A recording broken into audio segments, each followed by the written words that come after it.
The will of fire still burns. Prologue. It was October 10th, a day that would be forever engraved into the history of Konoha. October 10th, the day that the Kyuubi no Kitsune escaped from its Jinchuriki host and wreaked havoc all across Konoha. Thousands of lives were lost in the rampage, but their fates would not end that night thanks to the few new lives that were just brought into the world. It had come down to it. The worst-case scenario, however, they were prepared. After all, it is common knowledge that when dealing with female Jinchuriki that their seal is at its weakest point during childbirth. And that is exactly the case with Uzumaki Kushina. Not only was she pregnant, but she was pregnant with quadruplets. That in itself would be a problem if she wasn't Uzumaki, but she was, and that is exactly how she survived the Kyuubi, escaping its seal just a moment after she gave birth to her final child. And with that, she drifted into unconsciousness.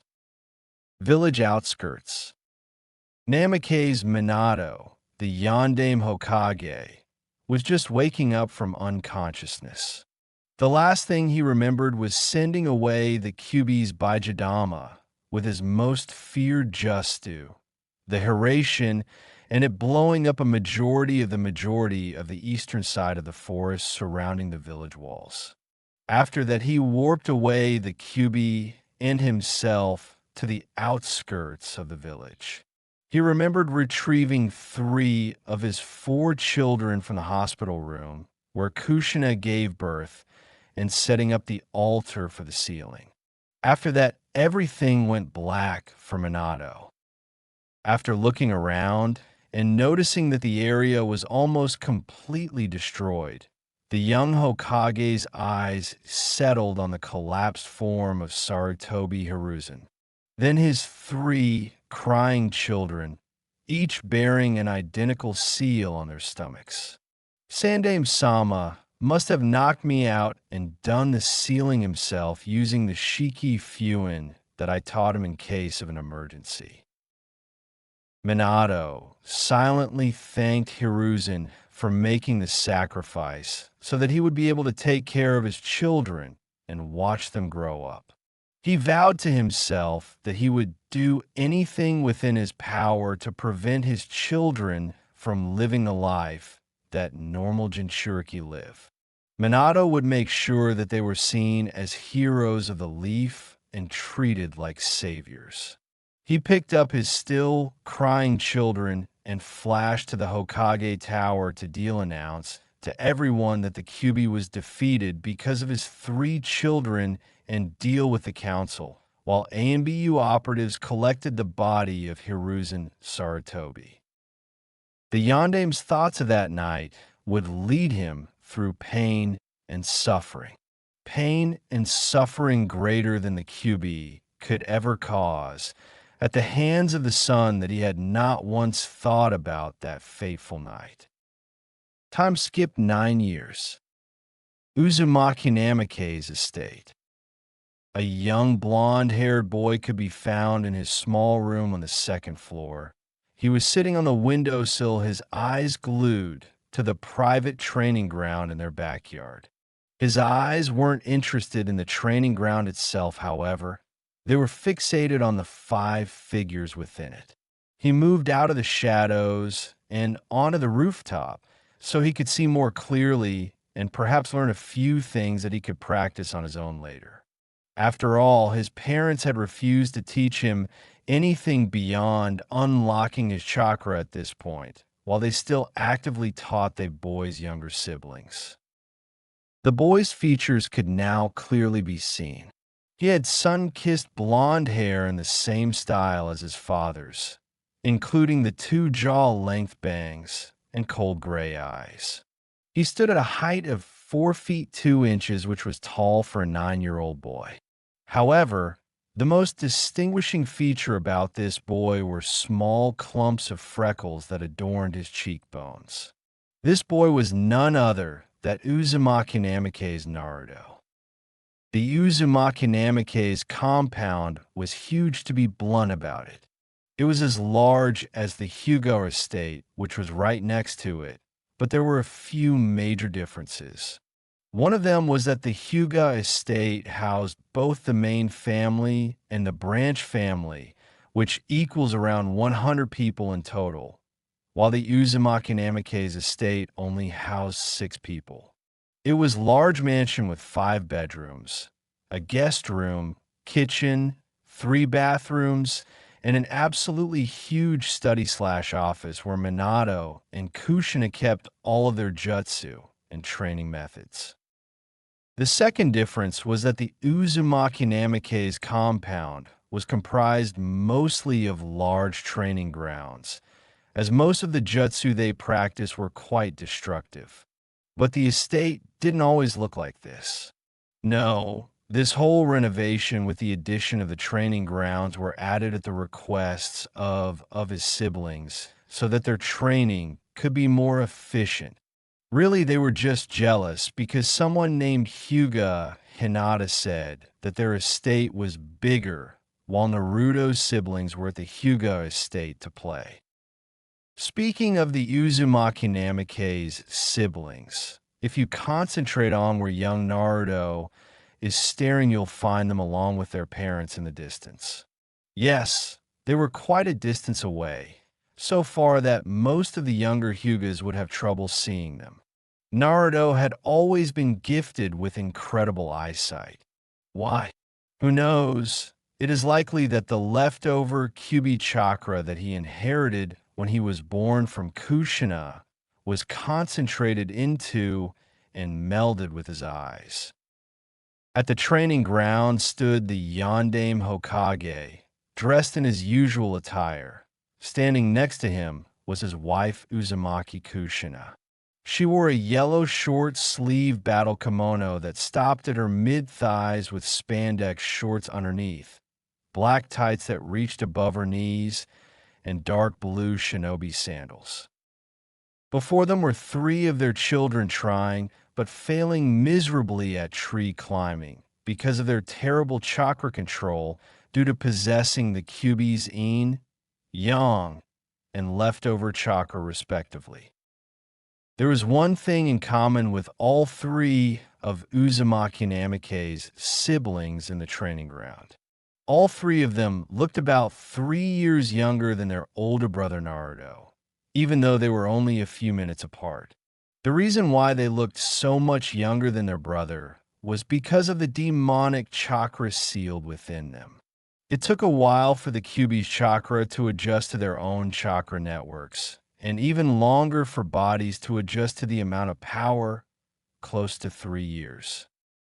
The one climbing the tree farthest to the left was a young girl who stood at about 3 feet 5 inches. She had silky red hair, just like her mother's, that went down to her mid-back, and deep violet eyes. She was extremely beautiful for a girl that looked only 6 years old. She held the Kyuubi's In chakra. This is Uzumaki Namikaze Natsuki. The one climbing the tree in the middle was Uzumaki Namikaze Nawaki, who stood at 3 feet 4 inches. He had short, spiky blonde hair, bright blue eyes, and 3 whisker marks on each cheek. He wasn't trying as hard as the other girls and seemed to not really care about the training. He was a bit on the chubby side and could easily be mistaken for an Akimichi. He held the Kyuubi's Yang chakra. On the far right was Uzumaki Namikaze Narumi, who had made it farther up the tree than the other 2 because she had less of the Kyuubi's chakra. She stood at 3 feet 5 inches and had long blonde hair that was tied into pigtails to give her a cute schoolgirl look. Her sapphire blue eyes stared at her parents arrogantly, as she had made it 15 feet up the tree because of her slightly better control, while her 2 siblings had only made it up 7. She too had 3 whisker marks on each cheek. She held the leftover Kyuubi that was saturating the atmosphere from the large amount of demonic chakra that was used by the Kyuubi 9 years ago. Naruto had seen enough. He climbed down from his position on the roof back into his bedroom after watching his mother and father smother and congratulate their children for making it so far up and making so much progress after a week of continuously practicing tree climbing. What a joke. They do the smallest little thing and receive more love and affection than I have my entire life from them. He grabbed his pouch filled with kunai and shuriken off of his dresser and left his barren room that had nothing more than the essentials within its confines. He briefly toyed with the idea of telling his parents that he was going to a secluded training ground near the outskirts of the village to do his own training, but opted against it after he recalled the last time he wanted to start his shinobi training. Flashback 6 months ago. Naruto had just woken up to the sounds of his parents walking around the house, getting ready for the day ahead of them. He could hear his mother in the kitchen getting breakfast ready, and his father was getting his siblings up to start their day. Naruto could hear Natsuki's voice asking what they would be doing for training today. His expression reflexively turned into a scowl, and his mind began to wander as he lay in bed, already forgotten. Training? They refused to help me at all, or even let me train since we unlocked our chakras 6 months ago. Naruto started to remember the reasons his parents told him why they would need to focus on his siblings. He understood that, but they haven't been doing anything besides chakra control for the past 6 months. Naruto was far from ignorant. He was smart for his age.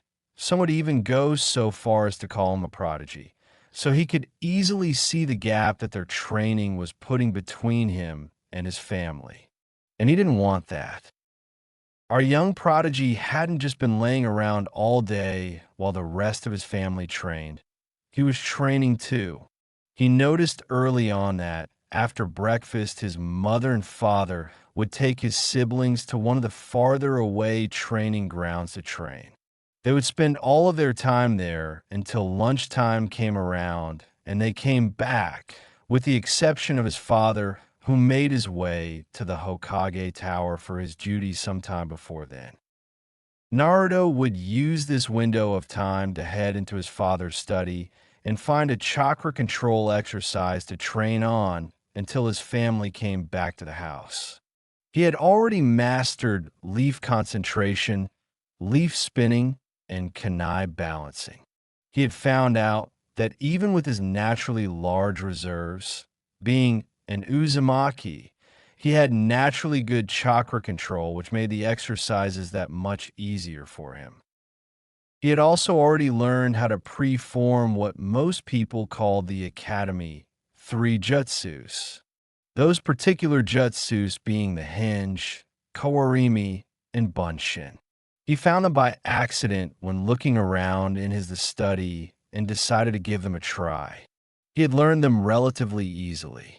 It only took him a few days to get a good grasp on them, and had mastered them a few days after that. If that was all the academy requires to graduate, then he wasn't going to be looking forward to his time in the academy. Our young blonde made a silent vow, one more time. I'll ask for training just one more time, and if they refuse, I'll start training even harder on my own. With those thoughts in mind, Naruto got out of bed and started heading downstairs. He saw both of his parents in the kitchen and decided to ask them after breakfast. It was a silent breakfast of pancakes, eggs, and orange juice. He sat at the end of the table. His siblings, barely awake, sat to his left. Minato sat at the head of the table, reading the paper to catch up on the daily events. Kushina had already gotten up to do the dishes before training. Naruto decided now to make his request. Tu-san, Ka-san, he asked in a shy voice.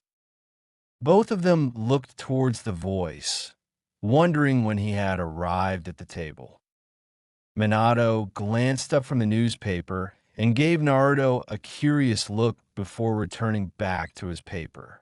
What is it, Naruto? We were about to head off to start Nawaki's, Narumi's, and Natsuki's training. Kushina was staring intently at Naruto, intently now, knowing what he was going to ask. It's about that actually.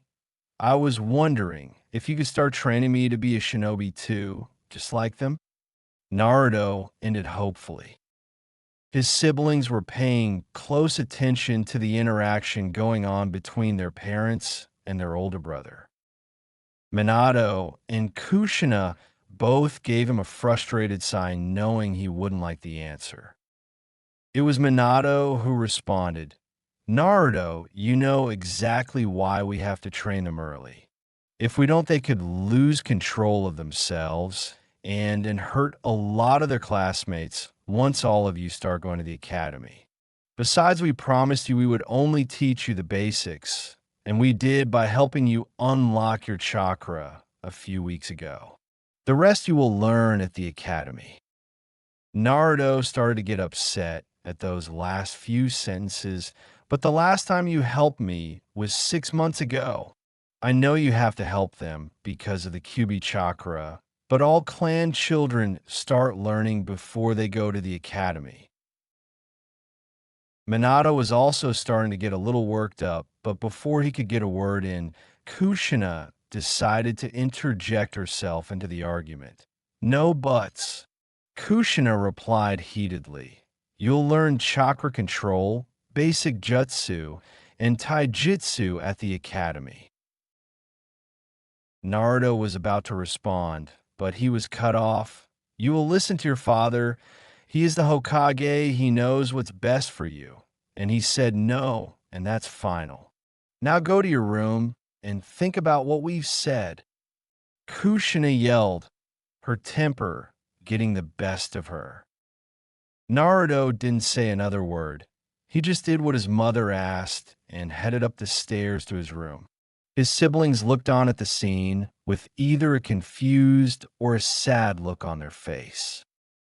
Don't misunderstand, Kushina and Minato didn't hate Naruto, but they had seen much during their careers as shinobi and had committed unspeakable acts as well. They wanted to have at least one child spared from that fate, or at the very least, they wanted to let one of their children to enjoy their childhood, instead of forcing them to train every day. Unknown to them through these beliefs that had already started to push him away from their perfect little family, and it would eventually come back to haunt them. Flashback end. Naruto walked down the stairs and saw that his family had finished their training and were getting ready for lunch in the kitchen.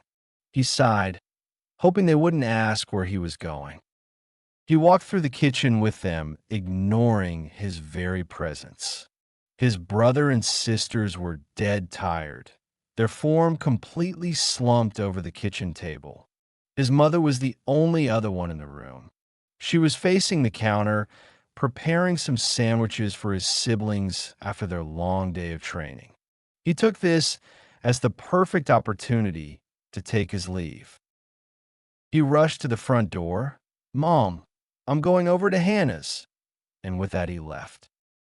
Kushina looked up surprised. What? Who was that? I could have sworn I heard someone's voice just now.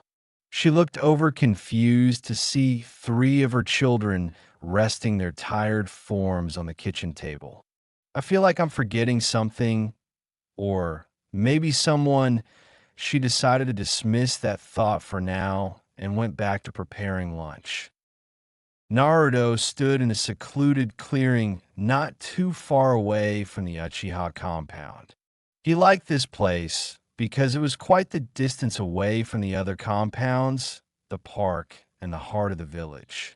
Really, it was quite a ways away from everything, so it was unlikely that anyone from his family would catch him training, let alone anyone in general. This was one of his more favored areas to train in.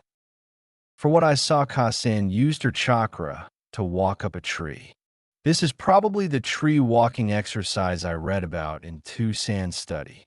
From what I could gather, I need to figure out the necessary amount of chakra required. Too much chakra, and I'll be blown off. Too little chakra, and I won't stick to the tree surface.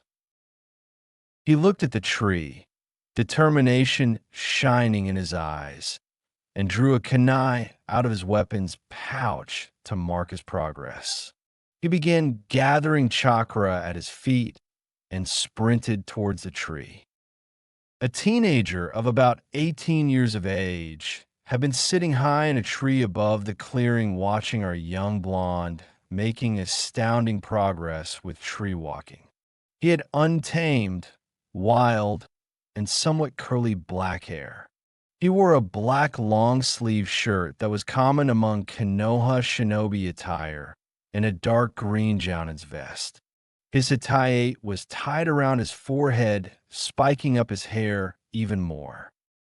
He had been walking back to the Uchiha compound from another successful mission and decided to make a detour when he heard the sound of footsteps, a kunai slashing through something and panting. He decided to satisfy his curiosity and shined into a tree in the clearing once he saw the boy. From what he could see, the boy had only just started tree walking today and was almost halfway up the tree. The panting boy seemed familiar for some reason, so he decided to watch for a while. That is exactly when the boy ran past his other marks and made it halfway up. That is when he saw the boy slip. Wait. Blonde hair and with that haircut. Isn't that the Yondame's son? I have to hurry. Little did he know the boy didn't slip, nor was he out of chakra. As soon as he started to move, he sensed a barrage of shuriken coming his way and had to shin to the other side of the clearing. The boy reached the ground and pulled out a kunai from his weapon's pouch. Who are you and what are you here for? Because of the distance his family put between them and Naruto and his lack of interaction with children his age, he had become somewhat aloof and cynical. This isn't what I expected. He actually reminds me a bit of Itachi, the teenager thought. I didn't expect you to be able to sense me. How'd you do that anyway? He asked, genuinely curious. Naruto thought about what guy could possibly want. He noticed that he was a shinobi, so one thought crossed through his mind. Shit. Did Tucson send him here to find me? Does he know about my training?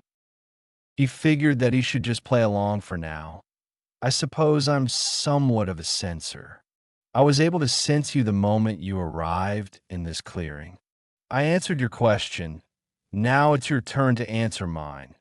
Naruto replied in a cold yet demanding tone.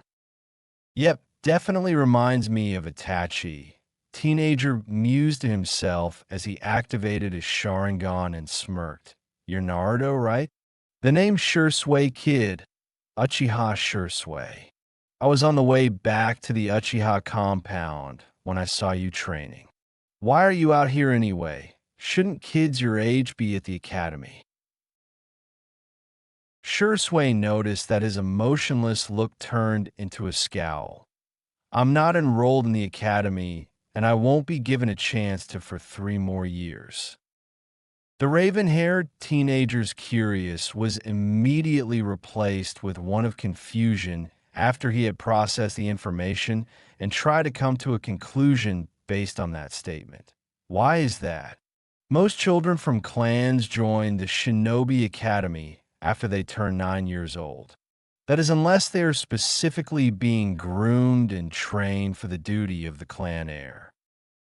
Naruto let out a dry chuckle that sent a shiver down Shisui's spine for some unknown reason. I assure you that isn't the case. In fact, the title of clan heir will most likely be given to one of my siblings once they turn my age, and that is also the reason I'm not in the academy yet. After a moment of silence, Shisui was about to speak before Naruto raised his hand up. You know of the circumstances dealing with the sealing, correct? Shisui nodded. Demonic chakra can take years to fully assimilate itself into a Jinchuriki's body. That's why they tend to be a few years older than they look. That is also the case with my siblings. While we may only be born a few minutes apart, in reality, they're close to 3 years younger than me. For some reason, my parents decided to keep us together, so I can't attend the academy until I turn 12. So, why aren't your parents supervising your children until then? Surely they can't expect you to sit around and do nothing for 3 more years. Shisui noticed that Naruto had a deadpanned look on his face as opposed to his angry one he had a minute ago. Naruto sighed as he began his story from the very beginning. Naruto and Shisui were staring off into the distance at the setting sun as Naruto's tale was coming to a close, and that is what's written so far in my story. I'm out here because my parents have refused to train me or even acknowledge my existence. I don't want to sit back in the warmth of the Uzumaki Namikaze's estate while everybody moves forwards with their lives. I want to prove to myself that my existence is worth something, that it was good that I was born. Naruto looked over to Shisui and noticed he had tears flowing down his face. Stop crying. I didn't mean for this to sound like some sob story. You're a grown man for Cammy's sake. And get off of me, damn it, he yelled as Shisui clung to him. Sorry, kid. Asterisk sniff asterisk. It's just that. Asterisk sniff asterisk. Our life stories are pretty similar. Shisui managed to get out while wiping the tears from his eyes. How so? Shisui sighed and turned back towards the sunset. You ever heard of someone named Uchiha Itachi? Naruto looked at him confused, but nodded. He's my best friend, but he's also some kind of prodigy that the Uchiha clan hasn't produced since the era of warring states. Even though I'm stronger than Itachi, I'm a different kind of genius. I'm a genius of hard work, as Mato Guy would put it. I've worked my ass off since before I was your age, kid, and still I'm always compared to Itachi. Even my own parents told me that they wish that they had Itachi as a son instead of me. Trust me, I get where you're coming from. Naruto let out a small on that nobody has seen for a long time. From what I saw today, I can tell that you have the potential to be both Naruto. Naruto looked shocked. This was the first time all day that Shisui had called him his name. It was the first time that somebody had genuinely him like they cared for him. Shisui noticed the tears in Naruto's eyes that he refused to show. Itachi has a little sister too. She's about the age of your siblings, I think, and he's already started training her too. What do you say, Naruto? Will you become my student? That was the final dam. The tears started pouring out of his eyes. Asterisk sniff, asterisk. Yeshua-sensei. The will of fire still burns. 2.5 years. 2.5 years, that is how long it had been since Shisui had taken Naruto on as a student. It had gone by in the blink of an eye, and yet so many things had changed for him during that time. One of the things that changed was that he was actually training to be a shinobi. Serious training, not those children's training regimens that Minato and Kushina had his siblings on, or even those taijutsu classes at the academy that he had seen a few times. No, he was going through training routines that would make Mato Guy break a sweat. What do you expect? Shisui was currently one of the top shinobi in Konoha, right beside Hatake Kakashi, Mato Guy, and Uchiha Itachi. His daily routine was to wake up at 5 a.m. before anybody at the estate was awake, eat a small breakfast, and head to the Uchiha compound to meet up with Shisui. From there, they would head out of Konoha, and Naruto would be given the task of running at least 10 laps around the village. After which, they would head to the clearing where they met for the first time for taijutsu training. If you remember, Naruto's eyes aren't exactly normal. They aren't any kind of Kekiai Genkai, but when he was born, the Kyuubi's chakra fused with them, granting him with exceptional eyesight. Shisui once referred to them as the eyes of a hawk because they can track even high-speed movements. These unique abilities are quite similar to the Sharingan's ability to read and predict movement. It is because of this that Shisui was able to start teaching Naruto the Uchiha's interceptor fist style of taijutsu, which he excelled at. Naruto shivered as he remembered all those taijutsu spars he had with Shisui, which were actually more like beatdowns than anything. They usually ended their taijutsu training at around lunchtime, so they would usually take a break and grab a bite to eat. They would either head to the Uchiha compound to grab some homemade food, or they would head into the village and stop at a sushi bar that Naruto had taken a liking to. They stopped at Ichiraku's once for ramen, and ironically enough, he wasn't very fond of the stuff. After lunch, they would head back to the clearing for either ninjutsu or jinjutsu training. They would switch off between the two every week. He usually returned to the Uzumaki Namikaze's estate close to 7 p.m., where he ate dinner and headed up to his room to either study or meditate. On days when Shisui had missions, Naruto would usually practice his bukijutsu instead of ninjutsu or jinjutsu, and he would practice his taijutsu katas in the morning instead of sparring. He had never been very interested in weapons, so Kenjutsu was immediately dropped from their training regimen after he had learned the basics. He even disliked using shuriken and kunai, but they were essentials for every shinobi. He started on bukijutsu early so that he could move on to other aspects of his training. He had become so accurate with his kunai and shuriken that they could rival most jounin. Ninjutsu and jinjutsu were Naruto's two favorite shinobi arts. Ninjutsu, because there were so many different types of jutsu, and how most of the figures that were known all throughout history. Due to his sensei's specialty, one of the first things Naruto was taught was the Shunshin. Not just any kind of Shushin, Shisui's specialized one, where he just vanishes in a flash, not so different from the Hiraishin.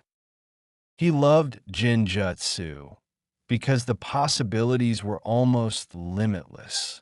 Over the years, the blonde had become a bit sadistic and enjoyed the idea of torturing a person's mind. For various reasons, he excelled in these two areas of the shinobi art specifically. The second thing that changed was his relationships with people outside of his family. He has always been rude and untrusting towards people who want to be his friends, especially when he would be at the park with his siblings or even on his own. It wasn't hard to tell that many of the village's children wanted to befriend him just so that they could get closer to the village's saviors. That was a main reason why he didn't attempt to get close to outsiders. Before he met Shisui, he did make one friend, Inuzuka Hana, the former heiress of the Inuzuka clan. Former heiress was the key word there because she has a younger brother, Inuzuka Kiba, who happened to be friends with the three younger Uzumaki Namikazes. The fact that their siblings were friends and that they were in the same boat when it came to family relations was what gave them the chance to connect with each other and become good friends.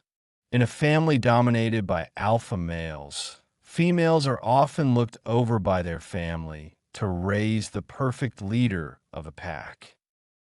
Hana's mother, Inuzuka Tsum, also wanted to keep her and her brother together since they were only 2 years apart from each other. Therefore, Hana wouldn't be enrolled into the Shinobi Academy either, or at least until Kiba turned 9 years old. This didn't mean that she was neglected as much as Naruto was, but it was enough for him to open up to her. After that, they were often seen together around the village or at the Inuzuka compound. Besides her, he still is pretty much the same way with people, but that didn't stop him from making a handful of friends, even if he wanted to. Flashback 2 years ago. Uchiha compound. Naruto and Shisui were walking through the Uchiha district heading towards the Uchiha library. The young blonde gave his sensei a questioning look. I know you're an Uchiha. That much is obvious, but I'm pretty sure their jutsu library was made by Uchiha for Uchiha. I don't think that they would take too kindly to an outsider learning all of their jutsu. And as much as I hate to say it, me being the son of the current Hokage doesn't exactly help my case. Shisui looked down and gave him a smirk. As one of the top shinobi of the Konoha and the Uchiha clan, I'm granted certain rights that normal Uchiha clan members don't have, such as being able to teach whatever I want of my apprentice and bring them to the Uchiha library. It doesn't matter if they're Uchiha or not. Plus, me being on the fast track to becoming an ENBU helps too. And besides, you've been training nonstop from dawn till dusk since we started your training 6 months ago. It's a beautiful day. The sun is shining. The breeze feels great. If you don't stop and take a look around you every once in a while, you just might miss all of the little things in life. Life isn't all about training, you know, kid. He was expecting some kind, angry outburst or death glare that he was so used by now. So he was surprised when Naruto stopped mid-step deep in thought. You know, sensei, now that I think about it, I guess I do feel a bit burned out by the amount of training you've been putting me through. He began looking up and down the streets of the Uchiha district as if expecting something, and I think I already like the Uchiha district better than being in the village. No villagers bowing to me wherever I go. Nobody hasn't tried to kiss my ass yet. No one is trying to give me free handouts. This place just feels right. Perhaps we could take the rest of the day off from training. Shisui beamed at him. Of course you weren't really going to give me a choice in the matter, were you? Naruto asked in a demanding tone. Shisui rubbed the back of his head sheepishly. The truth is, I also wanted you to meet some good people. I know how you are and what you think of people, but you should have some friends that you could depend on other than me and Hana. Naruto scowled a bit at the mention of friends, but decided to think about it a bit instead of lashing out. He sighed, I guess if you trust them, then I could at least give them a chance. Shisui sighed in relief. But before he could say anything, he was cut off. Hey, wait a minute. Weren't we supposed to keep you training me a secret? I haven't told them anything yet. I just decided this now. And besides, we only decided not to tell your family so that they wouldn't be able to stop you from training. By the way, have things gotten any better between you and them? Naruto just sighed in frustration.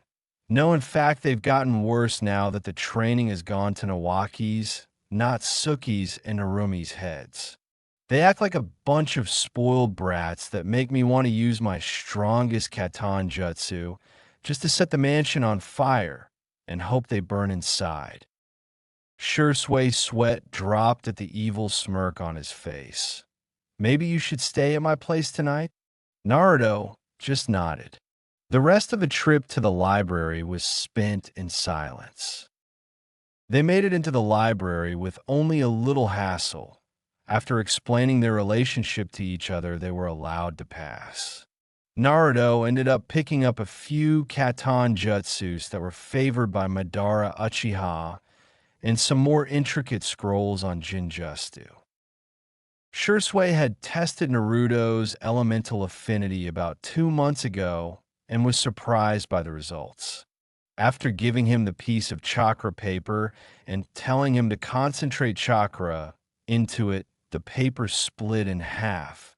One of the halves became damp, and the other half caught on fire and didn't just turn to ash, but turned into a miniature fireball before disintegrating. Both of them had wide eyes and agreed to train his fire affinity first, seeing as it was the strongest, which was strange because neither of his parents had a fire affinity. Soon after, they left the library seeing as that has gotten the more advanced katan jutsus that they were looking for. Naruto just let Shisui guide him to his desired location. After a good 10 minutes of walking, they finally arrived at what Naruto could guess was the house of the clan head's family. Shisui led him inside, and after taking off their shinobi sandals, they proceeded further into the house. He was then greeted with a sight that he could only describe as a perfect, happy family. The first person he saw was a beautiful woman with silky black hair and a perfect heart-shaped face. She wore an apron over her gray long-sleeved shirt with the Uchiha crest on the back and a pink skirt. She was in the kitchen making lunch while her 2 children sat on the couch. One of them was a teenager, close to Shisui's age and height, with black hair that formed 2 bangs which framed his face and a ponytail in the back. He had black eyes and wore a high-collared blue shirt with black shinobi pants. This must be Shisui's friend Itachi. The one that really stood out to him was the girl sitting on her brother's lap, trying to read a scroll about chakra with a confused look on her face. She had long black hair that reached down to her back and covered her right eye and had pale skin that reminded him of snow. She wore a pure white kimono with an Uchiha crest on the back.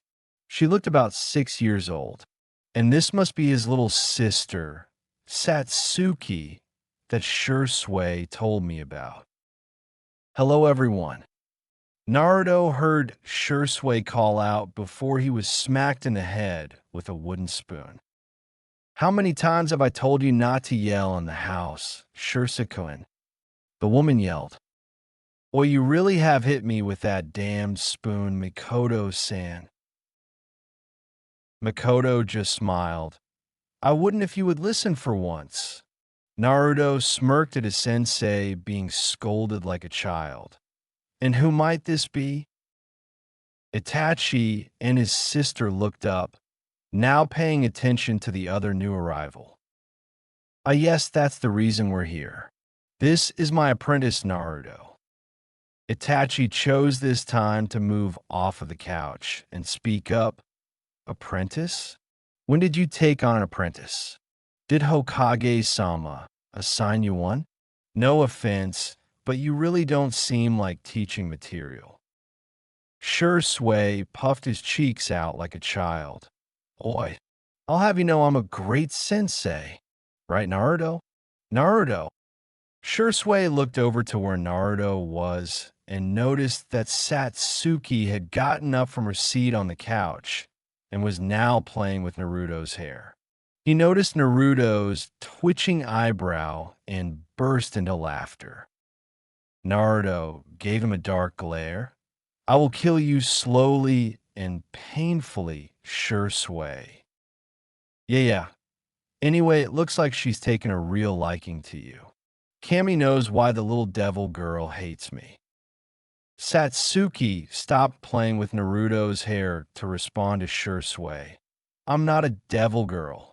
I just don't like you 'cause you're stupid, she yelled, after which she kicked him in the groin to stop his laughing. After he got off the floor and recovered from the pain, he spoke again. Anyway, I brought him here to meet all of you. Besides me and Inuzuka Hana, he doesn't really have any friends.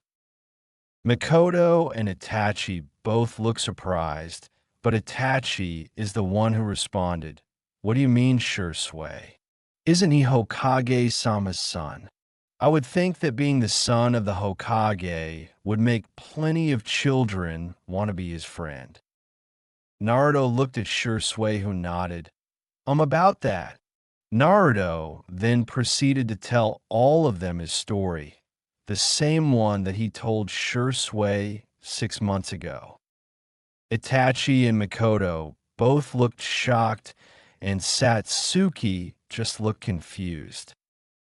Makoto decided to speak. Is all of that true? Minato and Kushina-chan don't even treat you like a son anymore. Naruto just nodded and looked up to see Makoto's angry face after she stood up. "Then I'm going over to their compound right now to have a talk with them." Shisui was about to restrain her, but it was then that Naruto calmly spoke. "Please don't, Makoto-sama. I would prefer if you left them alone. I want to see for myself if they will begin to understand what they're doing to me.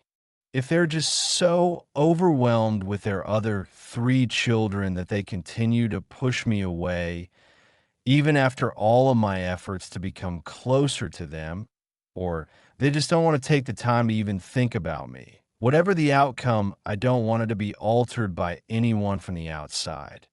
Please understand." Makoto froze at his reasoning. What kind of child could possibly think like this? The risks for his relationship to turn out badly is too great, but every decision has consequences, and I guess this will be theirs. After a minute, Makoto moved towards him and engulfed him in a motherly hug. "If they don't show you any love or affection, then we will. You can be part of our little family. Okay." Naruto just nodded with tears in his eyes and returned Makoto's hug. Itachi got up, put a hand on Naruto's shoulder, and smiled at him. Satsuki looked happy at what was going on, only understanding half of it. "Do I have a new Inai-san, Ka-chan?" Everybody started laughing at that, even Naruto.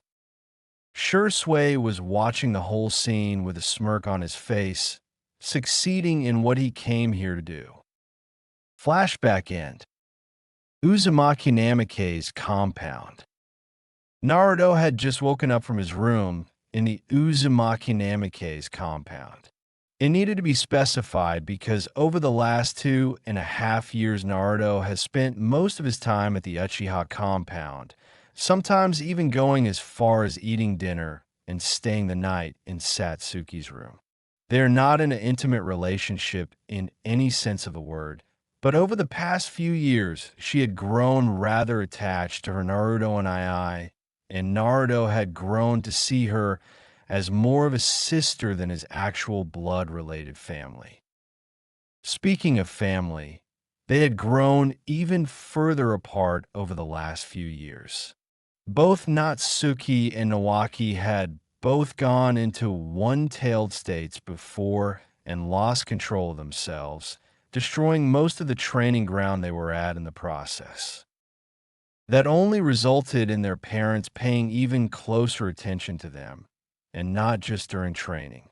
No, even during family outing, when all 6 of them went into the village, everything was always about Nawaki, Natsuki, and Narumi. How they wanted new training equipment or wanted a new toy or even what flavor ramen they wanted, completely disregarding Naruto's requests or objections. They didn't even know that ramen was one of the blonde's least favorite foods.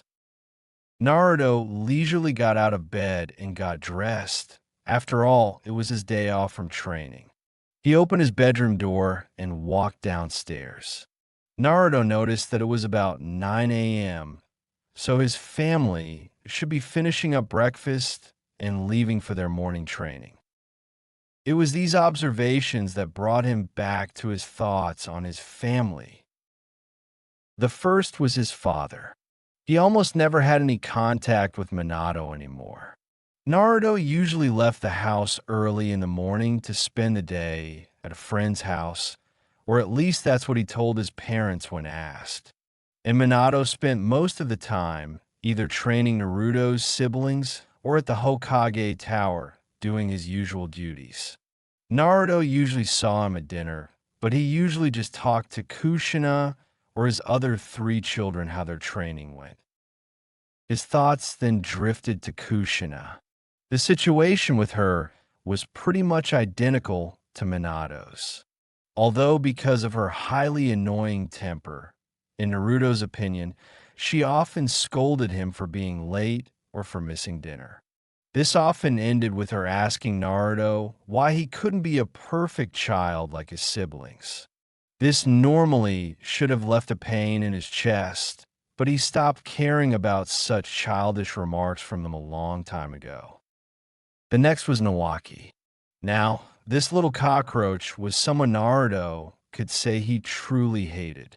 He started off as a sweet little kid, but after years of his parents spoiling him and giving him everything he could ever ask for, he believed that he could do no wrong and became spoiled to the core.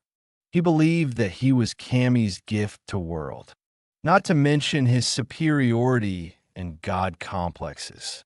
And Tsunade doting on him every chance she got didn't help.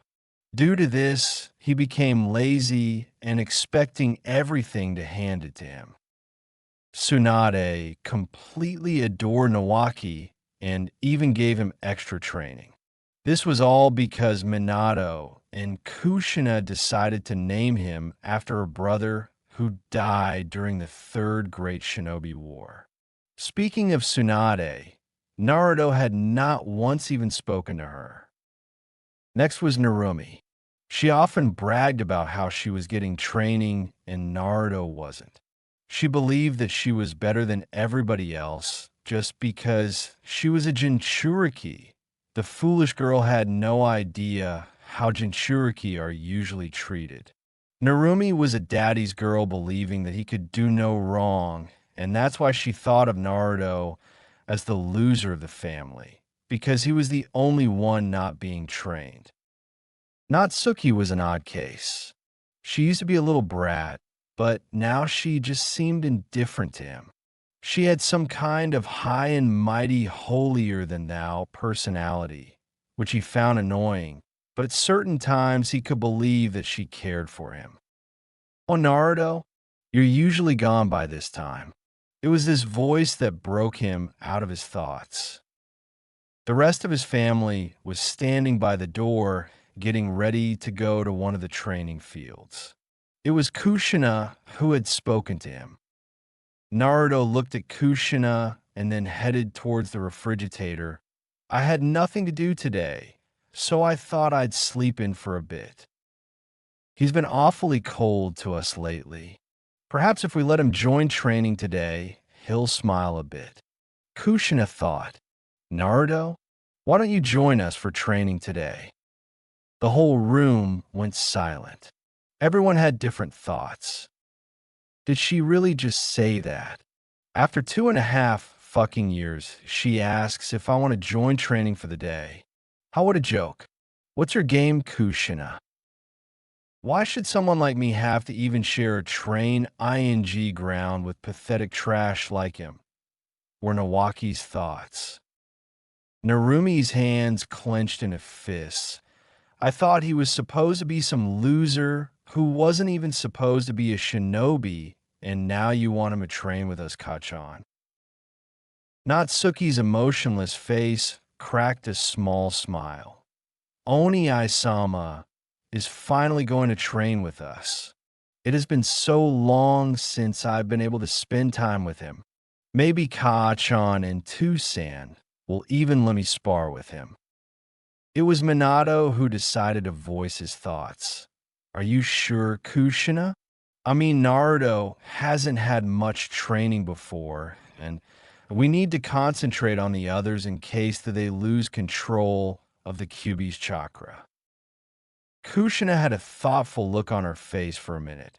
We should at least let him spar with one of them to show him what he'll be up against when he starts the academy in 6 months with his siblings.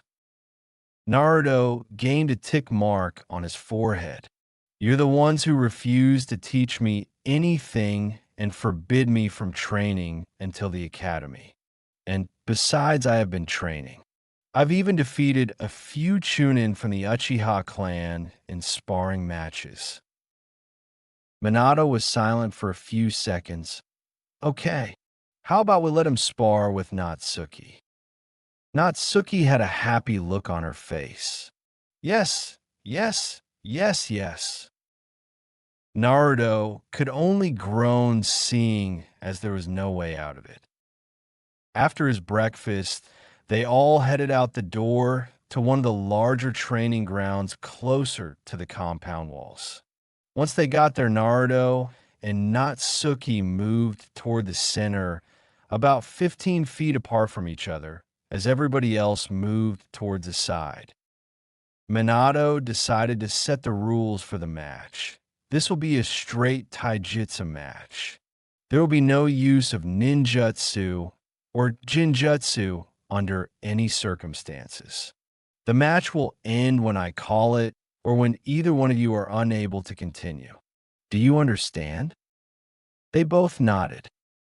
Natsuki took this chance to speak. Nissen, I'll use this chance to show you the difference between the two of us, to show you how strong you need to become. Naruto just scoffed at her arrogance. Begin. Natsuki rushed forward as fast as she could, hoping to end the fight quickly so that she wouldn't have to hurt her Oni-sama too much. Naruto used this chance to get into his interceptor fist stance. With her straightforward approach, she pulled her fist back and swung at Naruto, who sidestepped, causing her to stumble with a lack of contact. As she lost her balance, he swept Natsuki's legs out from under her, causing her to fall back. Naruto followed up with an axe kick to the gut, causing her to cough out some saliva and some of the ground to break in a spiderweb pattern. He jumped back as she got off of the ground and wiped the saliva from her mouth. Naruto felt how angry she was through her sensor abilities and how much chakra she was letting run wild. He steadied himself. Natsuki rushed towards her brother with newfound speed and appeared right before him. She sent a backhand towards his head, which he ducked under, and retaliated with an elbow to the solar plexus, causing her to lose her breath. Naruto then connected with her chin with a fierce uppercut, after which she flew into the air. Naruto wasn't done yet. He grabbed her leg as it was in midair and threw her into the ground. Hard. He was expecting her to get up or for his father to call the match before things got out of hand, but he was too late. As soon as Naruto turned to look at his father, his was hit with a huge wave of malicious killing intent. He looked over to where his sister had landed and saw exactly what he didn't want to. Natsuki's violet eyes turned red with a black slit through them. Her fangs elongated and her perfectly kept nails had turned into claws. And the worst part of all of this was that there was a crimson cloak of chakra surrounding her body, sprouting 2 fox-like tails. Just then the third tail emerged. Fuck me. That was all it took to bring out 3 tails worth of the Kyuubi's chakra. Has she never taken a few punches before?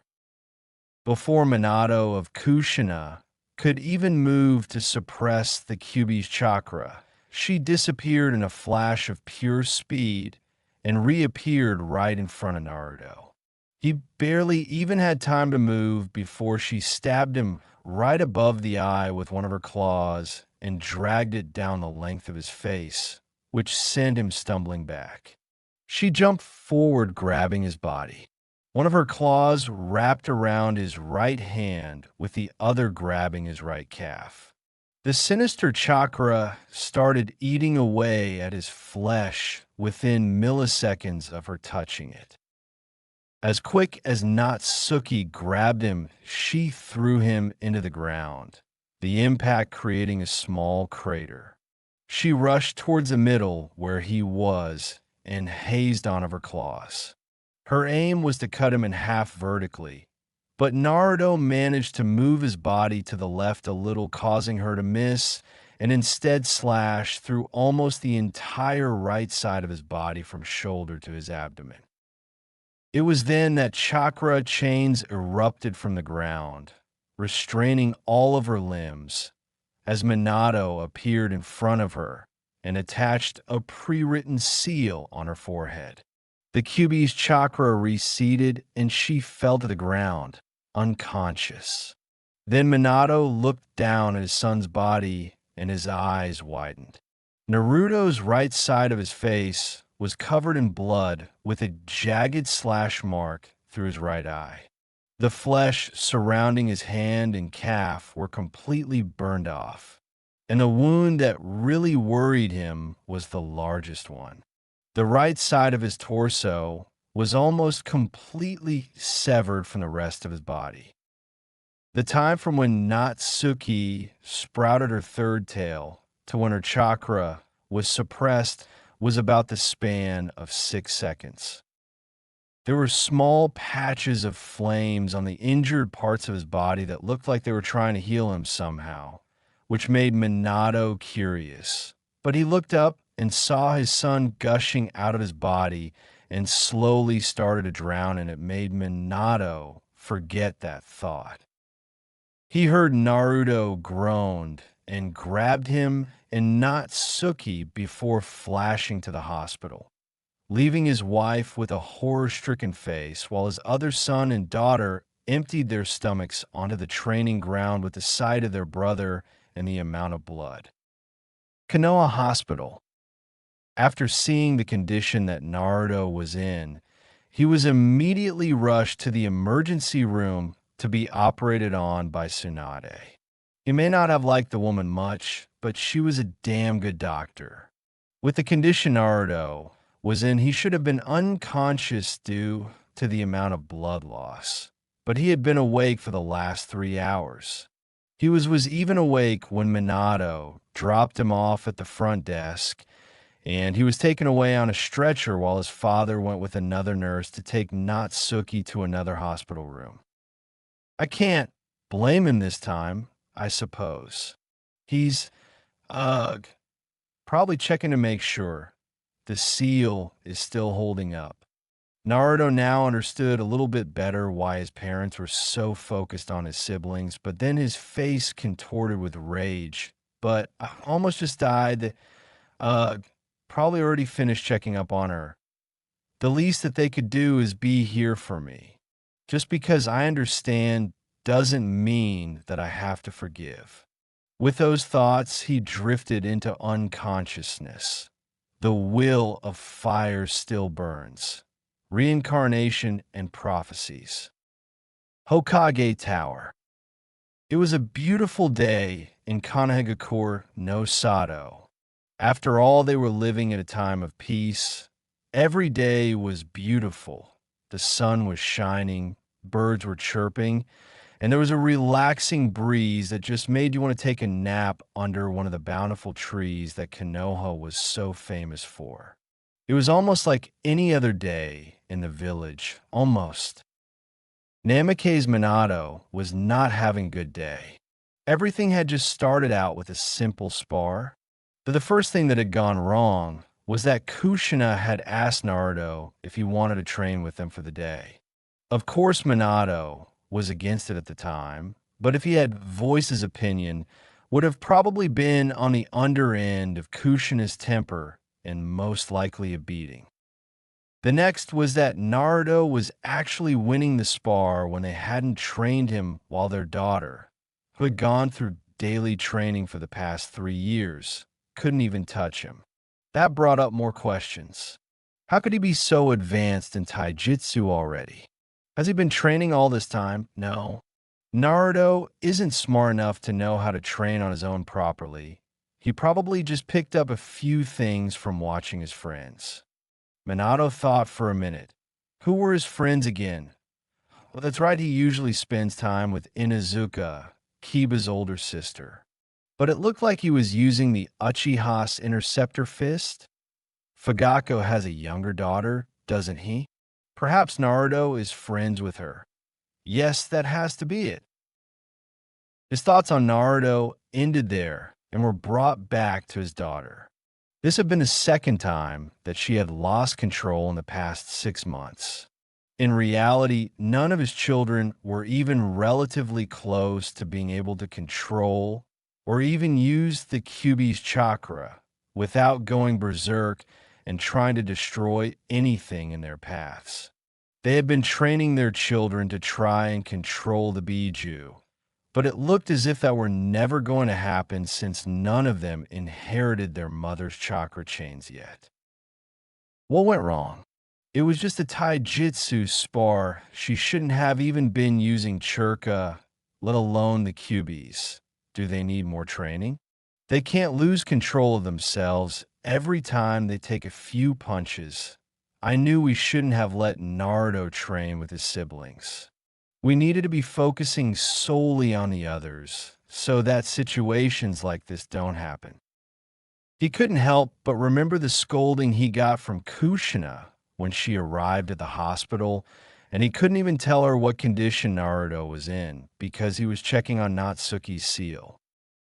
Kushina understood why Minato was checking the seal instead of getting information about their son's condition, but that didn't mean she couldn't be upset with him. After all, their son almost died because their daughter gave in to her negative emotions. That only solidified the fact that they should be entirely focused on training their children to withstand the Kyuubi so that they don't hurt anyone they care about again. And this time it was far more serious than the others when they just destroyed the training grounds before they were restrained. No, this time one of them had almost killed their brother. Not to mention the fact that this was the farthest that any of them had gone with the Kyuubi's chakra. 3 tails. 3 fucking tails. That's only 1 tail before the Kyuubi will start taking over your body and the chakra starts eating away at your skin. We can't ever let this ever happen again. It is far too dangerous. The entire village could feel the malicious chakra of the Kyuubi, and they were in mass panic. It was nowhere near the oppressing terror that so many had felt that night over 11 years ago, but it was enough for people to immediately recognize the chakra. Minato had to publicly announce what happened, minus the part about Natsuki going berserk, and tell them that everything was under control and the situation was taken care of. Some were still weary, but went on with their daily lives nonetheless. The only people who knew the truth about what happened were the Uzumaki Namikaze's family, Tsunade, Kakashi, and a handful of AMBU. Oh, dealing with the council was a load of fun for him. He had to make up some kind of lie that they had an accident when dealing with the Kyuubi's chakra. Of course, Danzo made a point to ask for him to train the children, which Minato immediately refused. Minato then remembered what Tsunade had told him just a few hours ago after his conversation with Kushina and dealing with the village and the council. Flashback morning. Minato had just finished dealing with the council when Tsunade called him back to the hospital to inform him about his children's condition. Tsunade, how is Natsuki? She didn't suffer any repercussions from using the Kyuubi's chakra, did she? His mind had been on Natsuki all morning due to having to check the seal, thinking about her going into a 3-tailed state, and later having to talk to the village and council about her, so he was immediately concerned about her well-being. Tsunade just raised an eyebrow, but answered him nonetheless, Natsuki is fine. She is suffering from chakra exhaustion and torn muscles from overexerting herself in her cubified state, but otherwise she's fine. Though she should probably spend the night in the hospital just to be on the safe side. Minato let out a sigh of relief. He was worried that if too much of the Kyuubi's chakra got into her chakra coils at one time, then it would start eating away at her chakra network. He was glad that wasn't the case. Tsunade raised the clipboard that she had in her hand up so that she could read it. Naruto, on the other hand, Minato's face instantly paled as he remembered the state that his son was in and cursed himself for forgetting how serious his wounds looked. Naruto's situation is far worse than it looked. The operation was a success, and we managed to stabilize him, but not all of his wounds could be solved with medical ninjutsu alone. The entire right half from trapezius to mid-abdomen was almost completely cleaved through. We managed to repair all of his organs, internal damage, and even close the wound. He'll need immense physical therapy before he's even able to use his right side again, unless some kind of miracle happens. Next up, those burns he received. When Natsuki grabbed his right hand and right calf, the Kyuubi's chakra immediately started devouring his flesh. Had you not gotten him here, when you did, it would have started invading and eating through his chakra network. There was nothing we could do about these specific wounds besides extracting the demonic chakra from them. It's likely that the skin on his right hand, till about an inch above his wrist, will never fully heal. The wound had pretty much already cauterized itself before you got him here. The same could be said about the burn on his calf. The only difference is that it is in the shape of a claw mark. His final wound was the slash to his eye.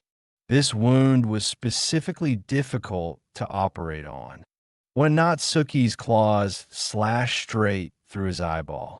Normally, we would have been able to repair something like that, but with the amount of Kyuubi chakra eating away at it, we needed to remove it altogether in order to repair his nerves.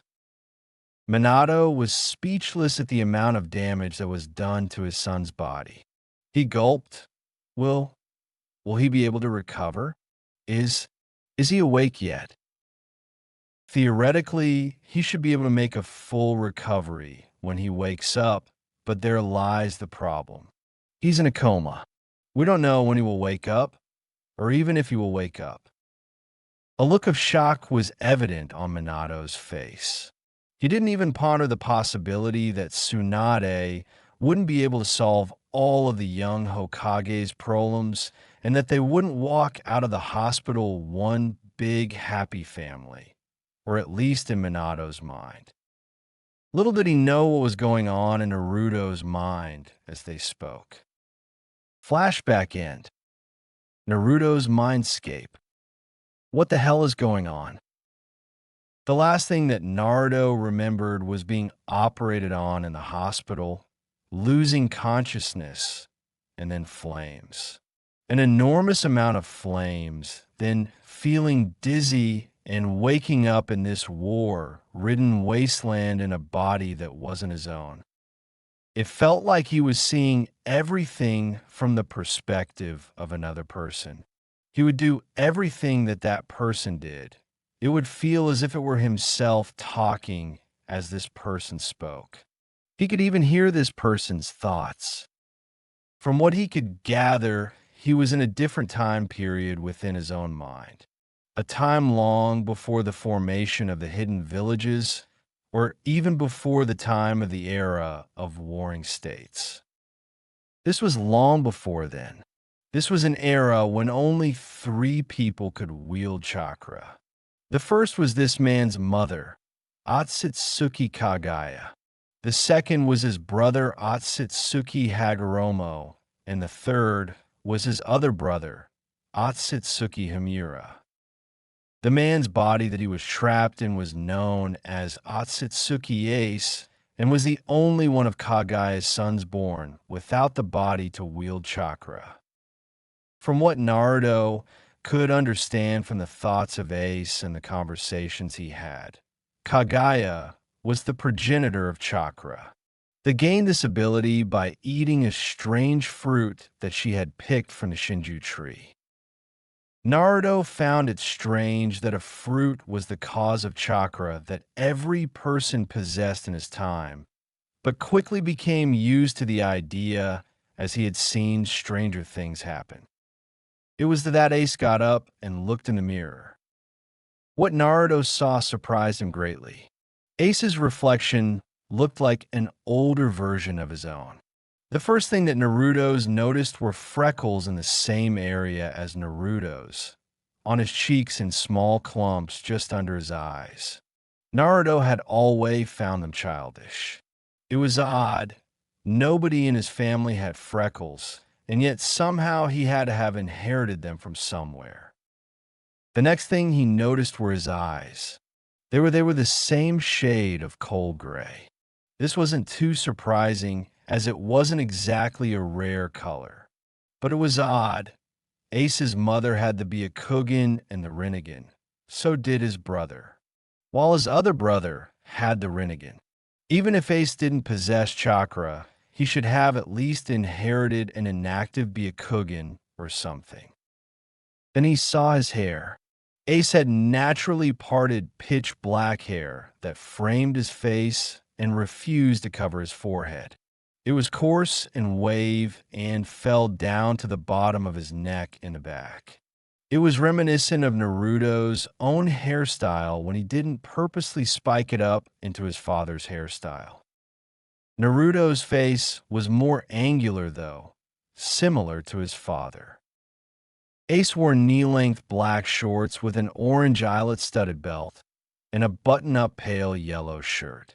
He also wore an orange cowboy hat with two smileys, a smiling and a frowning face that were connected by red beads. Two long side STRPS came down from his hat and met at a medallion of a bull's skull on his chest. He wore a red beaded necklace around his neck. His attire was far different from the dress of the other Otsutsukis, who usually wore traditional robes. Ace, of course, had his trademark tattoos. The first vertically red ASC with the S crossed out on his left bicep. He got this one in memory of his best friend, Sabo, who died after standing up against Kagaya, telling her that she was abusing her power and should use it to help bring peace towards the world. He was killed by her not long after, but news of his actions had already reached the ears of many and started a rebellion. The second was a purple skull with crossbones shaped in a cross-like pattern behind it. The skull had white eyes and a large crescent-shaped mustache. This was a tribute to his father, Otsutsuki Edward. He was the first person to ever show Ace that someone was happy that he was born. They were similar in more than just appearance as well. Ace was more intelligent than even his brothers and was rather polite when the situation called for it. But out of those times, he was often rude and aloof, especially to people who tried to order him around or demand something from him. However, he was always in the shadow of his mother and even his brothers. Ace's mother was the ruler of this era and was often referred to as the rabbit goddess for bringing peace to the world with her unrivaled power. However, after she gave birth to triplets, her power began to cloud her judgment and soon resorted to trying to control mankind by force, and people began to see her as a demon rather than a benevolent goddess. Because of what his mother was becoming, he often questioned his own right to exist. He believed that, with what his mother was doing and how she ruled over humans like a tyrant, if he were to die, nobody in the world would care, as nobody wanted the son of the devil to live. He never sought after true peace like Hagoromo did, or to lead his clan towards a better future like Himura did. No, all he ever sought after was the answer to his lifelong question of whether he had truly been born. Ace never really cared about world peace or anything like that. This was too much of a naive dream for someone like him. He knew that any kind of peace wouldn't last, and that there would be war with or without chakra for any reason that humans could possibly think of. Ace may not have believed in peace, but there were a few things that he did believe in. Freedom and family. He would do whatever it took to help his brothers achieve their dreams. That is what family is for, right? And Kagaya was a tyrant who was slowly taking freedom away from the people of the world.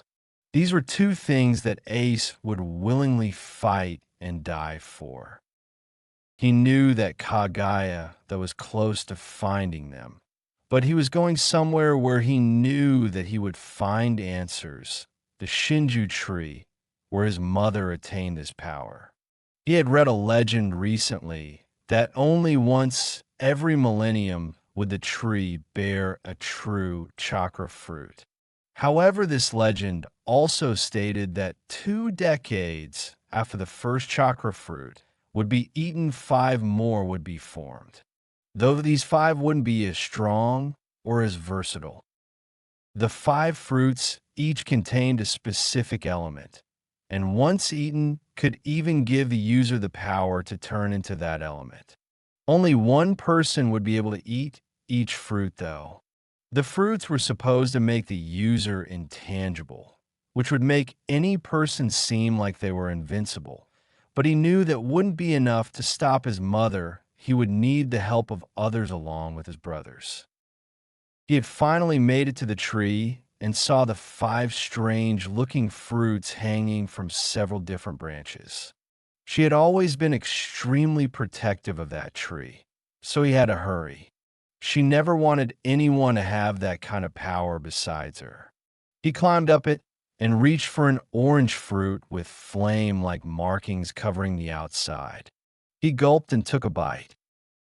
Naruto watched vividly as Ace's entire life depicted the defeat and sealing of Otsutsuki Kagaya, the creation of the Bijou, how chakra was passed on to humans, how after going off on his own to travel, changed his name from Otsutsuki Ace to Porgasti Ace, and finally where Ace planned to have his chakra fruit reincarnate when he died. At Ace's eventual death, Naruto was ejected out of his mind. Naruto's hospital room, Natsuki POV. Natsuki was watching Naruto like she usually did whenever she had time. It had been 4 months since he had fell into a coma. Natsuki had felt so guilt-ridden all those months ago when she woke up and found out that she caused her brother so much pain and suffering. She cried for the better part of the day when she found out that he may never wake up. She had refused to even leave his room for a week. It was only when her parents had gotten on their knees and begged her to come home that she finally listened, though she'd just come back every day to visit him for hours on end. After spending so much time with him in the hospital room, she became even more attached. Natsuki had met a lot of the people that Naruto could say was his family. She had met Inuzuka Hana, Uchiha Makoto, Uchiha Itachi, Uchiha Shisui, and Uchiha Satsuki. She grew immediately jealous that her Oni Aisama knew girls besides her, and such pretty ones at that. The ones that came to visit the most were Satsuki, Hana, and Makoto. Itachi was an ANBU and Shisui was always being sent on ANBU missions and had his duties in the Uchiha police force as well. Kushina and Minato had only come to visit a handful of times, and that was either when they had come with Natsuki or when they came to drag her back home. They stopped coming after the first few weeks. Hana and her became friends after a few months, while Makoto didn't want anything to do with her at first because of how Naruto's family treated him. But Makoto decided to give the girl a chance, and they could now hold a civil conversation. Her and Satsuki did not get along at all, mostly because Satsuki had decided that Natsuki didn't deserve her Naruto and Ai's forgiveness or love.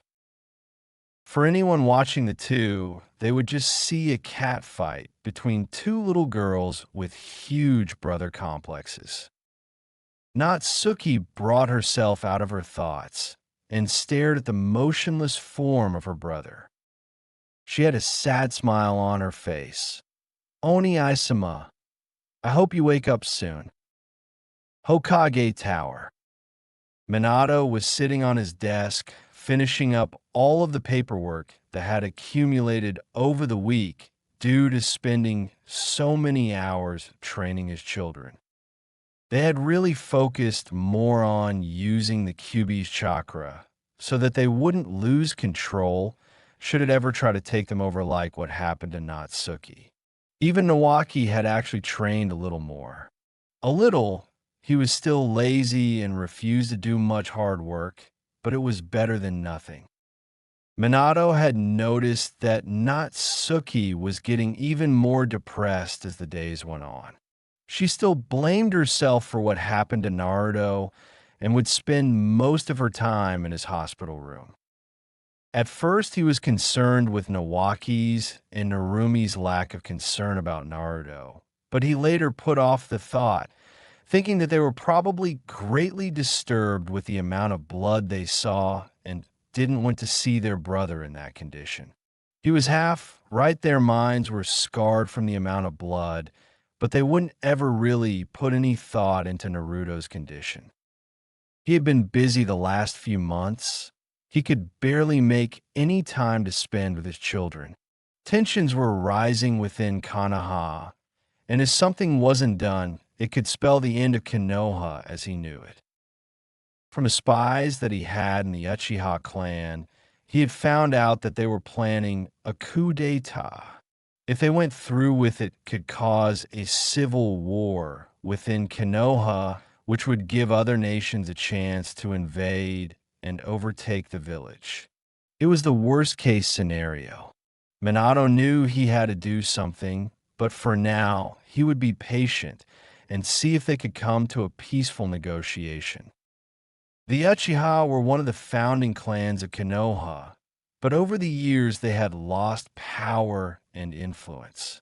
One of the causes was that night over 11 years ago when the Kyuubi escaped from its seal. There were many eyewitnesses who claimed that they had seen the design of the Sharingan eye in the eyes of the Kyuubi, suggesting that sometime after its escape, it was caught under the control of an Uchiha and used to cause mass destruction and death before it was resealed. If it really was the Uchiha who were responsible for that act of terrorism on the leaf, and they would be dealt with accordingly, but Minato's spies denied all knowledge of any Uchiha wielding an eye strong enough to control a Biju. The last person to be able to fully subdue a Biju with visual prowess alone was Madara Uchiha, and he was killed by the Shodaime Hokage after his betrayal. However, it cannot either be confirmed nor denied that the Kyuubi was being controlled, and yet the Uchiha slowly lost all of their political power and were segregated to the outskirts of Konoha. It didn't help the village's cause that every Hokage up to date has led the village according to the Senju's ideals. The Shodaime and Nidaime Hokages were both Senju by blood and helped to found the village and make it into what it is today. The Sandaime Hokage was the student of Senju Tobirama, the Nidaime Hokage, and was also trained by Senju Hashirama, the Shodaime Hokage. After being directly trained by two of the previous Hokages, Sarutobi Hiruzen adopted many of their principles and beliefs. The Yondaime Hokage, Namake's Minato, was trained by Jiraiya, one of Sarutobi's prize students and one of the Sannin. All of the Hokages had led the village with the beliefs of the Senju, always trusting their judgment. After years of being oppressed, they had finally reached their breaking point, and there would be no going back. Minato was broken out of his thoughts as he sensed someone land on the roof just outside of the office and climb through the window. "Sensei, I didn't expect you to be back so soon. I would have thought that you would at least stop by the hot springs for a few hours to do your research."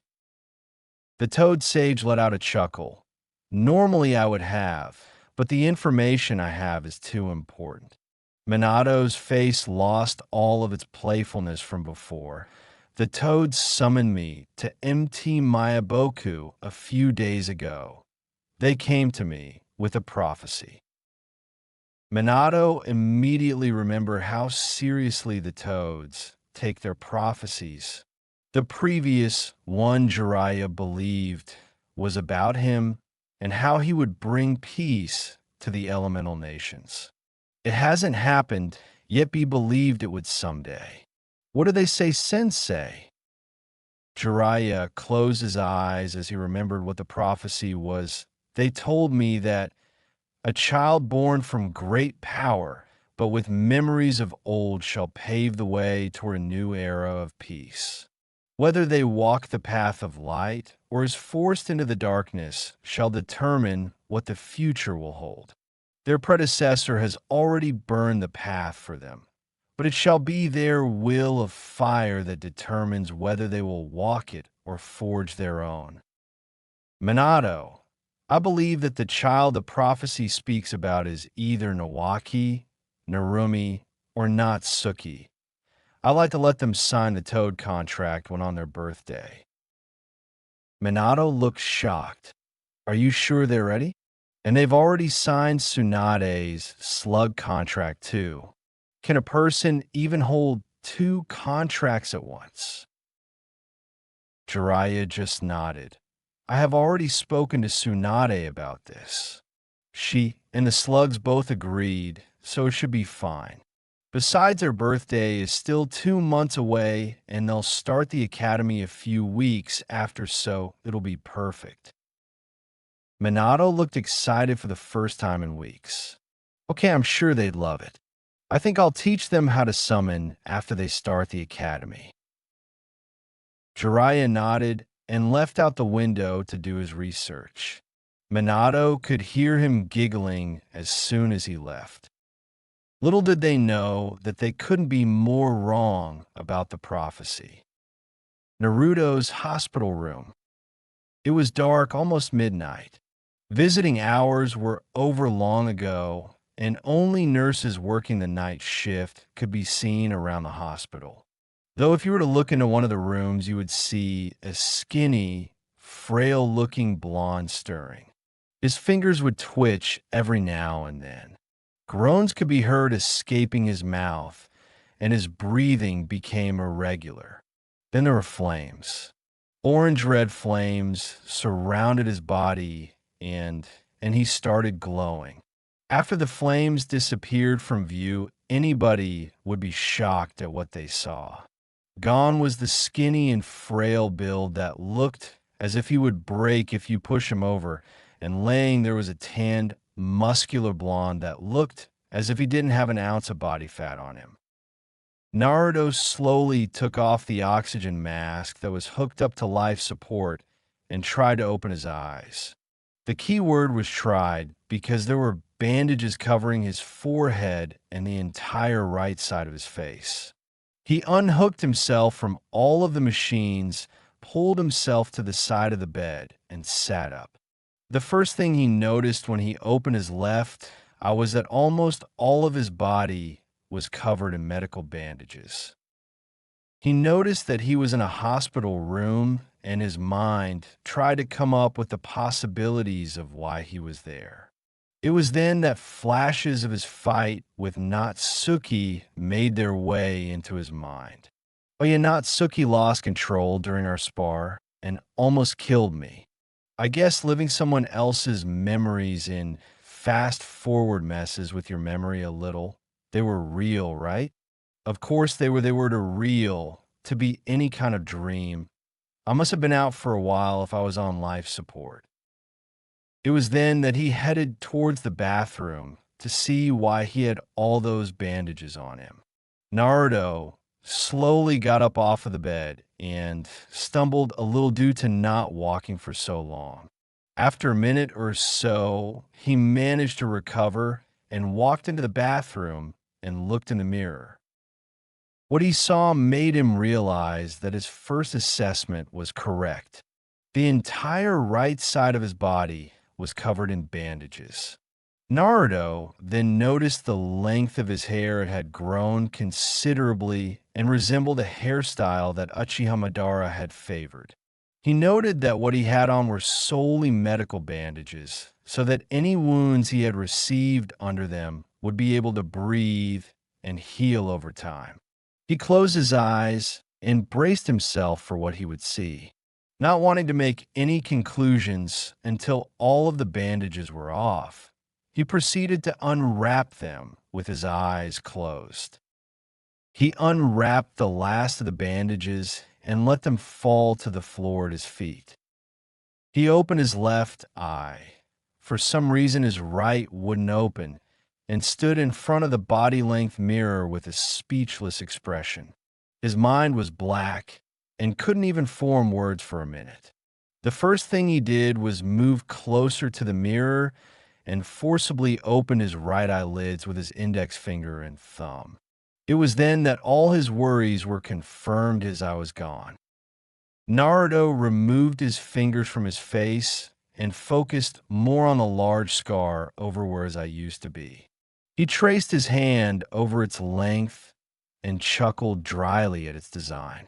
The scar itself reached from his mid-forehead on the right side of his face and extended through his eye and ended to the right of his mouth in a lightning bolt pattern. Yup, a freaking lightning bolt.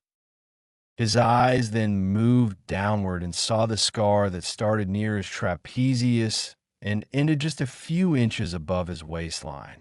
It was several inches thick with fraying edges every inch or two.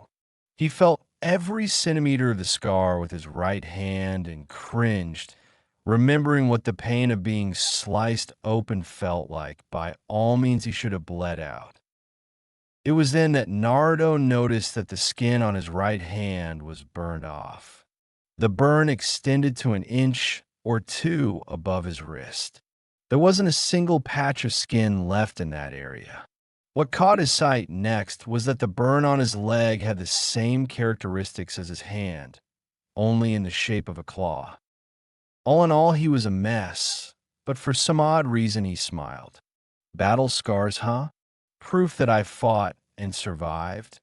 I suppose that it's fitting for the past to mark me before moving on to a new future.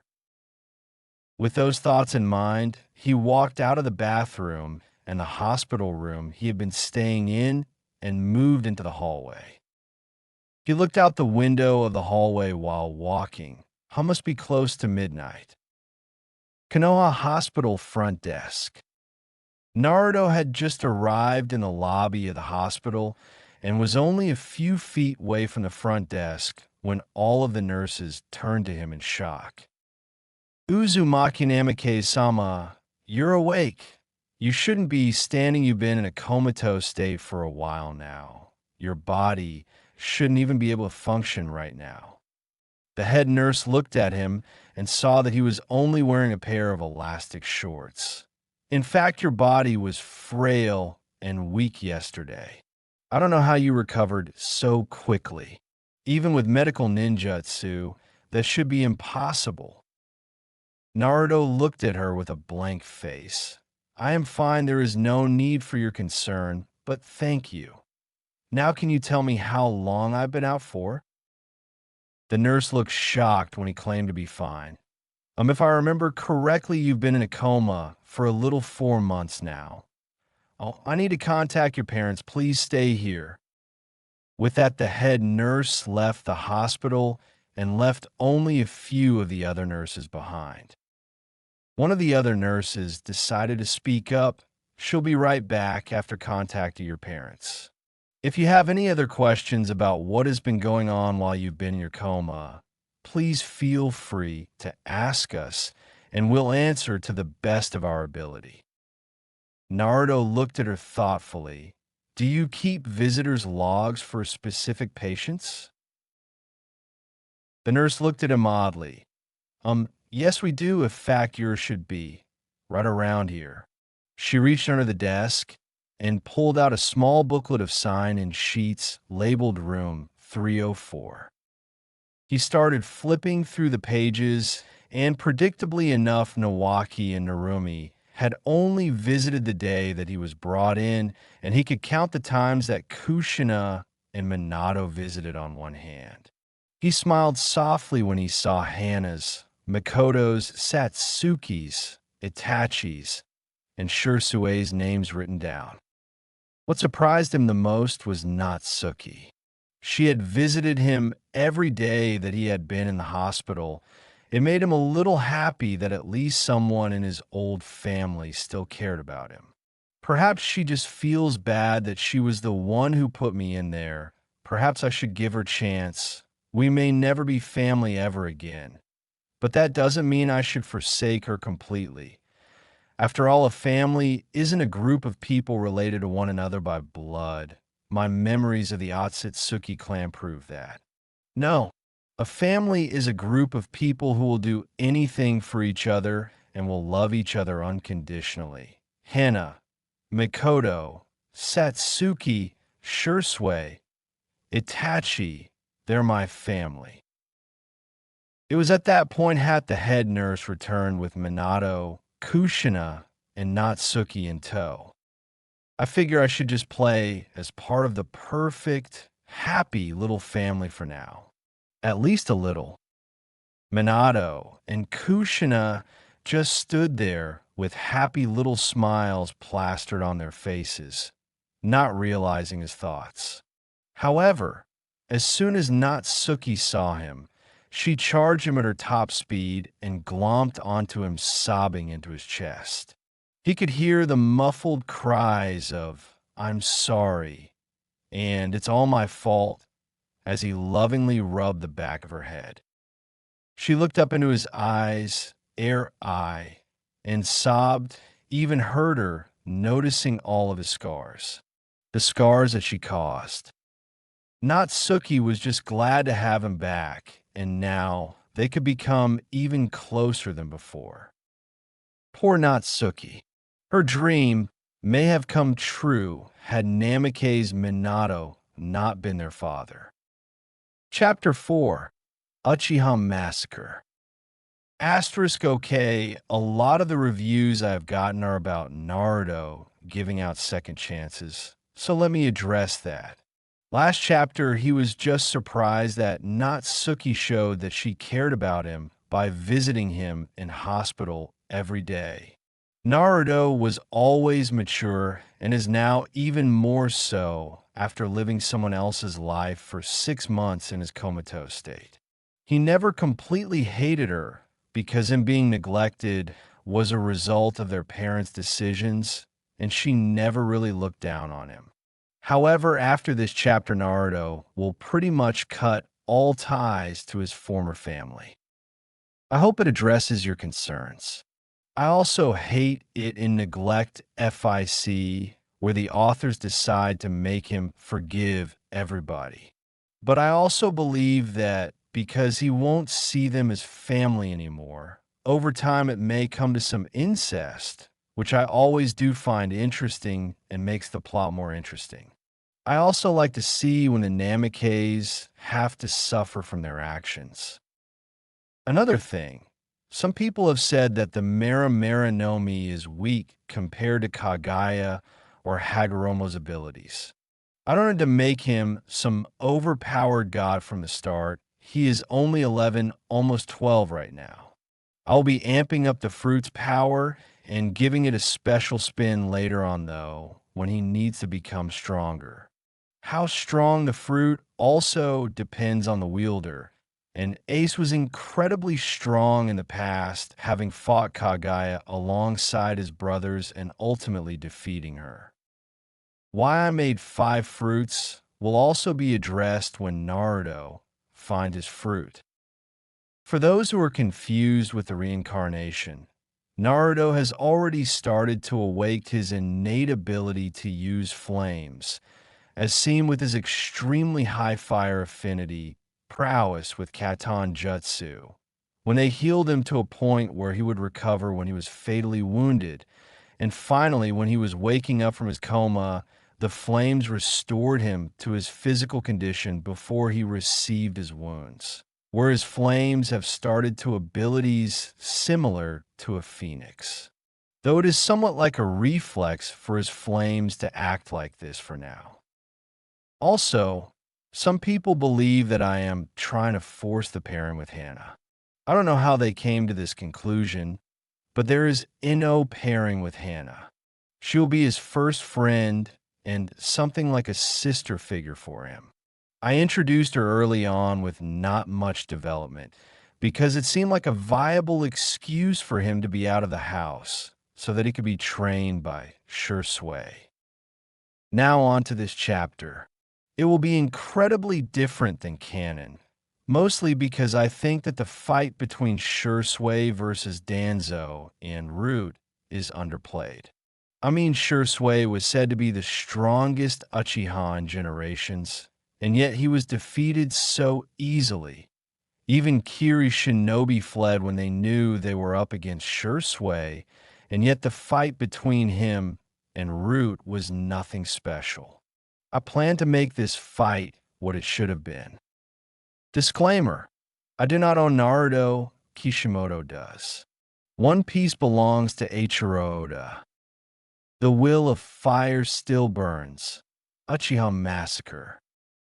It was a cold fall morning for the people of Konoha in early October. It had been a rough few months for Naruto, especially. He had woken up from his coma 2 months ago and there were several things irritating him at the moment. The first was his physical condition. For some odd reason, or innate power, his body was in the same condition as it had been almost 6 months ago, but that didn't mean that he was without problems. Naruto had to begin his training from the ground up because his muscles had not been used for any kind of strenuous activity for months. Though that problem was rather easy to fix after several weeks of physical therapy and starting back up on his training regimen again. The second was Natsuki. She had become far too attached for Naruto's liking. At first he had thought that it was kind of sweet that she was worried for him, but now it was just pissing him off. She would cling to him whenever she could, and her eyes would start tearing up every time that she had looked at his face because of the scar. And of course, she was still blaming herself for it. Naruto knew that his accident wasn't completely her fault and didn't really blame her for it, but it didn't exactly drive them closer. Natsuki had started babying Naruto unnecessarily. Every time that he would try to leave the house, she would try to stop him, thinking that she would lose him again. Needless to say, Naruto had to resort to shining everywhere just so he wouldn't have to deal with her. Naruto had not been able to use his chakra at all while in his comatose state, so his training with Shisui had to start from the ground up once again. He could still remember their reactions to when he walked into the Uchiha compound the day after his dismissal from the hospital. Flashback, 2 months ago. It was the morning after Naruto had been discharged from the hospital, and he was on his way to the Uchiha compound. It had taken some doing to get used to using his body again, but he managed. "It's been a long time since I've been here, huh?" I wonder how they will react once they see me, were his thoughts as he walked up to the main gates of the Uchiha compound. Naruto was walking through the streets of the Uchiha district and noticed all of the stares he was getting. At first, the young blonde was confused as to why he was receiving all of the attention, but then it hit him. Ah, news about what happened to me must have spread through the village. It's not that often that your morning is greeted with the one-eyed son of the Hokage with a lightning bolt engraved into his face. Naruto wasn't too fond of the scar on his face. Sure, it was kind of cool, but it looked like something out of manga to him. How ironic. He was broken from his thoughts as he arrived right in front of his destination, the Uchiha clan head's house. Naruto had never met Fugaku before. Every time that he was over at the Uchiha compound, Fugaku was either at meetings with the clan elders or attending to his clan duties. But from what he had heard, Mikoto's husband had a stick shoved pretty far up his ass and was far too absorbed in the beliefs of the Uchiha clan to even make time for his wife. Naruto knocked on the door a few times before waiting for someone to answer. He then heard footsteps and a distinctly feminine voice. "Hold on, I'll be right there." The door slowly started to open a few moments later. "What can I do for Dash?" Mikoto just stared down slightly at Naruto with a shocked look on her face. Naruto just smiled softly at her. "It's good to see you again after so long, Mikoto-sama." It was then that Mikoto was broken out of her frozen state and hit him over the head with a wooden spoon that was in her hand. "How many times have I told you to call me Mikoto-chan?" "Mikoto-chan," she yelled tearfully and pulled him into a tight motherly hug.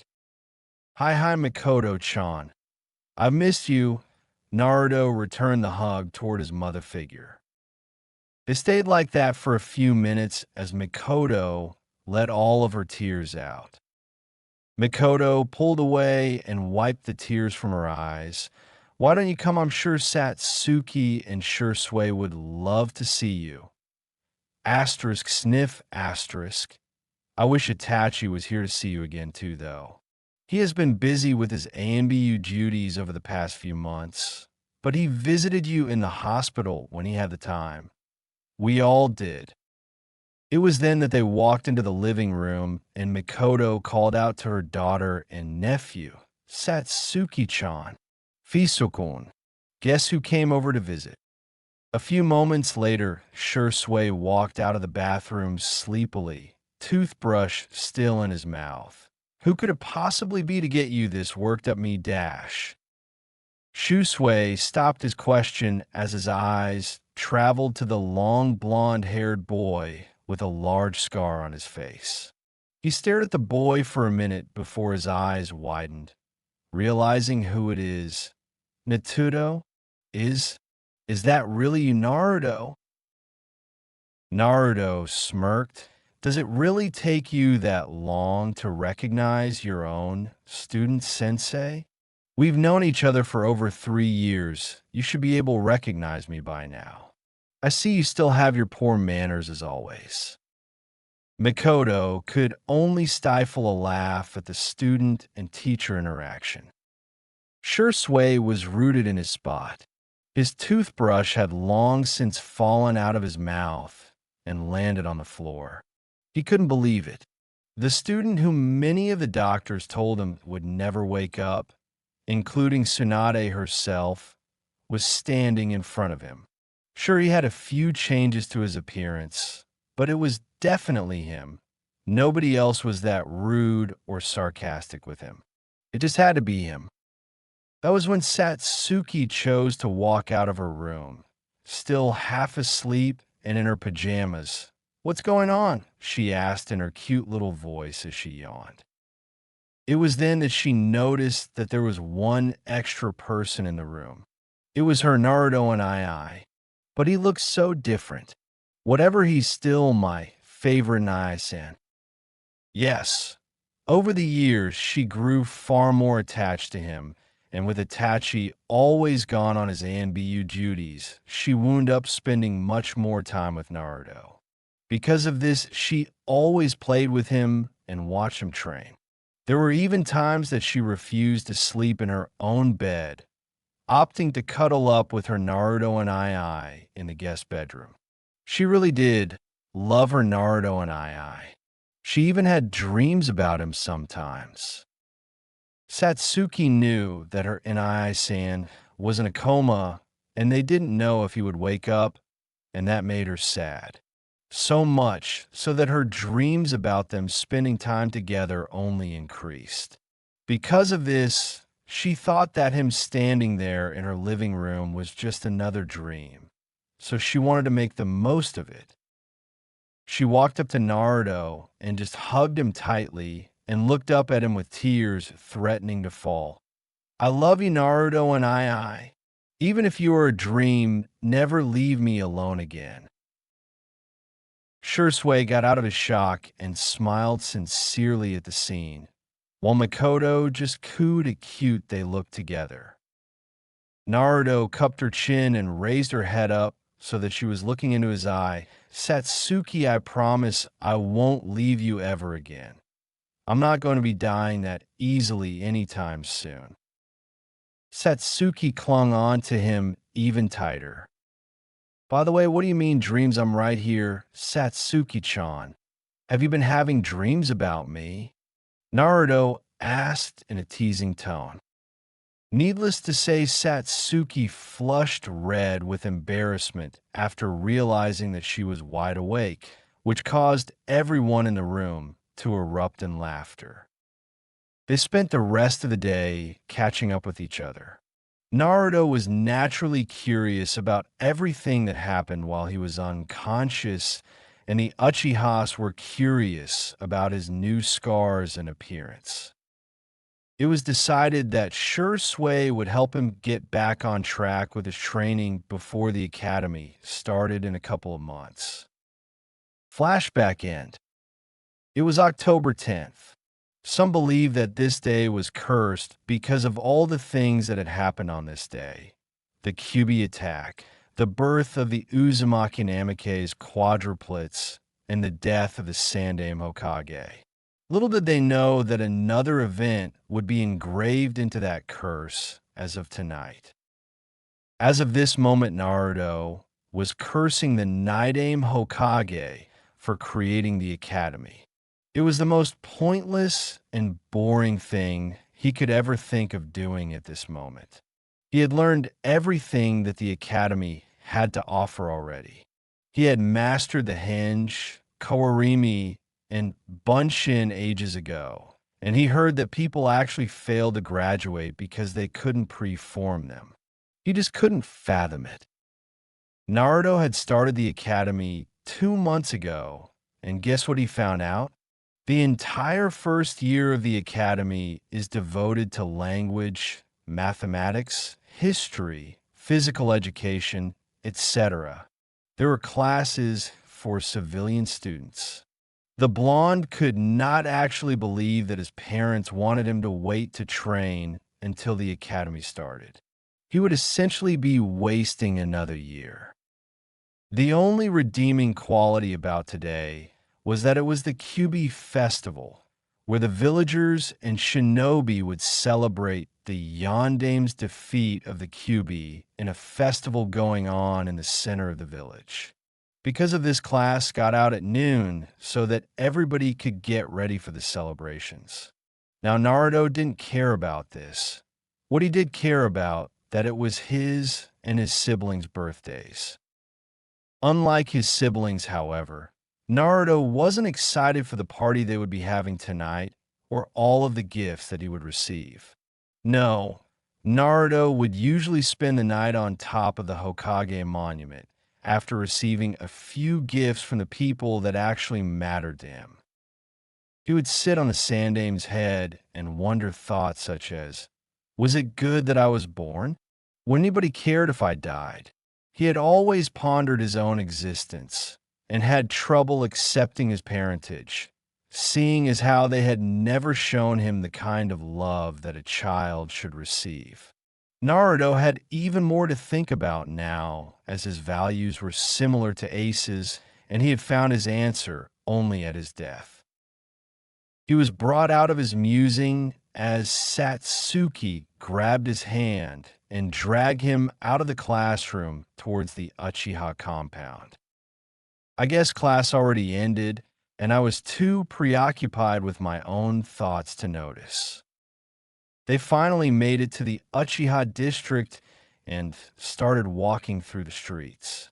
It was then that Naruto's thoughts ran wild as he noticed everyone looking over at him nervously. Why does everyone look so nervous around me? It can't be because I'm an outsider. I always come here.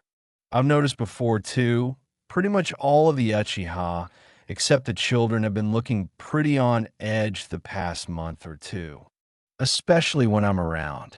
Could it be because of how close I am to Satsuki, because she's a member of the clan head's family? No, that doesn't seem like that big of a deal. Perhaps it is because I'm the Hokage's son. If that's the case, then they're probably planning something. Whatever it is, it can't be good. A normal 12-year-old boy wouldn't notice such things, but it can be said that Naruto is a genius or some type of prodigy, only second to Itachi. I suppose there's no use worrying about it at the moment. I might as well just enjoy spending today with my family. With those thoughts in mind, they arrived at the house and took of their shinobi sandals before heading into the living room. The only ones there were Mikoto and Hana. "Happy birthday, Naruto!" they both shouted. Naruto looked around and noticed that neither Shisui nor Itachi were there. Mikoto noticed him looking around and chose this moment to speak. "Sorry, Naruto-kun, but Shisui and Itachi aren't here. They were called to the Hokage Tower earlier today." Her eyes looked sad at that last part, and Naruto noticed that, but they did leave behind gifts in case they didn't see you later on today. Naruto noticed that Mikoto was forcing a smile. "Mikoto-chan, you know, I don't believe in celebrating my birthday." Hana voiced her own opinion on the matter. "We all know how you feel. Just don't think of this as a birthday party then. Just all of spending the day together. Now go ahead and open your presents." Mikoto nodded and handed Naruto a navy blue box with a red rope tied around it. He opened the box and found two things. The first was a pure black eye patch. A chuckle escaped his mouth after seeing the present. The second was a scroll. He opened the scroll and gasped. This is Dash." It was Mikoto who answered him. "That is from Itachi. It's his own personal scroll of all of the Jinjutsu that he knows or has created. He thought that you might like it, seeing as how you're quite interested in Jinjutsu." Naruto was left speechless. I don't know what to say. Mikoto smiled sadly, knowing that these would be the final gifts he received from part of his family. Now, for Shizukun's gift. She grabbed another box. This one was black and had the Uchiha's clan emblem on the front of it. Naruto opened the box and saw a thicker black scroll. He tried to open it, but couldn't. Naruto was surprised at not being able to read his sensei's present. Mikoto saw his surprised expression and figured that she should explain. "This scroll contains every jutsu that Shisui knows, as well as a few that he thought that you might like." Naruto's shock only grew. Every jutsu that Shisui Sensei knows. Sensei is the most powerful Uchiha of this generation and knows dozens of different jutsus. But still, that doesn't explain why I can't open the scroll. As you may have noticed, you're not able to open it just yet. Certain circumstances must be met before it'll open for you. But he said that those circumstances should be met sooner rather than later. Naruto noticed Mikoto's downcast expression. Okay, something has to be going on. Mikoto is always so sweet and energetic. She's almost never sad. And both Shisui and Itachi not being here. Why would Minato call them to the Hokage Tower? He should be helping to set up for the party tonight. Maybe I should show up to the party for once, just to see what's going on. Mikoto noticed Naruto looking at her suspiciously and decided to take his mind off of whatever he was thinking, knowing that he was too smart for his own good. Okay, everyone, time for cake. That brought Naruto out of his musings. Whatever, I'll figure it out later. Hokage Tower, meeting room, 2 p.m. The Yondaime Hokage, Namake's Minato, was sitting behind a long desk inside of the Hokage's personal meeting room. Sitting beside him were all three of the elders, Hamura, Kohara, and Danzo. In front of them were two kneeling Yinbyu operatives, Uchiha Shisui and Uchiha Itachi. These two were Minato's spies inside of the Uchiha clan. They had just finished reporting all of the information they had on the Uchiha's plan for the coup d'etat. Minato rubbed the bridge of his nose. He really wished that it didn't have to come to this. Is that everything you could gather? Do they really plan to revolt against Konoha? Shisui closed his eyes and let out a sigh. Hi Hokage-sama. The children have no idea that the rest of the clan plans on doing this, though. The only one who has spoken against it is Uchiha Mikoto and has refused to participate in the coup. Minato was glad that his wife's friend was still on their side. Where will she be tonight? Itachi chose to reply. She is one of the only Uchiha to have relation with those outside of the clan. Tonight she should be at your children's birthday party, Hokage-sama. Minato smiled, knowing that she would be spared should things not go as planned. If the Uchiha have decided to wage war on Konoha, then we will have no choice but to judge them as traitors to the village, Kohara declared. Hamura decided to voice his opinion. Yes, I believe that is the correct course of action. We need to deal with them now before they take action and cost us the lives of countless shinobi and civilians in a conflict with the village. Danzo looked impassively as Minato, already having plans of his own. You know what you must do, Minato. Are you willing to risk the lives of everyone in the village based on the actions of one clan? Minato just sighed. If this situation isn't taken care of, then it will cause a civil war inside of Konoha. Any war will suffer losses on both sides. I am not willing to risk the lives of the villagers based solely on the actions of the Uchiha. Should a civil war break out and the other hidden villages catch wind of it, then it will give them a chance to invade the village while we are weak. If this problem is not taken care of before the revolt, then it may as well lead to the Fourth Great Shinobi War. All those in the room came to the same conclusion. Minato continued, I have a plan to take care of this. Shisui, you have the most powerful eyes seen in several generations of Uchiha.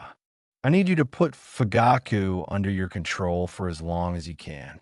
I need you to but me as much time as possible until I can come up with a way to negotiate peacefully with the Uchiha. Shisui nodded. Tonight, during my children's party and the Kyubi festival, I want you to place this Jinjutsu on him. The Uchiha do not usually come to either of these events, so it will be the perfect opportunity. Minato sighed. However, I do have a backup plan should you fail or if the Uchiha catch wind of our plan. This caught the attention of both the Uchiha and the elders in the room. Itachi, Shisui, you two are to separate the moment you leave this office and are not to make contact with each other until 5 p.m., exactly when your mission will start.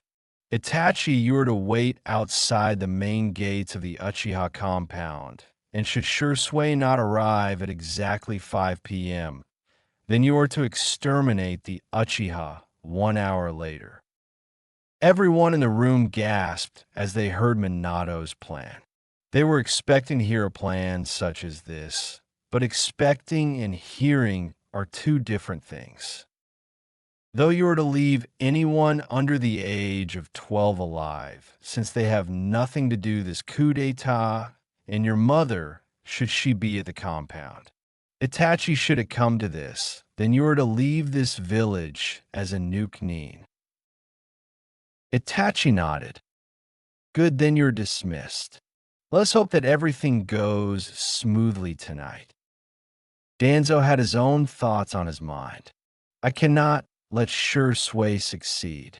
They are traitors who have gone against Konoha and will do it again if they receive the chance.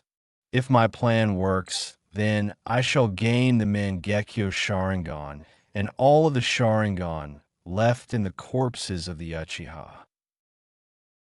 Konoha Forest, 4 p.m. Uchiha Shisui was not having a good day. First, he found out that the coup d'etat was going to take place tomorrow. Then he had to miss his student's birthday party because he had to report to the Hokage and the elders. Then he is given the order to place the Uchiha clan head under his Genjutsu to control him. And now, before he could make it to the Uchiha compound to pre-form his mission, he was intercepted by Danzo. Shisui had already known that Danzo would have some kind hidden agenda, so he was ready. This fact alone was the reason that Shisui still had both of his eyes. Danzo had tried to give him some kind of speech about protecting the leaf his own and came at him with the intention to steal his eye. However, Shisui caught his wrist and put him under a powerful Sharingan Genjutsu. He knew it wouldn't last, though. As soon as the Uchiha activated his Sharingan, he noticed the chakra in Danzo's right eye. It was the same chakra color as a Sharingan.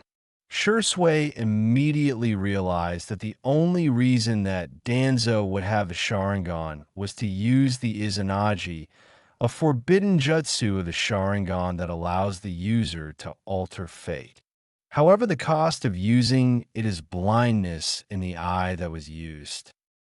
He quickly shined to his left, and sure enough, the Danzo that he was looking at disappeared, and another reappeared right behind where he used to be standing.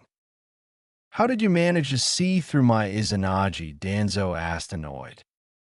Did you really think that any illusion could escape my Sharingan? The one-eyed man sighed. I suppose I'll have to approach this differently then. Danzo signaled for his root to come out of the shadows and appear before him. 20 shinobi wearing blank porcelain masks and regular Yanbiyu attire shined onto the battleground. 2 more appeared in different clothing, though. Both of them wore short-sleeved black jackets with high collars and red straps. Both of them also had tantos strapped to their backs. The first one had shoulder-length orange hair and wore his black jacket open with a brown kimono-like shirt underneath. The second one had short black hair, wore a strange mask covering the top half of his face. He wore clothing similar to an Aburame's under his jacket. He recognized these two as Yamanaka Fu and Aburame Torian. Both of them were members of his graduating class back at the academy. He had always wondered what happened to them. Shisui stared at the root, assessing them. A bit excessive, if you ask me. I mean, I am only one man, and yet you send some of your best operatives after me along with yourself? You must be getting old, Danzo. Danzo just stared at him impassively. It is quite the contrary, actually. You are the strongest Uchiha to have been born in generations. But that ends now. I will take your eyes and then retrieve the eyes from the Uchiha corpses that Itachi will leave behind. I shall protect Konoha with my own two hands. I can't let him go through with any of that. It will go against everything that we have been working towards. I need to take care of him now. Shisui started weaving hand seals and finally ended in the tiger's seal, Katan. Gukkaku no Jutsu. Shisui breathed out a large fireball that was aimed straight for Danzo. As the large fireball moved her closer, all of the roots started weaving hand seals. Sueton, Mizrappa, large torrents of water escaped from each of their mouths and met the oversized fireball in the middle of the field. Their collision produced a steam that covered the entire field. It was a bad idea to counter on their part when they could have easily dodged. Shisui could easily sense their chakra signatures while in the steam and proceeded to make his move. The Uchiha shined across the battlefield, drew his tanto, and proceeded to slit the throats of 5 root agents before someone realized what he was doing. 2 charged him, but were easily disabled by a Sharingan. Jinjutsu, and their chests slashed open with a tanto enhanced with Katan chakra. Futon, Daitapa, Danzo let loose a large gust of wind to blow away the steam, but by then Shisui had already killed 3 more of his root agents. Shisui sheathed his tanto and reached behind him into the 2 weapons pouches on his belt. A group of 6 root began to charge him with kunai in hand, but after they had taken their first few steps, Shisui shined in between the group and let loose a barrage of shuriken, killing them instantly. I'm glad that most of Danzo's root are only mid-chunin to low jonin level shinobi. Had they been more skilled, I may have already been dead by now. Shisui jumped back and started to quickly go through his hand signs, hoping to finish all of them off. Katan, Zukuka, he unleashed a small fireball towards them which erupted into a giant firestorm, causing widespread destruction and incinerating a large part of the forest they were in. Danzo, Fu, and Torian managed to get out of the blast radius, but they were forced to dodge the flying debris that the jutsu caused. The 4 remaining root were not as fortunate and were incinerated instantly. What was the previous battlefield was now nothing more than crater and completely scorched debris. Many of the trees were still on fire, creating even more shadows, and the setting sun wasn't going to make it easier to find them. Danzo, Fu, and Torian were nowhere in sight. The young Uchiha knew that they had escaped his last jutsu and were now waiting for the perfect moment to strike. Fu is a Yamanaka, so he will specialize in mind techniques, and Torian is an Aburame, so he'll be using bug techniques. If I remember correctly, he specialized in venomous bugs, which is why he always wore so much clothing. They'll probably try to work together to bring me down. It's likely that they're the strongest shinobi that Danzo has in his root. They'll probably be at least mid-jonin level. I'll need to be careful. I need to take care of them first, and then I can focus on Danzo. He was right. Out of the corner of his eye, the Sharingan picked up the movement of 2 people moving out of the forest shadows. He jumped to the right to dodge a barrage of kunai that would have killed him had he not seen it. They charged him, moving in a zigzag pattern, and tried to overwhelm him with taijutsu. Then Fu unsheathed his tanto, while Shisui pulled out his own. They engaged in a fierce kenjutsu match, trading blow for blow, sparks flying everywhere.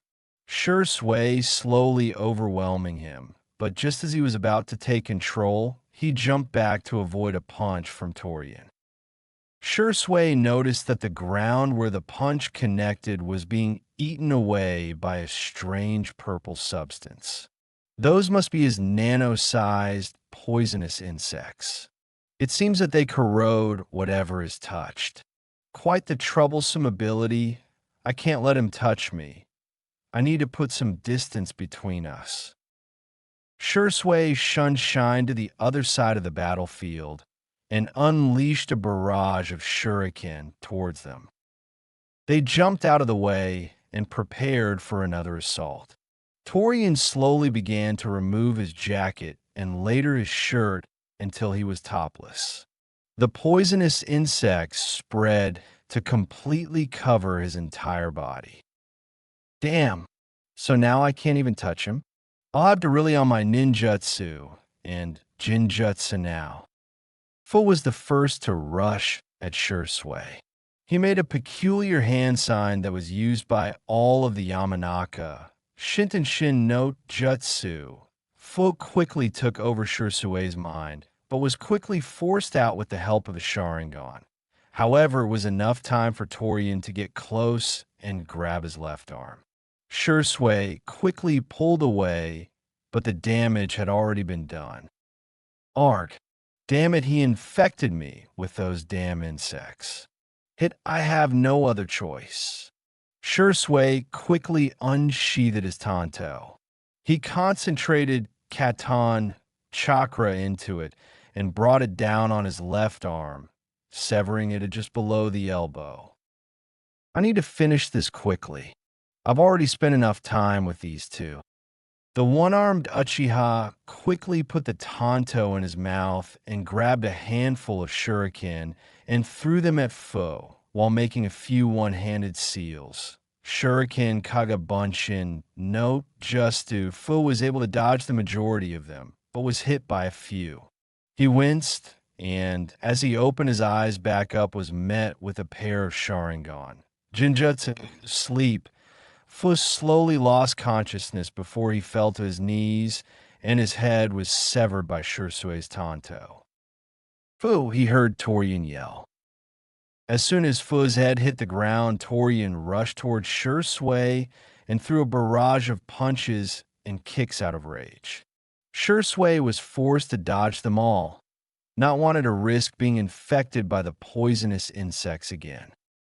The Sharingan uses finally found an opening after ducked under one of Torian's punches and drove his fire encased tanto in his heart. He overloaded the tanto with Katan chakra and burned a hole right through where Torian's heart used to be. Shisui's hand and arm was completely burned from the use of Katan chakra, but he pushed through it, knowing that he still had one fight left in him. He turned around and was greeted with the sight of Danzo. The bandages on his face were gone, revealing a pure white eye, a sign of blindness from the use of his Anaji. He had tossed away his large black robe and was left shirtless so his right arm could clearly be seen. It was a sickly gray color with what looked to be a face on the shoulder. I asked at a face. What the hell is up with his arm?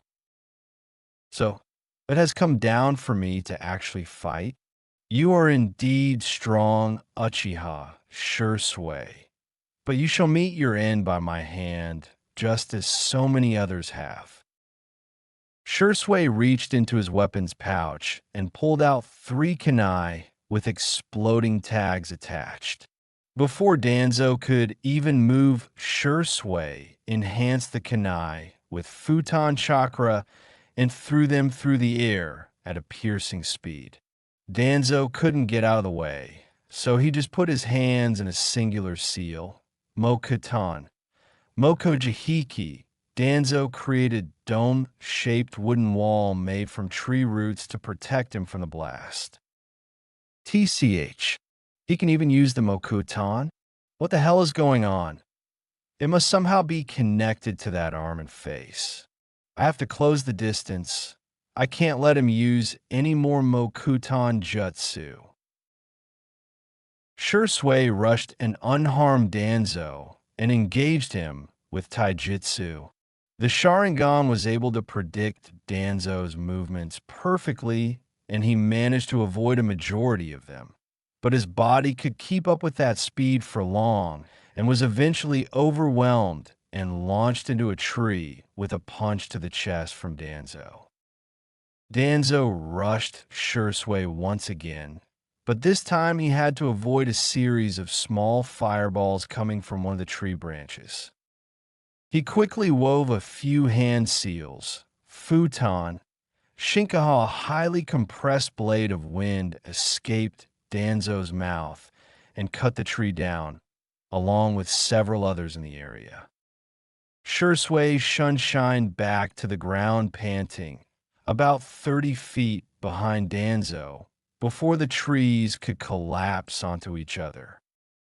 Damn it, I'm tiring out. I need to finish him off soon. If I can't change the fate of the Uchiha clan, then I'll at least do Konoha the service of killing this bastard. Danzo saw the exhausted form of Shisui over his shoulder. I suppose I'll finish this right now. Danzo finished his hand seals and inhaled a deep breath of air. Futon. Shinko. Danzo then released a large, crushing sphere of wind chakra meant to completely crush Shisui. But when the dust cleared, Danzo couldn't believe his eyes. In front of him stood a completely battered Shisui with his Mangekyo Sharingan active within a large red skeletal figure. A second later, muscle and tissue began to wrap around the skeletal figure, and then its chakra began to flare until it was completely clad in armor. Danzo was about to summon Baku, but before he could even flinch, he was pierced with a large orange sword of ethereal energy. This is the third and final power of the Mangekyo Sharingan, the Susanoo. This is my last resort, my perfect defense, Danzo. Nothing can penetrate it. To think that I'd actually be forced to use it. You're finished, Danzo. That blade stabbing you through the stomach is the sword of Tatsuka. It is an ethereal weapon, an enchanted blade that seals anyone it pierces into the world of drunken dreams for all eternity, never to see the light of day again. Goodbye, Shimura, Danzo.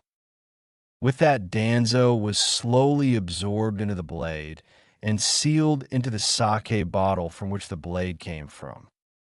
Shisui deactivated his Mangekyo Sharingan and his left eye back into his normal Sharingan. He clutched his right eye in pain. Erf damn, I was just a second too late in activating my Susanoo. One of the stray wind blade from his last jutsu managed to damage my eye. I was lucky to still be able to use the Susanoo after that. Well, it's finally over. From how dark it is, I'd say that it's around 6 o'clock. I was too late, damn it, Danzo. It was then that Shisui started coughing up a large amount of blood. So I was right. He must have collapsed one of my lungs with that chakra-enhanced punch that sent me flying into the tree.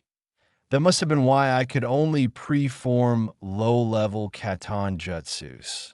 I can already feel my other lung being filled with blood.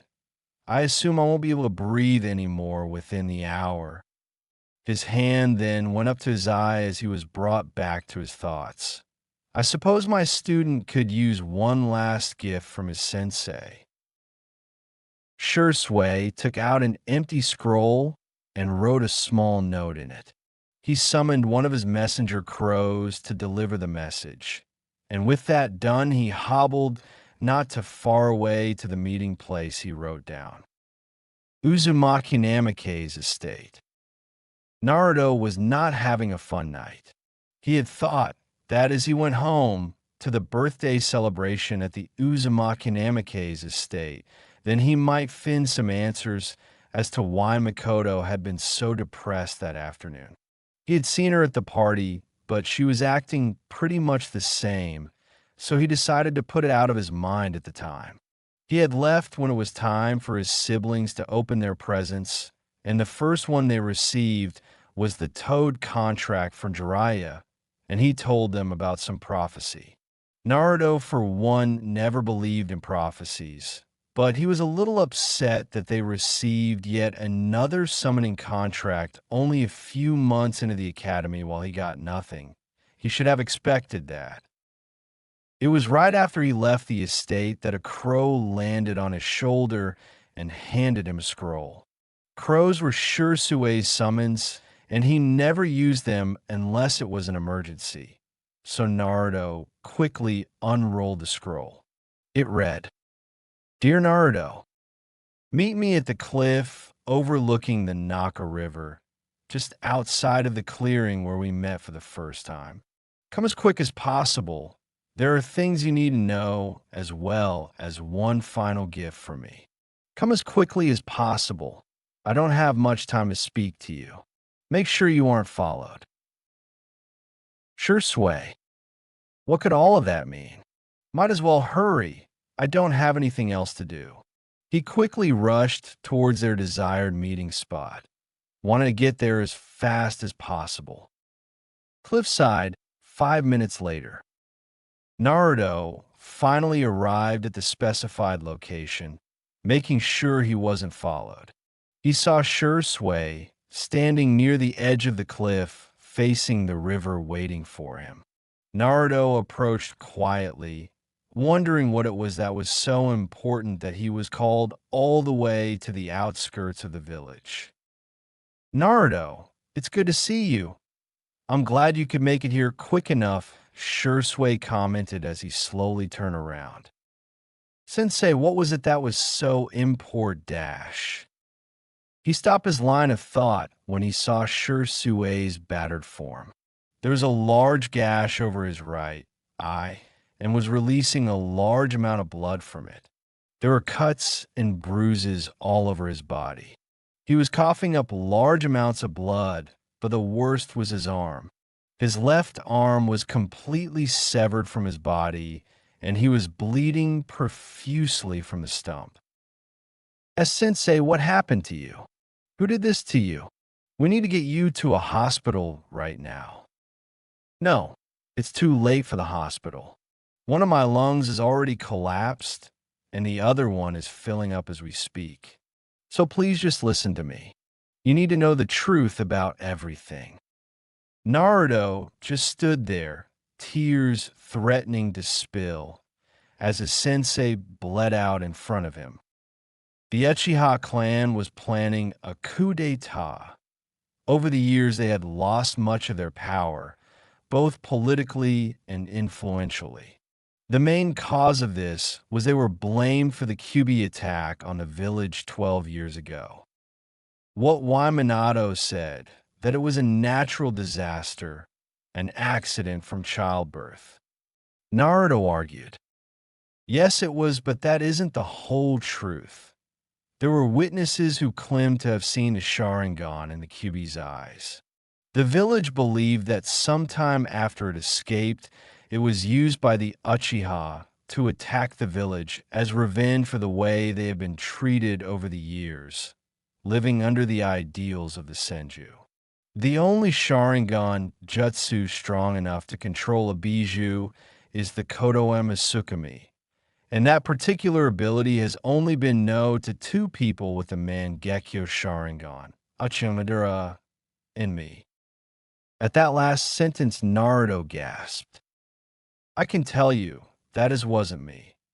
I personally believe that the QB was never taken out of the control of Madara and has remained in effect after all of this time. The Kodoe Tsukumi is the most powerful Jinjutsu to ever exist. If it were to fall into the wrong hands, it could spell the world as we know it. Naruto, once I die tonight, people will try to steal my remaining eye for themselves. Naruto, I want you to have it. Naruto could only remain speechless. What? Naruto, you're my only student as well as one of my best friends. Please take my eye and help to carry on my will. This shall be my final gift to you. Think of it as a birthday present. Shisui said, all the while smiling. Naruto could only nod. Shisui made a Kage Bunshin and reached into his right eye socket and pulled the Sharingan out. The Kage Bunshin took it and removed the eye patch from Naruto's right eye. He began to implant the eye with his limited knowledge of medical ninjutsu. After the operation was finished, the Kage Bunshin put the eye patch back on Naruto and poofed out of existence. Shisui stood before him with both of his bleeding eye sockets closed. Now then for the rest of my tale. Itachi and I were working as spies for the Hokage because both of us knew that a civil war within Konoha would have sparked the fourth great shinobi war when other villages would have tried to invade when we would be weakest. Father was the cause of all of this. The coup was going to happen tomorrow, and it needed to be stopped one way or another. It was decided that I would control Fugaku using the Kodoe Tsukumi, but I never got the chance to. One of the elders, Shimura Danzo, stood in my way. He had some sixth sense of loyalty to Konoha and planned to steal my eyes and then the rest of the Uchiha when they were dealt with. I managed to defeat and seal him away, so you don't have to worry about him. Asterisk cough, cough. He spat out an enormous amount of blood and smiled sadly. It seems that my time is running shorter than I thought. I'm sorry that I can't tell you the rest of this directly, but this should be good enough. Memory transference jutsu. With those words, he touched Naruto's forehead and memories from awakening the Sharingan to the secrets of the Mangekyo, to the meeting with the Yondaime and the elders, to Shisui's final battle with Root and Danzo, flooded Naruto's mind. Thank you for being my student. Naruto, with those final words, the life faded from Shisui's voice and his body fell into Naruto's arms. The will of fire still burns. Aftermath. Konoha Cemetery. It had been a few days since the Uchiha massacre. Naruto was seething in rage at the moment. He had to use all of the willpower that he had built up over the years to stop himself from releasing his most deadly Katon Jutsu upon everyone who was attending the funeral for the Uchiha clan. The reason for this silent rage? Minato and the elders had decided to come and pay their respects for the fallen Uchiha.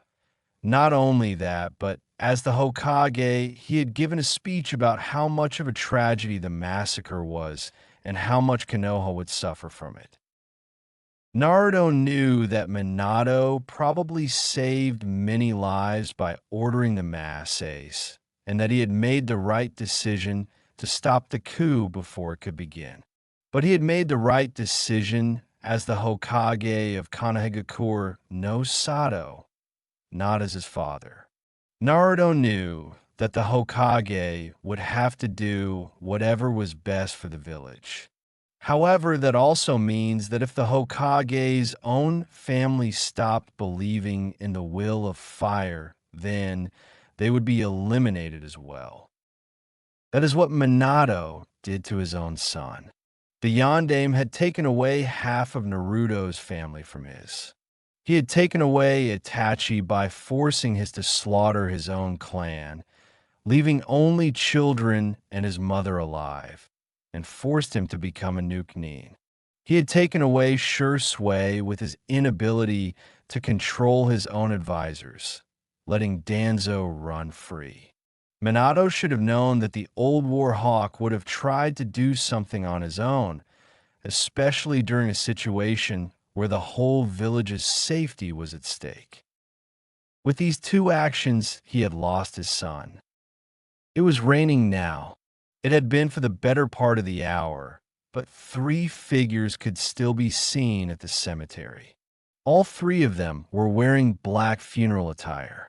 One was a beautiful older woman with black hair and pale skin. Her eyes were red from crying so much and had bags under them. The second was a young man with long blonde hair and was wearing an eye patch over his right eye. The final one was a 9-year-old girl with empty black eyes and red puffy cheeks. These three were Uchiha Mikoto, Uzumaki Namikaze's Naruto, and Uchiha Satsuki. The other Uchiha that had been left alive numbered no more than 7.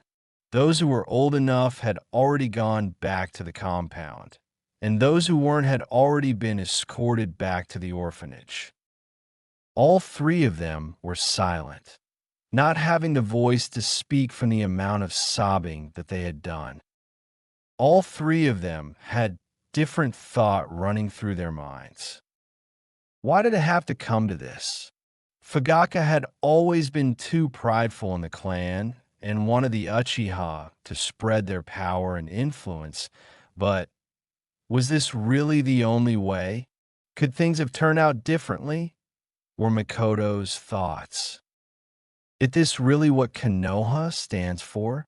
Fight side by side until their ideals start to waver from your own, and then slaughter them just so they can't turn on you?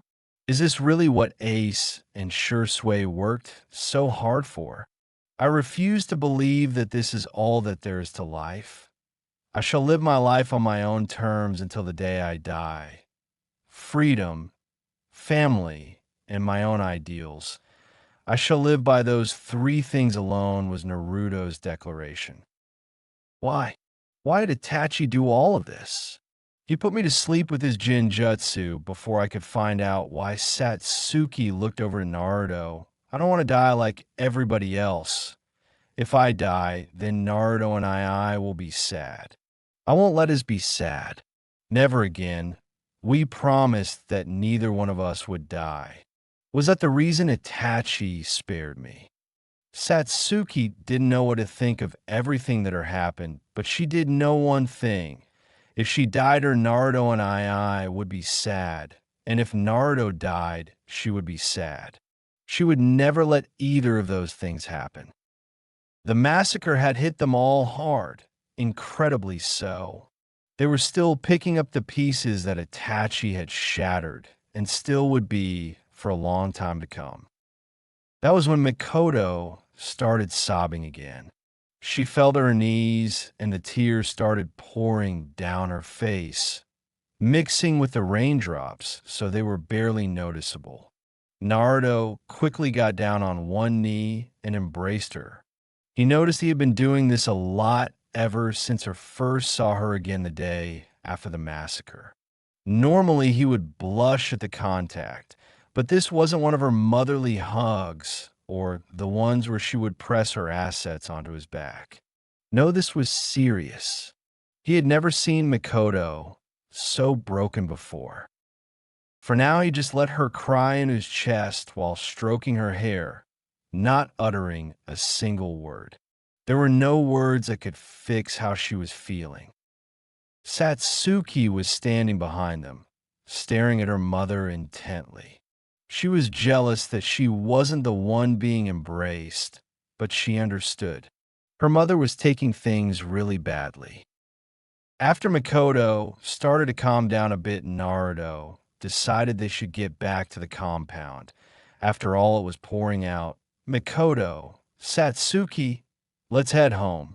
I think we've spent enough time here today, and the rain doesn't look like it's going to let up anytime soon. You'll catch a cold at this rate. Besides, someone's out to look out for you two now." Both of them nodded at his words. Mikoto smiled for the first time since the massacre happened. It was rare for anyone to get a glimpse at Naruto's gentle and caring side. With that, they left the cemetery to head back to the Uchiha compound, Mikoto not ever letting go of Naruto's hand. Konoha Council Room. Minato, Hamura, and Koharu were all sitting in the council chambers discussing the outcome of their latest assignment. It turned out rather well, all things considered, Koharu stated. "Yes, but we had to rely on the backup plan, which was something I wish that we didn't have to do," Minato responded solemnly. "I too wish that we could have come to a peaceful outcome. Whatever happened to Shisui that night, I was sure that he would have succeeded, and there was only a small chance that the Uchiha would have found out about our plan beforehand." Hamura stated his own opinion. Minato closed his eyes for a minute and thought, "I don't know exactly what happened, but I know that Danzo is involved with it somehow. From what Itachi told me, Shisui never showed up, so it is likely that something stopped him from doing so. Danzo has also been missing since Shisui and Itachi left this room. We also found the bodies of over a dozen of his root agents in the forest near the Naka River, where it looks like a battle took place. Did either of you two know that he had his roots still active?" It was more of a demand rather than a question. There was silence for a moment, but Koharu decided to answer.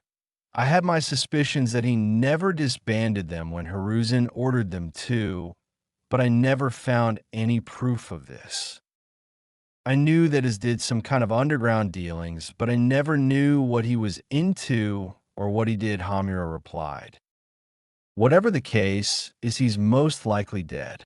He would never be gone from Konoha for so long when something so important is happening.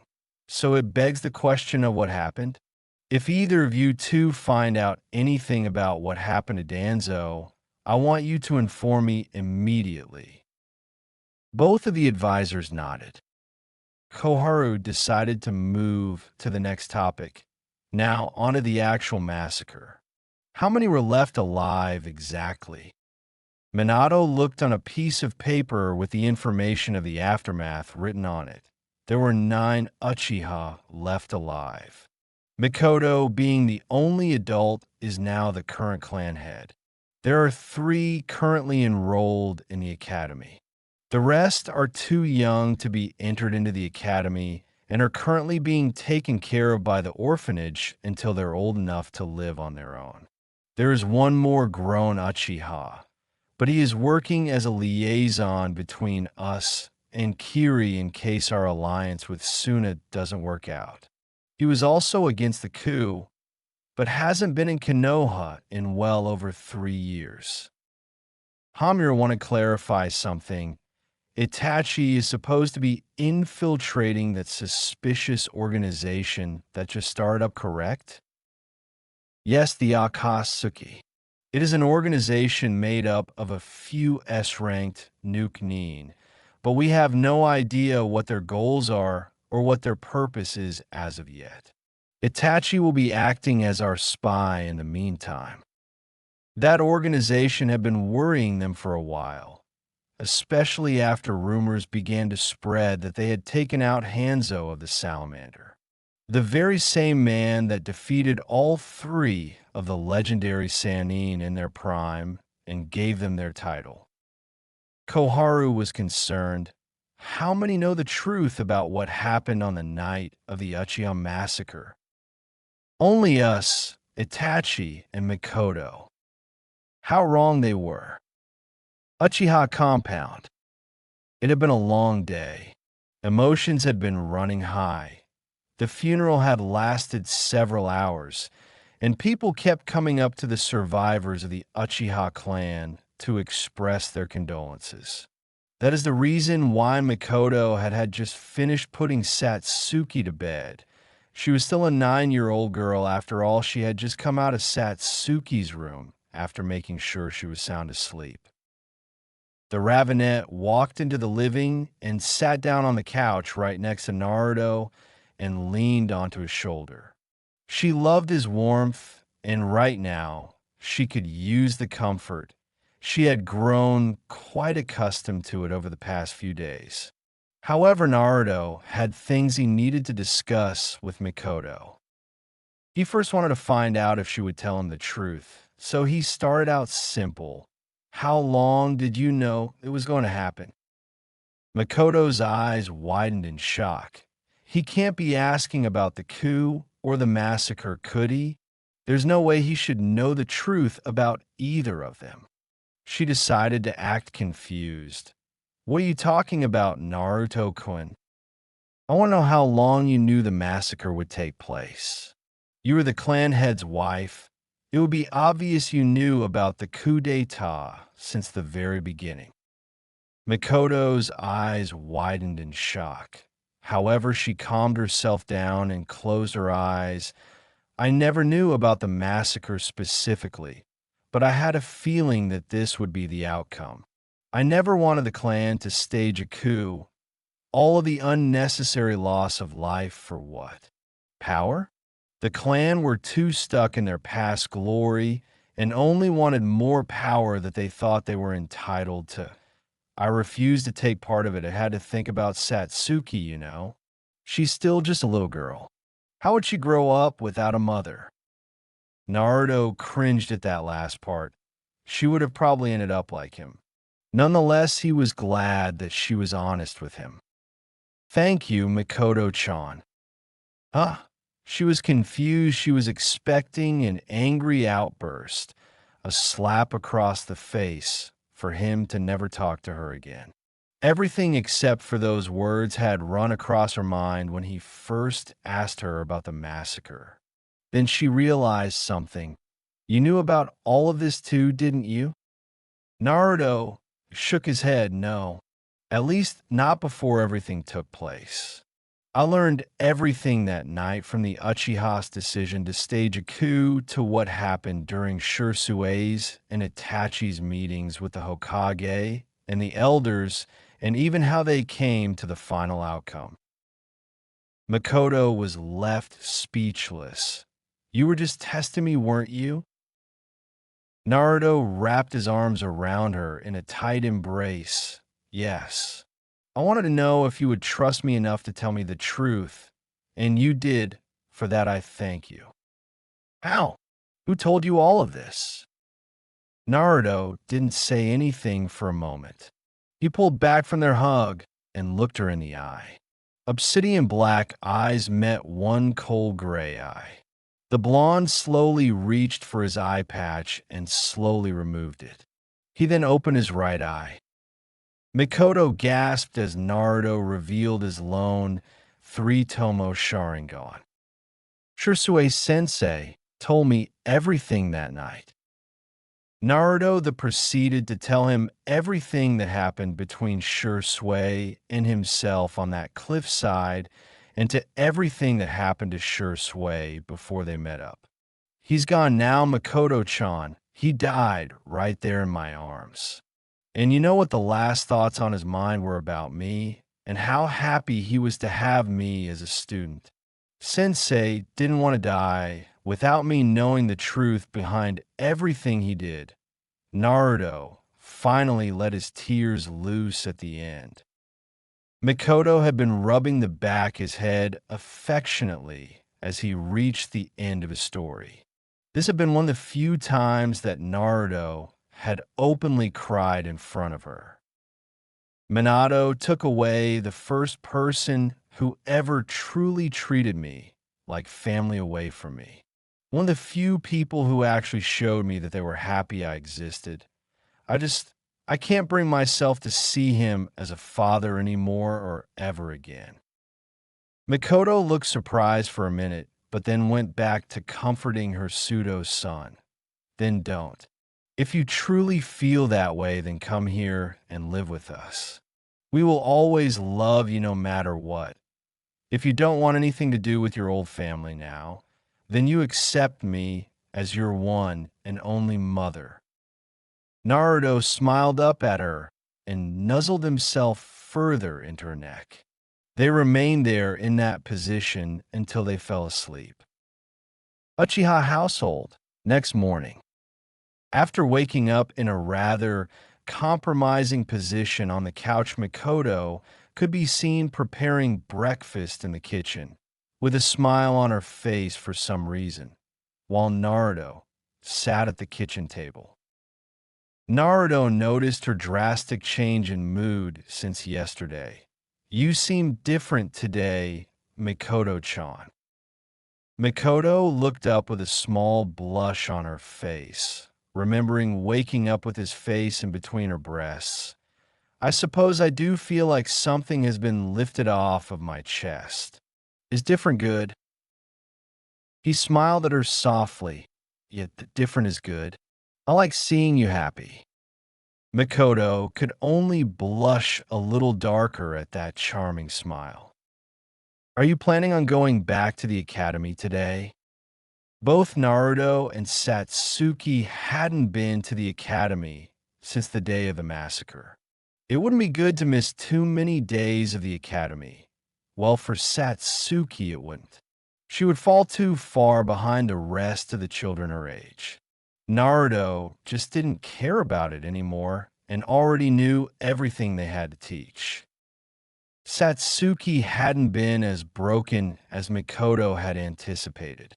The older woman had thought that Satsuki would become depressed at the loss of her father and the rest of the clan, and later become obsessed with revenge against Itachi. The difference that she noticed was that her daughter had become even more attached to Naruto and refused to let him out of her sight. She was getting a bit obsessive about her brother figure, but it was still endearing in a way. Naruto's eyes grew colder at that last question. "No, I don't think I'm ready to see anyone from my former family yet. Seeing their faces would only serve to remind me of all of Minato's betrayals. It somehow feels like he's doing this to spite me, to tell me that I should never have been born and that I don't deserve to be happy. I know that probably isn't the case, but I still need time to think about everything that has happened." Mikoto was a little surprised at his declaration, but her eyes then filled with sadness, remembering how he felt about his birth and his old family. Honestly, to anyone who knew the whole story, it would seem like some kind of sick plot just to make Naruto suffer. She broke herself from her thoughts and continued the conversation, knowing Naruto could have ended it with that. "Well then, what will you do today? I know you aren't just going to sit around the house all day. That isn't like you. Or do you plan on spending some time with little old me?" Naruto just chuckled dryly. "As tempting as that sound, no. Every time I look in the mirror, I see that team looking right back at me, mocking me. I look too similar to him for my own liking. I need to change my appearance a little, plus I have some other things due. I need to get stronger so nobody can take away my family ever again, and I know just how to do it." Naruto ended with an evil smirk. He had tried to open the scroll that Shisui had given him on his birthday, and this time it actually unrolled. The scroll was filled with dozens of different jutsu, including a few kenjutsus. Naruto came to the conclusion that the scroll would only be able to open upon his sensei's death. Shisui had known that he would die that night, and yet he still went through with the plan. He had wanted Naruto to be able to protect Mikoto and Satsuki in his stead. Before Mikoto could ask what he meant, Satsuki came running out of her room and latched onto Naruto's arm, rubbing her cheek against his, much to his annoyance. Ka-chan, what's for breakfast? I'm starving, then I need to rush to the academy, or I'll be late. You can be late to the academy every once in a while. After all, breakfast is the most important meal of the day. Makoto walked over and placed a plate filled with a large piece of toast topped with butter, ham, eggs, and a green salad on the side in front of each of them. She then walked back to the kitchen to grab her own, then sat down with them to eat. "It's a dekamasu," they all announced before starting on their meal. Satsuki chose to speak in between bites of food. "Amni-san, are you going back to the academy today too?" "No. I have a few things I have to take care of before I return. Besides, there isn't really much of a point in me going. I learned pretty much everything they teach either on my own or during my training with Shisui." Naruto and Makoto had agreed that they would keep the reason of the Uchiha massacre a secret from her. Letting the younger generation of Uchiha know about the truth will be going against everything that Itachi and Shisui worked so hard and gave up their lives and freedom for. Besides, many of them were young and could not truly understand the coup of the Uchiha would have. Neither Naruto nor Makoto had much love for the village or what it stood for, but so many of their friends and family gave their lives to protect the village, so they would try to honor it the best they could. Naruto noticed Satsuki's downcast expression and chose to reassure her. "Don't worry, Satsuki, I'll start going again in a few weeks, a month at the most. Besides, I don't want you falling too far behind me, so you better step up your game." With that said, he poked Satsuki in the forehead with both his index and middle fingers, like he had done for years, after which she just pouted. After breakfast, the young Uchiha left for the academy, leaving Naruto and Makoto behind. With Satsuki gone, Naruto decided to start his day as well. "I think I'll get going too." Naruto started toward the door, but quickly paused, as if he had forgotten something. He turned around and walked to Makoto and gave her a small blush on the cheek. With that done, he left. Makoto's face was as red as Kushina's hair and couldn't form coherent thoughts for a minute. Though after that her mind started to wander to more explicit scenes, the memories and pain of the last few days forgotten. Village streets. Several minutes later, Naruto could be seen walking through the village streets, which is strange in its own right. After all, being the only student of Shunsure, no sure sway you begin to pick up the habit of shining everywhere you go. However, Naruto was using to this time to think in order to collect his thoughts. He had been so busy the last few days comforting Makoto and Satsuki that he hasn't had much time to himself. In fact, this was the first time that he had been on his own since the day of the massacre. "The first thing I need to change is my hair. I will not walk around this village with this godforsaken blonde hair. Had I been born with red hair, like Kushina, this wouldn't be as big of an issue."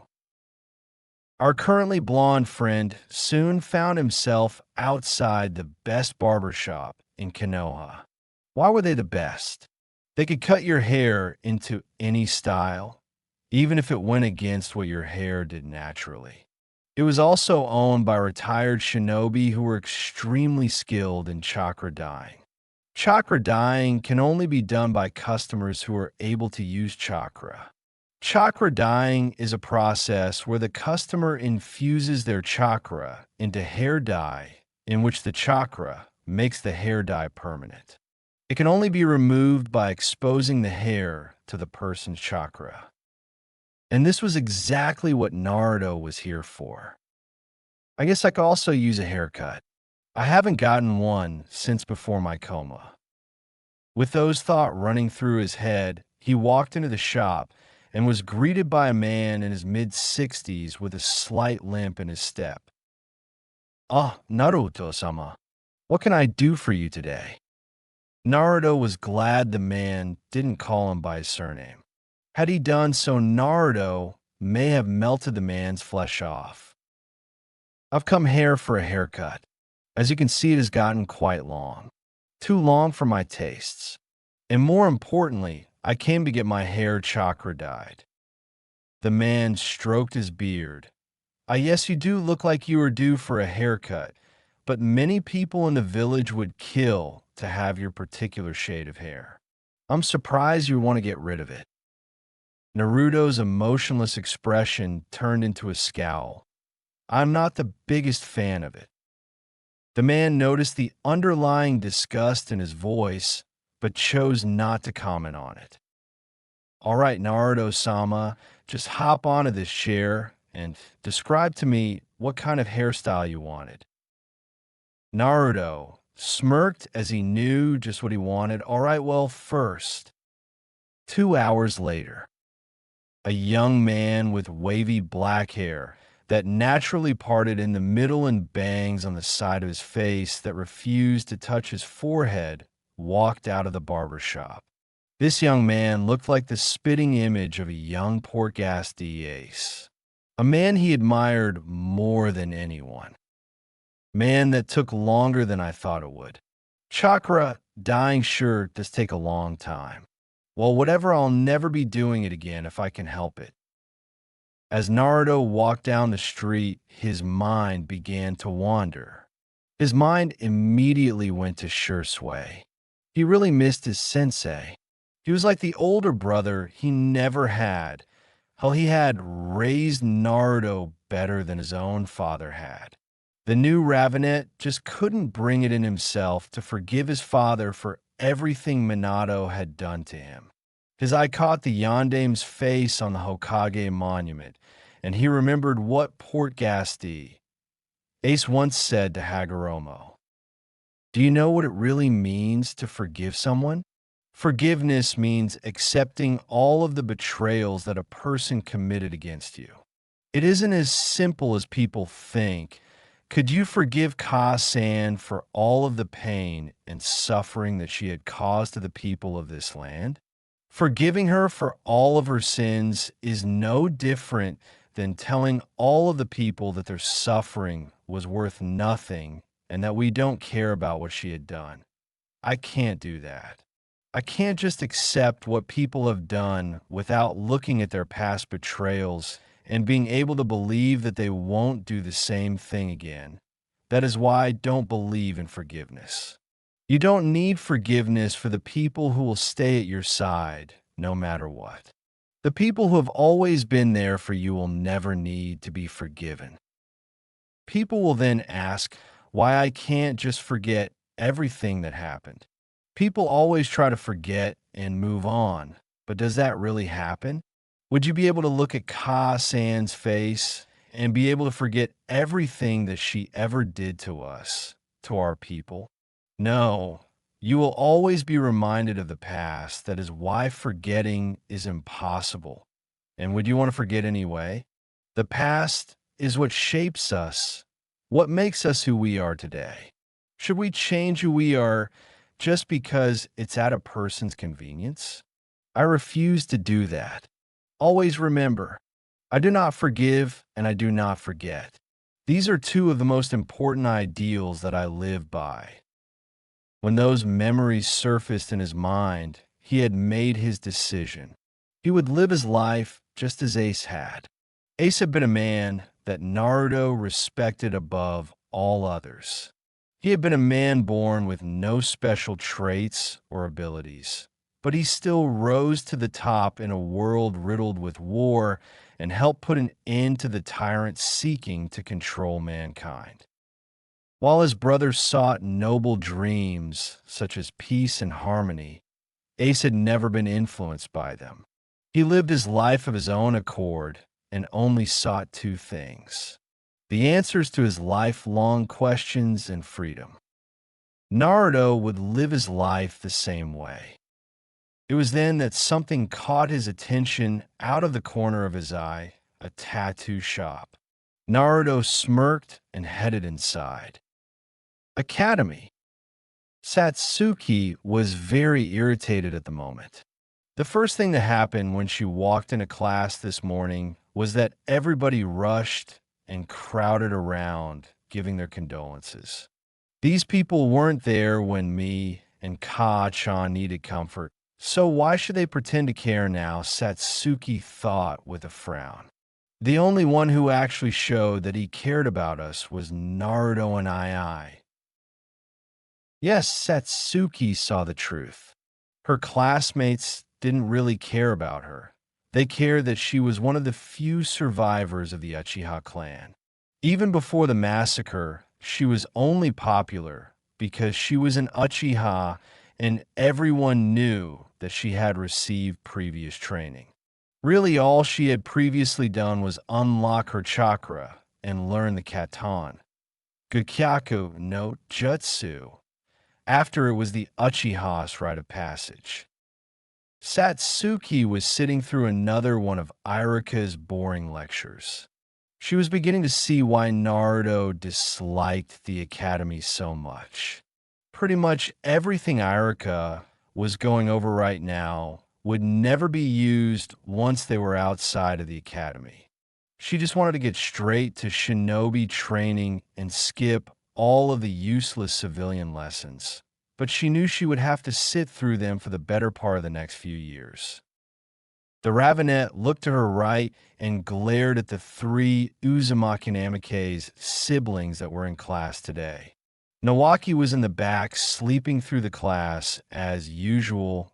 Narumi was gossiping loudly with Ino, and Natsuki was sitting there quietly next to Hinata.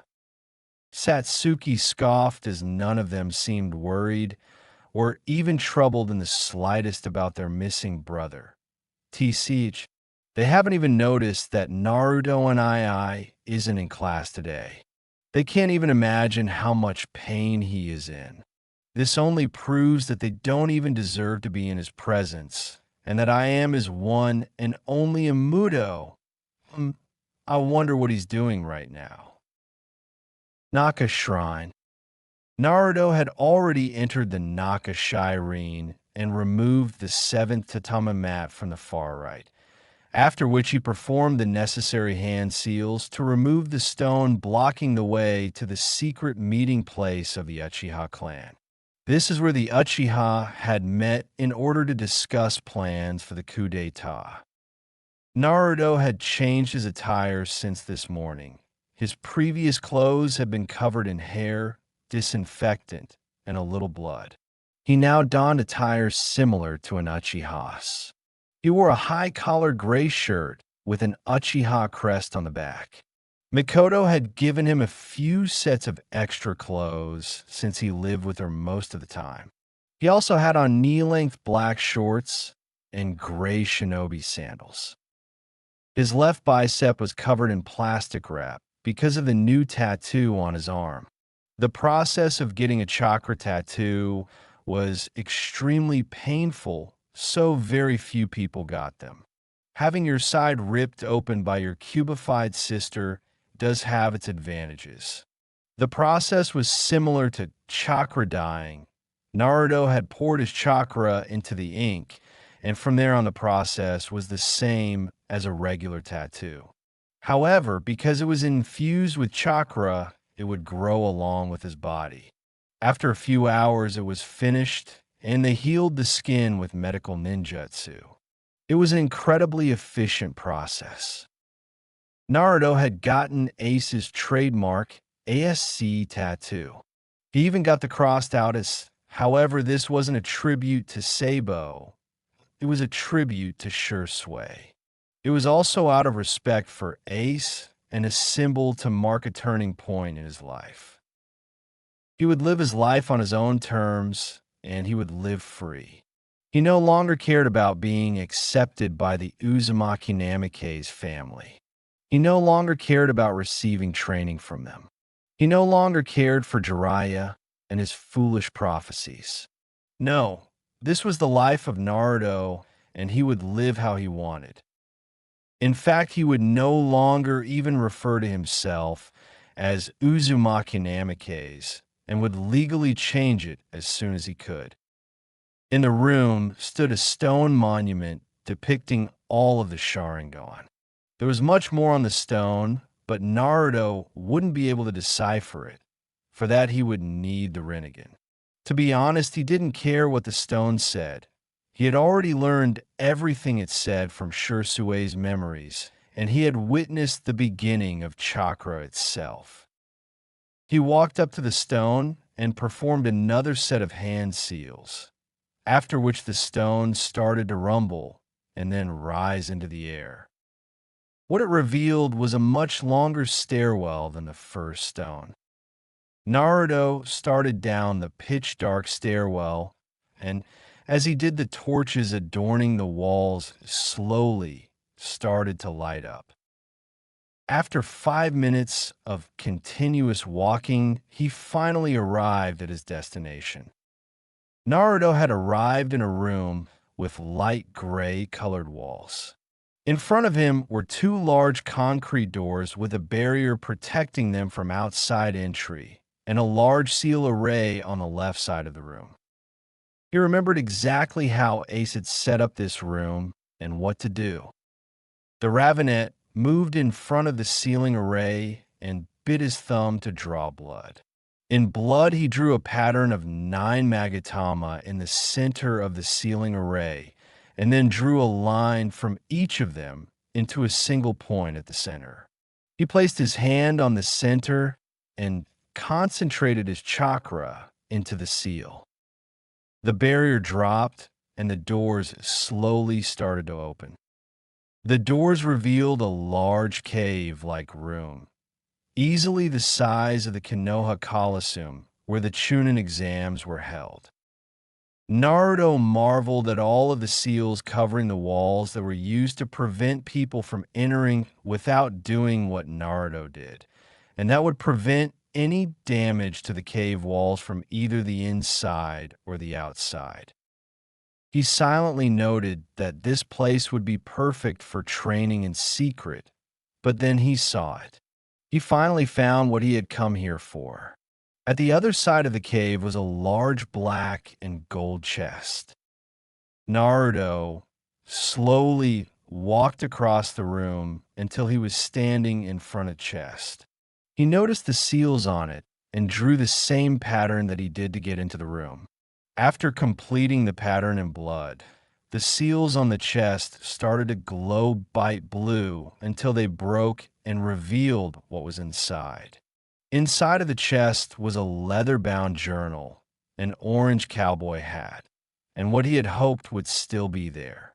The final item was a bright orange fruit that had an odd-shaped stem with flame-like patterns completely covering the fruit. This was Ace's chakra fruit, the Mera Mera no Mi. Naruto wanted to eat the fruit first and opted to read the journal. He opened the leather notebook and read the first passage. To whomever is reading this, my name is Portgas D. Ace.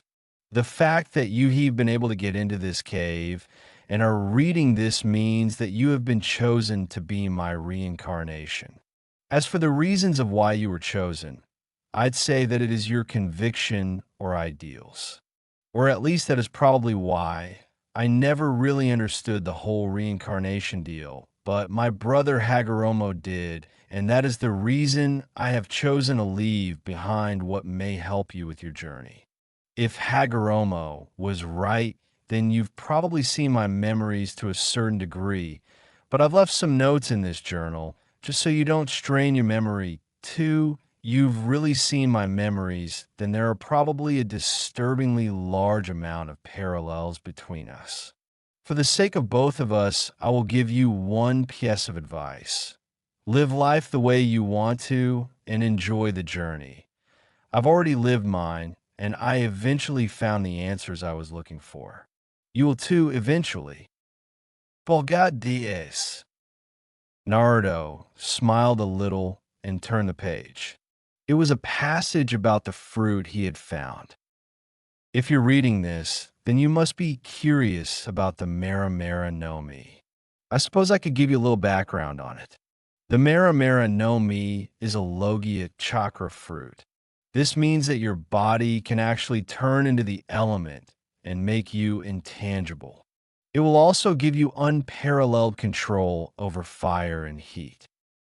The fruits from Ishiju are made from natural energy itself, and fire is one of the most powerful forces of nature. This was the fruit that I ate and enabled me to defeat Otsutsuki Kagaya alongside my brothers and the eaters of the 4 other fruits. These 5 fruits were comprised of the 5 natural elements: fire, water, earth, lightning, and wind. It was these 3 fruits that eventually lead to what are now known as elemental affinities. There are only a few weaknesses of each fruit. Each of their intangibilities can be negated through the use of haki, or what you may know as a special use of Yin release. You'll read more about it in the later passages. The other weakness is fire's elemental weakness, water. Water can douse the flames of the fruit, but it can be overcome by producing more heat and turning it to steam. One last thing, if you do eat this fruit, then you will never be able to use another element for as long as you live. That is why it is called the Maramara no Mi. You become fire itself. Besides all of this, I'll leave the rest to you. Bolgat DS. Naruto flipped the page, and it was a list of techniques that he could use after eating the fruit.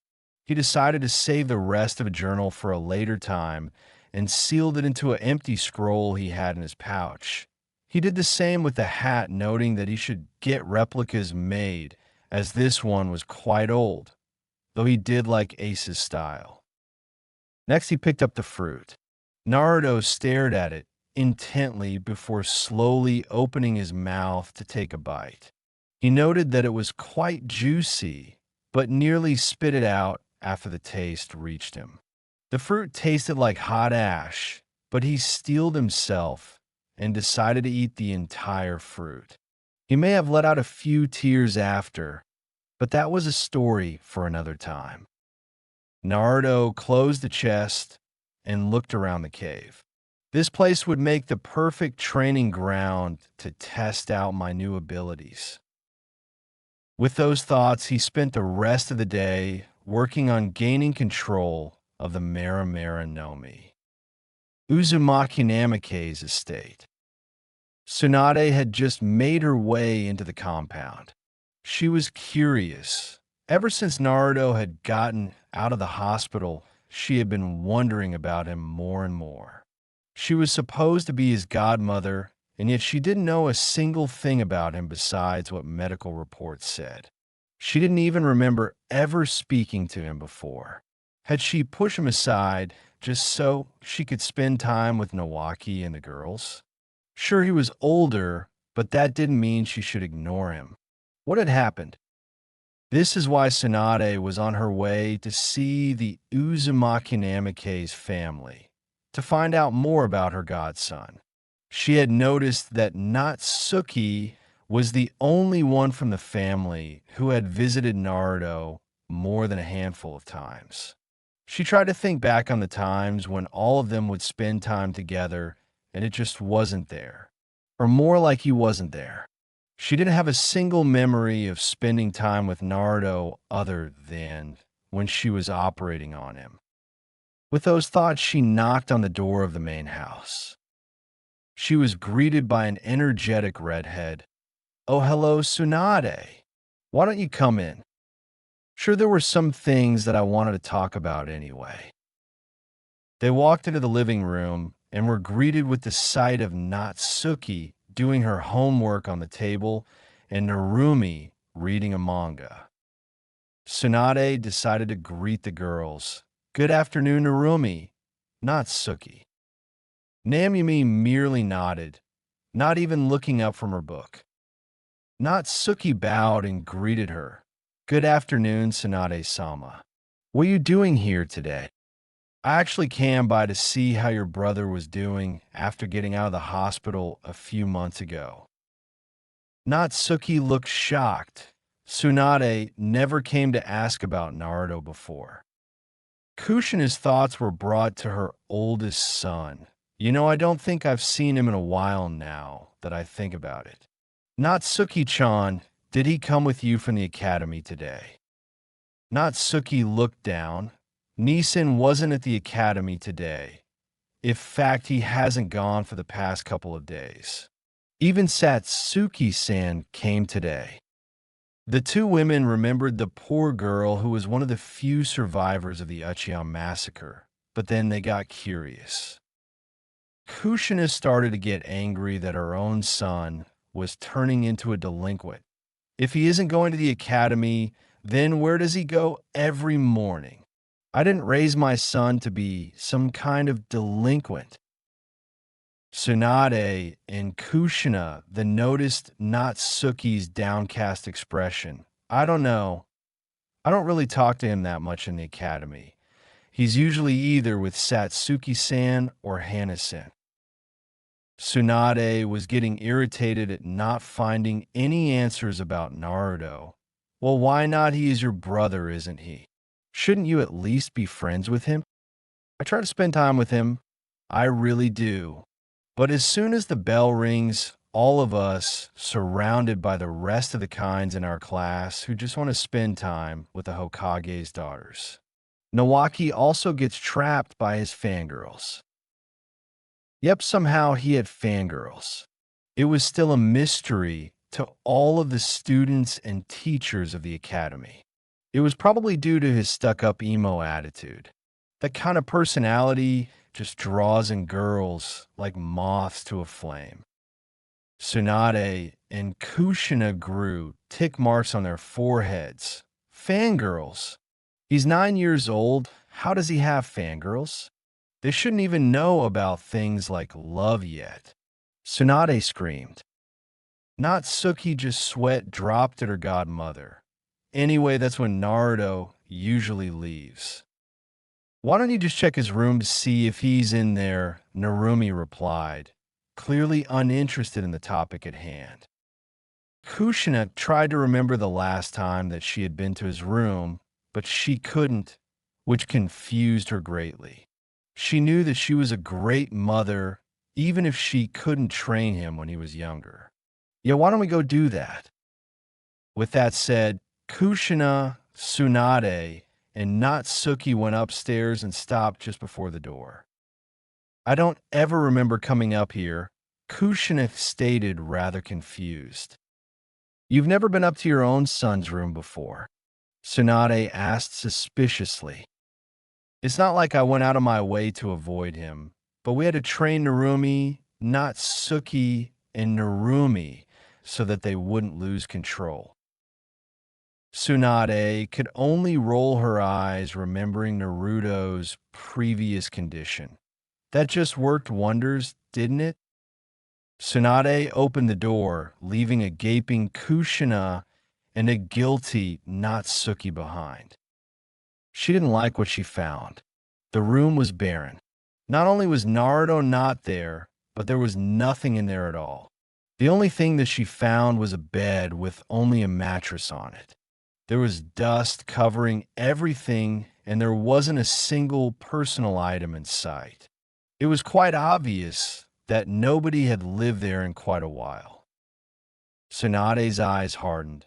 Would you like to explain what's going on, Kushina? Kushina and Natsuki could only stare on with wide eyes.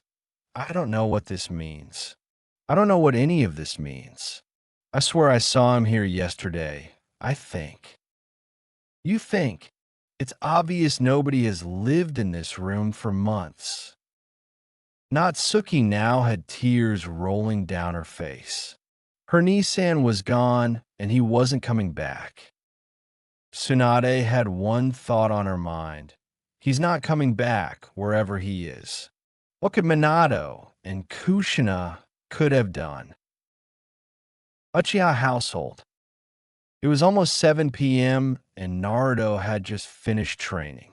He had only been at it for around 5 hours, and he had already gotten basic control over his Logia abilities down, just so he wouldn't burn down the house by accident.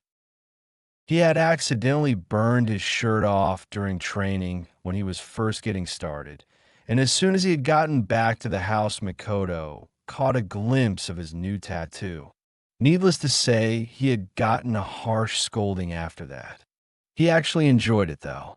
Make no mistake, he wasn't a masochist or anything like that, but it made it feel like Mikoto really was his mother. Not to mention, she looked quite cute when she was angry. Where did that thought come from? Anyway, she calmed down pretty quickly and gave her an edited reason of why he got it. Naruto didn't want her to think he was crazy after all. She quickly understood and actually told his new look suited him rather well in her opinion. Though she was staring at his bare chest quite a bit, he was too muscular for any 12-year-old to be. After that, Satsuki came out of her bedroom and nearly fainted at the sight of a shirtless Naruto. Things at the Uchiha house were always entertaining. "Nani-san, is that real?" she asked, pointing at his left bicep. "It sure is, Satsuki. I just got it today, and I've decided to go back to the academy at the end of the week." She was beaming at that. "Really? I'm so lonely without you there." "Yeah, if I'm gone for too long, people will start noticing I'm missing. Even my family will realize I'm not living at home anymore not too long from now. Plus, we still have 3 more years left at the academy. I can do whatever I need to do during that time, okay?" Satsuki quickly nodded and gave her Naruto and Ai a tight hug, but soon remembered that he was shirtless and ran back to her room squealing. Mikoto had watched the whole interaction with a jealous look on her face, but an equally large blush. Naruto only had one thought going through his mind. Things are going to get a whole lot more interesting around here real soon. Watch me sure sway, Ace. The will of fire still burns. End of Academy Days. Academy. 3 years. It had been 3 long years since the Uchiha massacre, and so much had changed. Naruto had grown strong, tremendously so, far too strong for any child his age to be. He had grown bored of the academy, and once they got into actually shinobi training, he saw how useless it would be. What they would be teaching was pathetic. Shuriken and kunai practice, academy-level taijutsu, and the basic 3 jutsus, hinge, kawarimi, and bunshin. After he saw how pointless it would be to go, he opted to send a Kage Bunshin that he had learned from the scroll that Shisui had left him. He only attended the days where they were scheduled to have taijutsu spars so that he wouldn't be found out. Nobody knew that he was doing this, though. Not even Satsuki or Mikoto. Naruto would usually head to the bathroom after breakfast and make a Kage Bunshin there. He would send it out to walk to the academy with Satsuki while he would shun Shin to the underground cave for his personal training. Those thoughts brought him back to the Uzumaki Namikaze's family and how they had reacted when they found out that he no longer lived in their compound. Flashback, almost 3 years ago. It had been a few days since the Uzumaki Namikaze family learned that their eldest son didn't live at home with them anymore. They still had no idea where he was. Minato had managed to finish all of his paperwork yesterday, so he was able to take the morning off and walk Narumi, Nawaki, and Natsuki to the academy today, along with his wife. He was deeply worried. They hadn't seen Naruto for the better part of the last week. In fact, nobody had seen him. Minato was starting to think that he had left the village. But for what reason would he do that? It was then that the family of five saw a young black-haired boy walking to the academy with Uchiha Satsuki. What they noticed first was the lightning bolt-shaped scar on his face. One thought crossed through their minds. Is that Naruto? Naruto! Naruto heard a voice call his name and turn around. His face turned emotionless as he saw who it was. Good morning, Hokage-sama, Kushina-sama. Minato and Kushina were both shocked at how he addressed them. Naruto, what happened to you? Your hair? That tattoo? What is all of this about? Minato couldn't believe it. It was like he was staring at a completely different person. That is none of your concern, Hokage-sama. I much prefer my new appearance compared to how I used to look. He really didn't want to have to explain his choices to these people. There was a moment of silence. It was clear to his parents that they would be getting any answers about that subject, no matter how much their parental instincts wanted to object. It was Kushina who chose to speak, a bit unnerved as she stared into Naruto's lone eye. You on Naruto? Where have you been the past few days? We haven't seen you at all. So they finally found out that I haven't been living at home for the better part of the past 2 months. They've probably even gone up to my room and noticed there isn't anything in there. Not that I had much to begin with. I've been at home. I just didn't have it in me to go to the academy these past few days.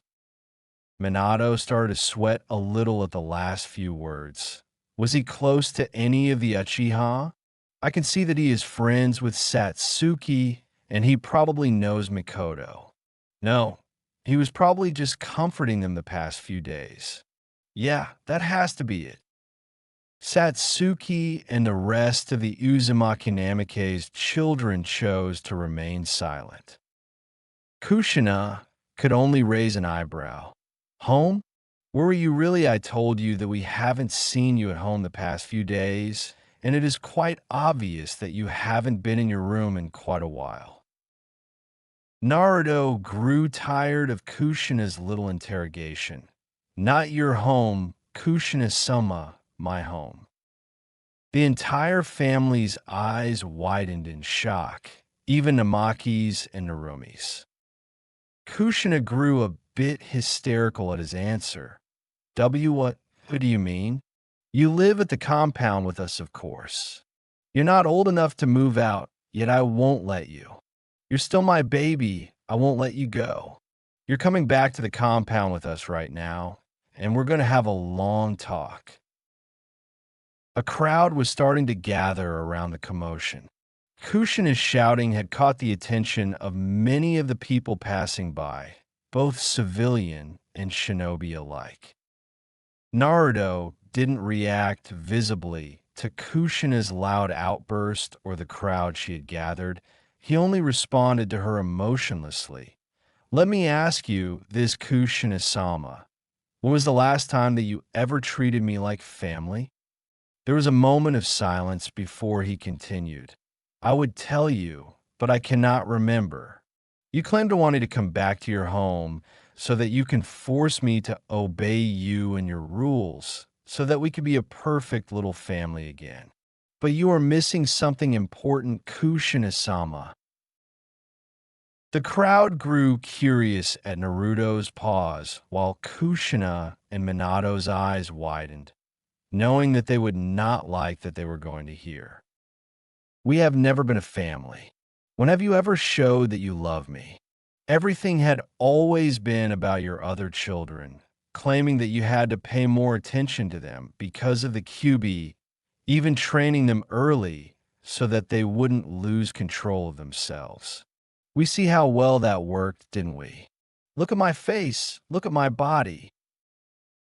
Everyone stared at his scars as he opened up his shirt, especially the one on the side of his chest. Your training did not help. I was nearly killed by my own sister. And you did not even care. I've seen the hospital logs that both of you claim to be my parents, and yet I can count the number of times you visited me on one hand. The villagers could only stare on in shock and disbelief at the revelations. You have not even showed that you loved me for close 3 years. Ever since you started training them, without me the rift between our family has only grown. Can you tell me what you did this week? You don't have to answer that. I already know. You celebrated Natsuki's, Nawaki's, and Narumi's birthday on October 10th. Did you forget that we were born on the same day? If you truly did, then I can tell you that we are not in fact family. A family is not a group of people who are related by blood. A family is a group of people who will love each other unconditionally and never abandon each other. Well, you abandoned me. I only have one mother and one sister. Their names are Uchiha Makoto and Uchiha Satsuki. Goodbye, Kushina-sama, Hokage-sama. With those final words, he walked off towards the academy with Satsuki in tow. Minato could only stare on in shock at what his son said. Kushina was covering her face with her hands. She had broken down after he denounced her as his mother. Natsuki was sobbing as she watched Naruto walk off with his new little sister, the position that was supposed to be hers.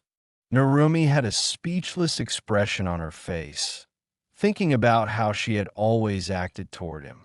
Even Nawaki raised an eyebrow, but what Naruto had said didn't really bother him all that much. The crowd soon dispersed, leaving the Uzumaki and Amike's family. -1, a lot to think about. Flashback end. Since then, Naruto had been constantly approached by Kushina, Natsuki, and even Narumi repeatedly. That last one surprised him. She had always acted like a spoiled little brat to him. After his speech in the middle of the village, Narumi had done a lot of thinking and decided that she hated how she had acted. She vowed to become a little sister that Naruto could be proud of. Of course, he wanted nothing to do with them, and their repeated attempts to bring him back into their family were starting to piss him off. They even came to the house once to try and talk to him, but they were soon banned from ever entering the Uchiha compound again by Mikoto after their persistence. He actually thought about incinerating them with one of his new katan jutsus, once when they pushed him too far, but he soon put off that thought. Those thoughts brought him back to thinking about his training. Naruto had mastered most of the Jinjutsu in the scroll that Itachi had given him on his birthday. This was made even more fearsome with the fact that he had also learned to activate them with the Sharingan. His abilities with Shisui's Sharingan had improved greatly. He was already used to being able to read high-speed movement with his own special eyes, so the Sharingan wasn't very different in that aspect. However, being able to cast Jinjutsu with just eye contact was something that Naruto was fascinated by. He had even grown to be able to activate Shisui's Mangekyo Sharingan and use the Kodoame Tsukumi. It turned out that he was able to use the jutsu with a significantly less period of time between uses.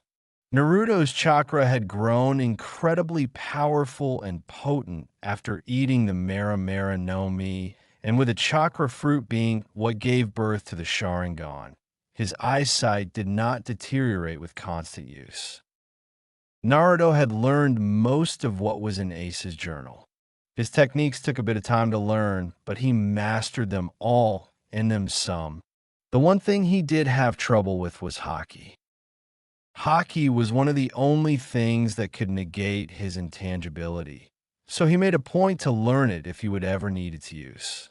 After reading more of Ace's journal, the young Ravenet learned what Haki really was. Haki was an ancient form of Yin release that hadn't been used in ages. He knew that the Yin part of chakra was used primarily in Jinjutsu. He was an expert in the art after all, but he had never heard of in release being used like this. Haki came from the spirit, and the reason it was able to hurt Logia users was because it used the spirit to attack the spirit of the user.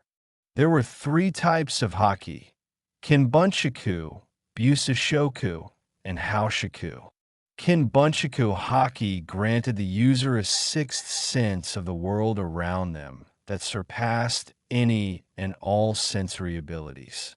It also gave him limited precognitive abilities that even surpassed the Sharingan when it came to predicting movement. Busashoku haki allowed the user to turn their spirit into armor to either defend against attacks or to make their own attacks more potent. If used correctly, this type of haki could even be used to surpass Tsunade's super strength. Haoshika haki was an extremely rare type of haki that was only found in 1 out of every million people. It is used to overpower the will of others and render them unconscious. It turned out that Naruto did have the Haoshika haki, but it was extremely hard to learn. There was one other thing. Haki could not be fully utilized without perfect chakra control. Naruto then remembered just who he had to ask for help with his chakra control to be able to use haki. Flashback 2.5 years ago. Naruto had just entered the hospital. He really didn't want to have to resort having to ask her for help, but he really had no other choice. He needed perfect chakra control, and she was the only one who could say that they had succeeded in that feat. Naruto walked up to the nurse at front desk to make his request. "I would like to see Senju Tsunade if she is not busy at the moment. If she is, I'm willing to make an appointment when she is free." Oh, Uzumaki stopped herself when she caught Naruto's cold glare. What happened between Naruto and the Uzumaki Namake's family had spread through the village pretty quickly. I mean, Naruto-sama, Tsunade-sama, is in her office right now. Follow me and I will take you there. Naruto nodded and let her lead the way. They arrived in front of an office, after which the nurse knocked on the door. "Tsunade-sama, Naruto-sama has come to see you." A tired voice quickly answered, let him in." The door opened and Naruto walked in, quickly noticing the empty sake bottles on her desk and the paperwork made into a makeshift pillow. It was quite easy to figure out that she was sleeping on the job. "Naruto, what can I do for you? After you left the hospital all those months ago, I thought you would never be coming back." Tsunade was curious at why he was here, but she was also happy. She had given up trying to spend some time with her godson several months ago after she had heard what happened between him and the rest of the Uzumaki Namake's family in the village. When she first heard about their confrontation, she was shocked at how he acted, but after she got over that, she was furious at Minato and Kushina when she realized what they had done. She tried to figure out all of the possible reasons why Naruto would be here. She knew that he was not too fond of her and wouldn't come to see her if he had any choice in the matter. Whatever the Ravenet wanted, Tsunade was going to try her hardest not to blow this opportunity. It was most likely the only one she would get. She just had to make sure not to drive him off by mentioning his family or anything like that. Naruto stared at her intently. "As much as I don't want to be here, I really don't have many other choices. I need your help." Tsunade wasn't expecting this. He just sighed. He really didn't want to spend time with this woman. "I need help with my training. I've hit a minor bump in the road with my progress, and I require assistance in order to overcome it." Tsunade was silently cursing. "Naruto, I can see that you need some help, but I have no time to train someone from the ground up. I want to help, I really do, but from what I know, you haven't even begun shinobi training yet. I just dash. She was cut off as Naruto raised his hand up. You're mistaken about one thing, Tsunade. I have shinobi training. Years of it, in fact. What I need help with is my control. Tsunade was surprised who could have possibly trained him. Control? Yes, I need to be able to have perfect control over my chakra. I'm almost there, but there must be something that I'm missing. My aim is to be able to completely separate the spiritual and physical halves of my chakra. Tsunade was speechless. He's already that far along in chakra control. If that's true, then I may be the only one who can teach him how to achieve perfect chakra control. Tsunade made her choice, though. If that's your aim, then achieving it will take a while. But if you're as far along as you say, then I'm willing to train you for as long as it takes. Naruto was both pleased and annoyed at this outcome. Pleased because he would finally be able to start learning Haki after his training was complete, and annoyed because this woman clearly wanted to make amends, and he had no intention of starting any kind of familial relationship with her. All right, when do we get started? Flashback end. Naruto had managed to achieve perfect control of his chakra in less than a year. During that year, he would always head to the hospital right after the academy ended and work with Tsunade. He had even learned the basics of medical jutsu during his time with the woman. She was astounded at his growth. It had taken her years to achieve her level of chakra control, and he had reached it in under a year. She had offered him a position as her apprentice, but he declined, not wanting to spend more time with her than he already had. Naruto even declined her offers to teach him her super strength or sign the slug contract.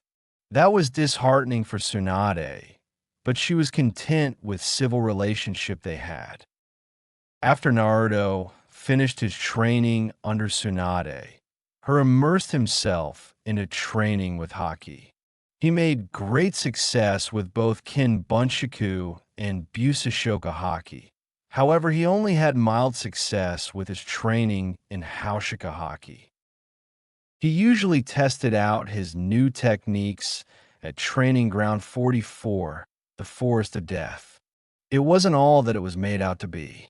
Sure, there were some large animals, but they were nothing compared to the Bijou or even those sea kings that Ace used to always run into. However, right now, he was neither training nor researching new techniques of applications to his old ones. Right now, he was sitting in the academy waiting to be called for his practical test. Naruto had already aced the written test, got a perfect score in shuriken and kunai target practice, and defeated Mizuki in a taijutsu spar. Most who had witnessed his test would think that he would be the rookie of the year. However, this was not the case. Naruto only sent a Kage Bunshin to attend a class for him a few times a week.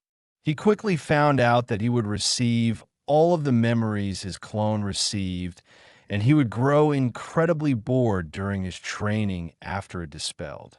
For this reason, he was only seen attending class about half of the time. However, he was just too smart for it to matter, so he was somewhere in the middle of his class. Currently, Naruto was wearing a pair of black combat boots, a black glove on his right hand to cover his burns, knee-length black cargo short, an orange eyelet-studded belt, a perfect replica of Ace's hat that he had custom ordered from Shinobi store, and a pale yellow button-up shirt that he wore open that is the large tattoo on his back, which he had gotten a few years back after his confrontation with the Uzumaki Namikaze's family. It was a mark that Ace wore with pride for his father, and now Naruto wore it with pride, stating that Ace was his only father. After living his life and respecting him for so long, Naruto started to look up to Ace as a father figure of sorts. This was also his way of denouncing his parentage, his final attachment to his birth family. He was broken from his thoughts when Narumi walked back into the room with a new Konoha Hittite tied around her forehead. Iruka walked in after her. Naruto, it's your turn for the practical exam. People had learned quickly not to call him by his surname. It didn't end well for anyone who did. Naruto slowly started walking down the stairs. He was about to walk past Narumi when she spoke up. Good luck, Nisan. Naruto only stared at her for a minute before nodding. It made her happy that he didn't just completely blow her off. The Ravenet didn't really care whether she had a change in personality or not. He was completely apathetic to the whole family. He headed into the room where Iruka and Mizuki sat behind a desk to judge his performance. There was only one Hittite left on the desk. He was the last one to go. Iruka decided to start the exam. All right, Naruto, you're the last one. You may start with any of the 3 academy jutsus you like. Naruto nodded and formed a single hand sign. A second later, there was a puff of smoke, and the young raven-haired, one-eyed young man was replaced with a perfect copy of Iruka. He released the hinge a moment later. Good, a perfect hinge. How let's move on to the kawarimi. Without even making a hand seal this time, he switched places with a chair in the corner. He did the kawarimi again a moment later to return the chair to its previous location. Excellent, and now the bunshin. Naruto hated the bunshin. To him, it was a completely useless jutsu that someone would never use once they were out of the academy. However, this would be the last time he would ever do it, so he held in his distaste for the jutsu and formed a hand seal. A moment later, 3 perfect, illusionary copies of himself popped into existence. Iruka smiled as Naruto released the jutsu a moment later. Okay, good Naruto. Here is your Konoha Hittite. Wear it with pride and make the village proud. The Hittite had the symbol of Konohagakure in the middle of it with a black cloth to tie around the forehead. It didn't really fit his taste, so he made a note to get a custom one later on. Naruto walked back into the classroom and sat down next to Satsuki and Hana. Hana decided to speak before Mizuki and Iruka came back. Looks like you passed, congratulations. Naruto smirked at his childhood friend. Was there really any doubt? I learned those jutsus over 3 years ago. Hana puffed her cheeks out and pouted. I know that, but you barely came to the academy half of the time. If you weren't so smart, you would have been the dobe instead of that idiot brother of mine. So who do you want to have on your team? Satsuki decided to interrupt their banter, knowing that it could go on forever. Hana had a thoughtful look on her face. Besides you two, I think I could work with anyone, minus Nawaki and the fangirls. There were 3 people that were constantly a pain in the ass for everyone to deal with. The first was Nawaki. He had grown even more egotistical and arrogant over the years. Nobody knew where it came from. He really wasn't that good. Sure, he was the rookie of the year, but the only other real option for that spot was Shino, who just didn't want to be at the top. Nawaki hadn't really changed much besides that. His sisters constantly tried to get him to eat better and not always go to Ichiraku's, but he wouldn't listen. He had eating habits similar to Choji's and a body to match. Minato would probably make his children minus Naruto a team, though, because Kushina wanted to come out of retirement and become a sensei. The fangirls, as they were called, were Ino and Sakura. They had some potential, but always swooned over who was at the top of the class. It was a major headache to hear those screeches every day. Naruto didn't even have to think. I would prefer not to have any of Hokage-sama's children on my team, but other than that, I don't really care. I really hope they put us together. Hana and Naruto smiled at that thought. It was at that moment that Irika and Mizuki came back in. Congratulations for everyone who passes the exam this year. For those who didn't, please try harder next year so that you do. Everyone who passed, please come back here tomorrow at 9 a.m. for your team placements. You're dismissed. After Irika's words, everyone started filing out of the classroom. Hana decided to continue their conversation as they walked before they parted ways. So what are you two going to do to celebrate? Satsuki and Naruto looked at each other for a moment. Naruto and I are probably going to go out to eat with Ka-chan. What are you going to be doing, Hana-chan? Hana sighed. I'm probably going to go out with Kasan and Kiba. I'll have to sit through her scolding Kiba about how he barely passed and needed to apply himself more so that he won't embarrass our clan, being the clan heir and all. They finally made it outside the academy and saw all of the parents waiting there.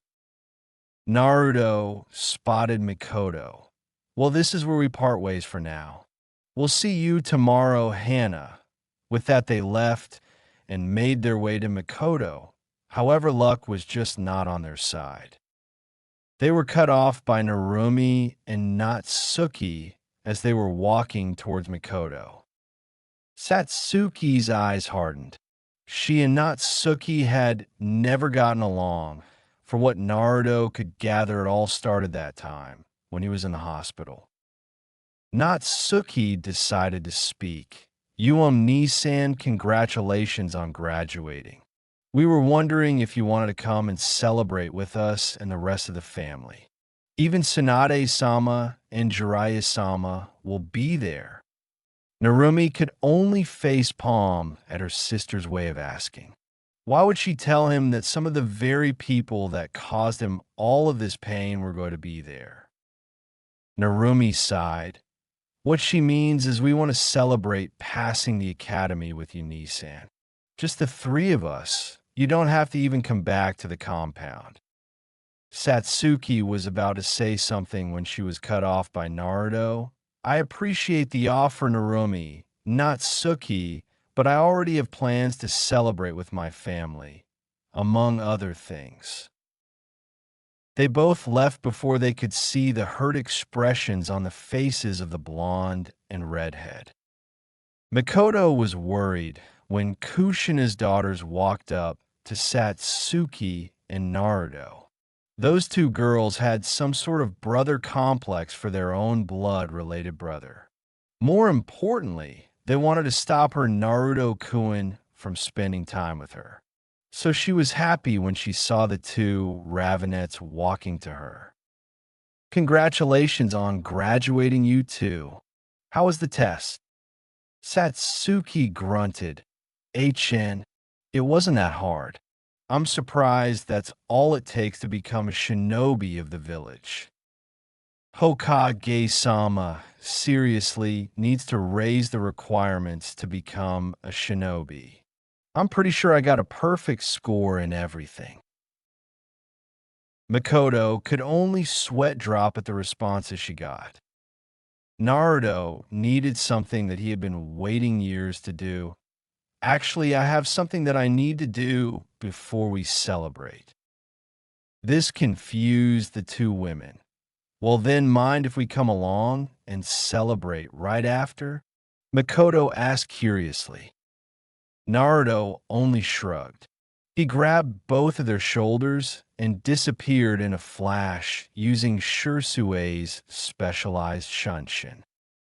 When they got to their destination, Mikoto and Satsuki were confused as to why they were in front of the Department of Records in the Hokage Tower. Naruto walked up to the lady at the front desk. She immediately recognized Naruto. Naruto-sama, what brings you to this section of the tower? Naruto smirked. As you can tell from my hit tape, I am now a shinobi of Konoha and now legally an adult. I am here for a legal request form to change my name. The woman's and the Uchiha's expressions were ones of shock. I had planned to do this a few years ago, but I would have to have been emancipated to do that, and doing so would draw far too much attention, not to mention Hokage-sama would never allow it. The woman knew of the estranged relationship between the family and Naruto, but she didn't think it was this bad. Nonetheless, she handed Naruto the form. Very well. You seem sure of this, and it is my job to overlook this legal matter. Naruto filled out the form slowly. He had been waiting 3 years to fill out this exact document, and when he was finished, he signed the bottom and handed it back to the woman. She read the paper and raised an eye at the name he had chosen. Portgas de Naruto? Naruto nodded. Very well. I will enter this name into the village's system and change your shinobi license to fit this name. Naruto thanked the woman and left the building with Mikoto and Satsuki, still a little confused at what they had just witnessed. Mikoto chose to speak. Naruto-kun? What was all of that about? Naruto smiled softly at her. That was me getting rid of the final thing that tied me to the Uzumaki Namikaze's family. This day marks the death of Uzumaki Namikaze Naruto and the birth of Portgas Naruto. Satsuki hugged him tightly, knowing how much he hated bearing that name.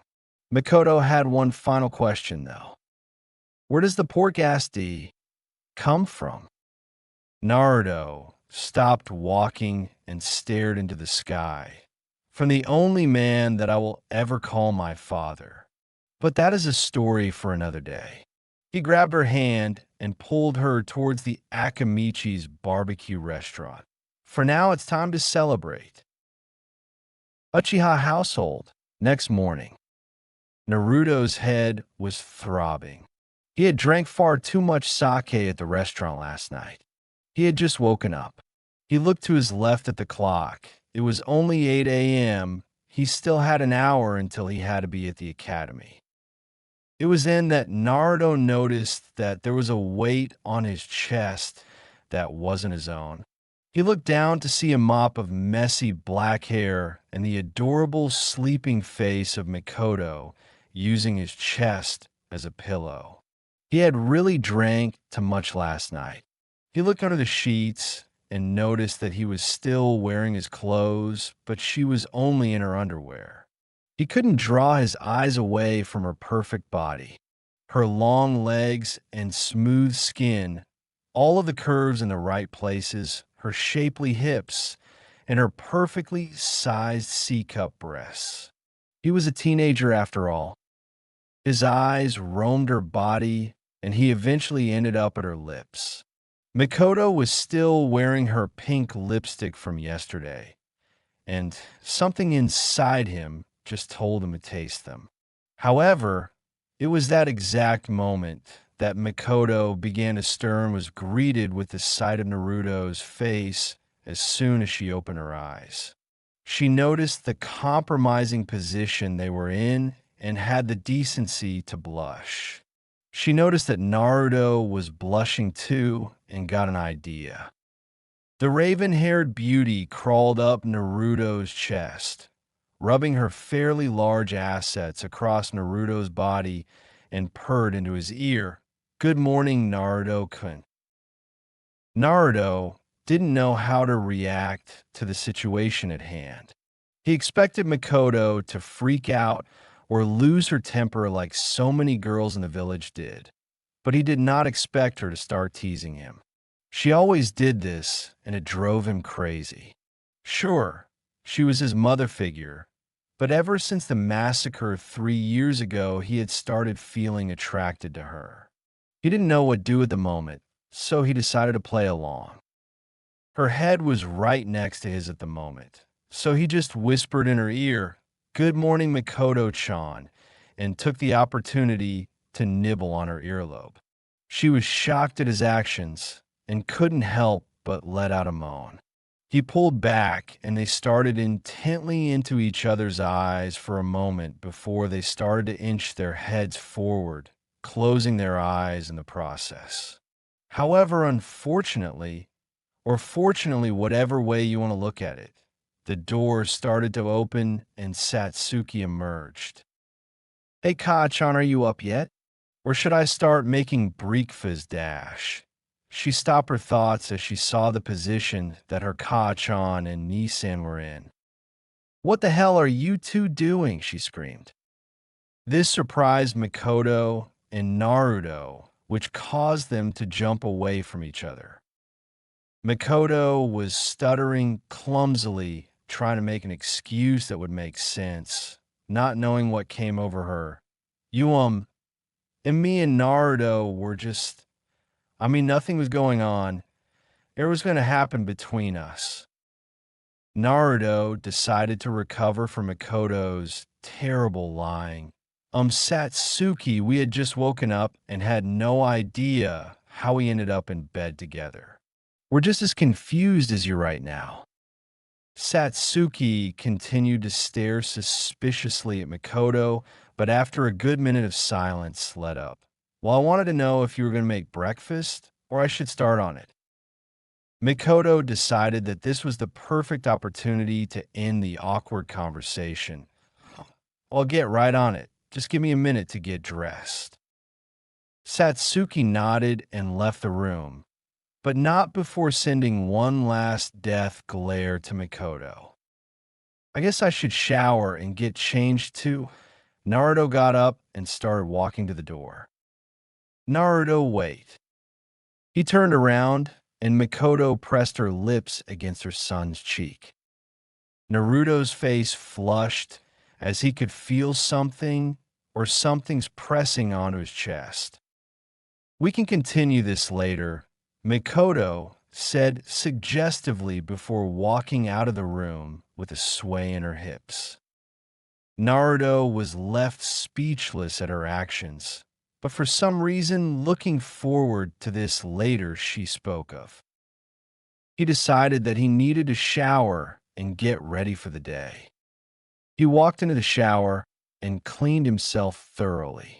For some reason, he was quite sweaty and was covered in Miket's perfume. "Just what the hell did we do last night? I know we didn't have sex because my clothes were still on, but I can't help but wonder." He couldn't get the image of her clad only in her black lingerie out of his mind. "Mikoto-chan is rather beautiful. Why the hell did I have to start feeling this was about her, of all people?" With those thoughts in mind, Naruto got out of the shower and walked back into the room. It smells just like her. Okay, even I have to admit, that was a rather creepy thought. Naruto decided to take his mind of his mother so that he could look her in the eye without blushing. He walked to his dresser and put on a black pair of knee-length cargo shorts, his orange eyelet-studded belt with the metal part of his hatay replacing his belt buckle, a pair of black combat boots, and his hat. He had decided to forego his shirt, deciding that it was time to show his pride to the world. He also wasn't wearing the eye patch that Itachi gave him. Deciding that he would have to reveal it sooner or later, he just opted to keep his right eye shut for now. With that done, Naruto walked out of his room and into the kitchen. Once he did, though, he was met with a stuttering Satsuki and a blushing Mikoto, both of whom were staring at him with wide eyes. Satsuki was wearing a different outfit than usual. She wore a high-collared zip-up white shirt that was unzipped a little to show some skin. She also had on black skin-tight shorts that went down her thighs and black tights. She opted for a pair of black shinobi sandals instead of combat boots like Naruto. Satsuki chose to break the silence first. Naruto and I thought we're going to get dressed. I am dressed, he replied bluntly. It is quite the outfit, foo-foo. Mikoto was soon silenced at Satsuki's glare. She was still jealous at the two of them for what they were doing everywhere. After a quiet and uneventful breakfast, they both headed off to the academy to receive their team placements. Academy, 9 a.m. Naruto and Satsuki had just walked into the academy classroom, and immediately all eyes were on them. This was usually the case, though. Nobody could ever figure out why the two of them came to the academy together every morning. Most of the guys were jealous that someone as beautiful as Satsuki would be with Naruto. Normally, they would be staring at Satsuki's choice of usually skin-tight clothing and how beautiful she was. However, this was not the case today. All of the students had noticed that Naruto had chosen not to wear a shirt or his eye patch today. Most of the girls were staring on with blushes on their face, especially Natsuki and Narumi. The guys were staring in jealousy at his build. Naruto was tall, tan, and very muscular. In fact, he barely had any body fat on him. However, everybody was drawn to the scars and tattoos that marred his body. They were just things that people his age did not have. Naruto ignored all of the stares and took Satsuki's hand to lead them to their usual seat in middle of the room next to Hana. Naruto waved lassily. Yo, morning Hana. Not even Hana was immune to his body, as she blushed. Gee, good morning, Naruto. That's an interesting choice of dress. Naruto chuckled lightly. So I've heard. Satsuki only glared at him for remembering how her mother reacted.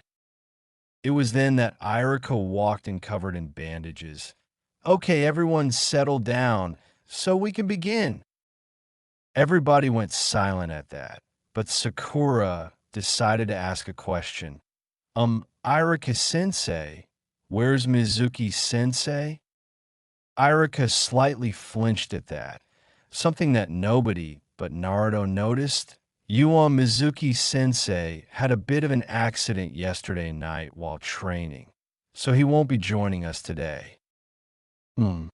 I overheard Minato talking to Kushina about how there might be a traitor in the ranks of the academy and how he was worried if their children would be all right. I guess that answers that question. Irika cleared his throat as a sign of him starting one of his long-winded speeches. Now, everyone, this will be my final speech to you all. This may or may not be the last time that you see me, but I just wanted to say this. I am proud to have had you as my students. From today onward, you are shinobi of Konohagakure no Sato. Everything that you do as a shinobi will reflect upon Konoha, so I want you to wear your Hitayatesh with pride and make your village proud. Shinobi are born, raised, grow old, die, and fight to protect their village. We may not share ties of blood, but everyone in the village are all part of the same family. I want you to make your village, your family proud. Many of the students were shocked, having no idea that Irika could speak like that. They were so used to his boring academy speeches. Naruto couldn't really care less about anything that Irika said. It was a speech that was rehearsed to make newly made shinobi buy into the ideals of the village. Naruto lived by his own ideals, no one else's.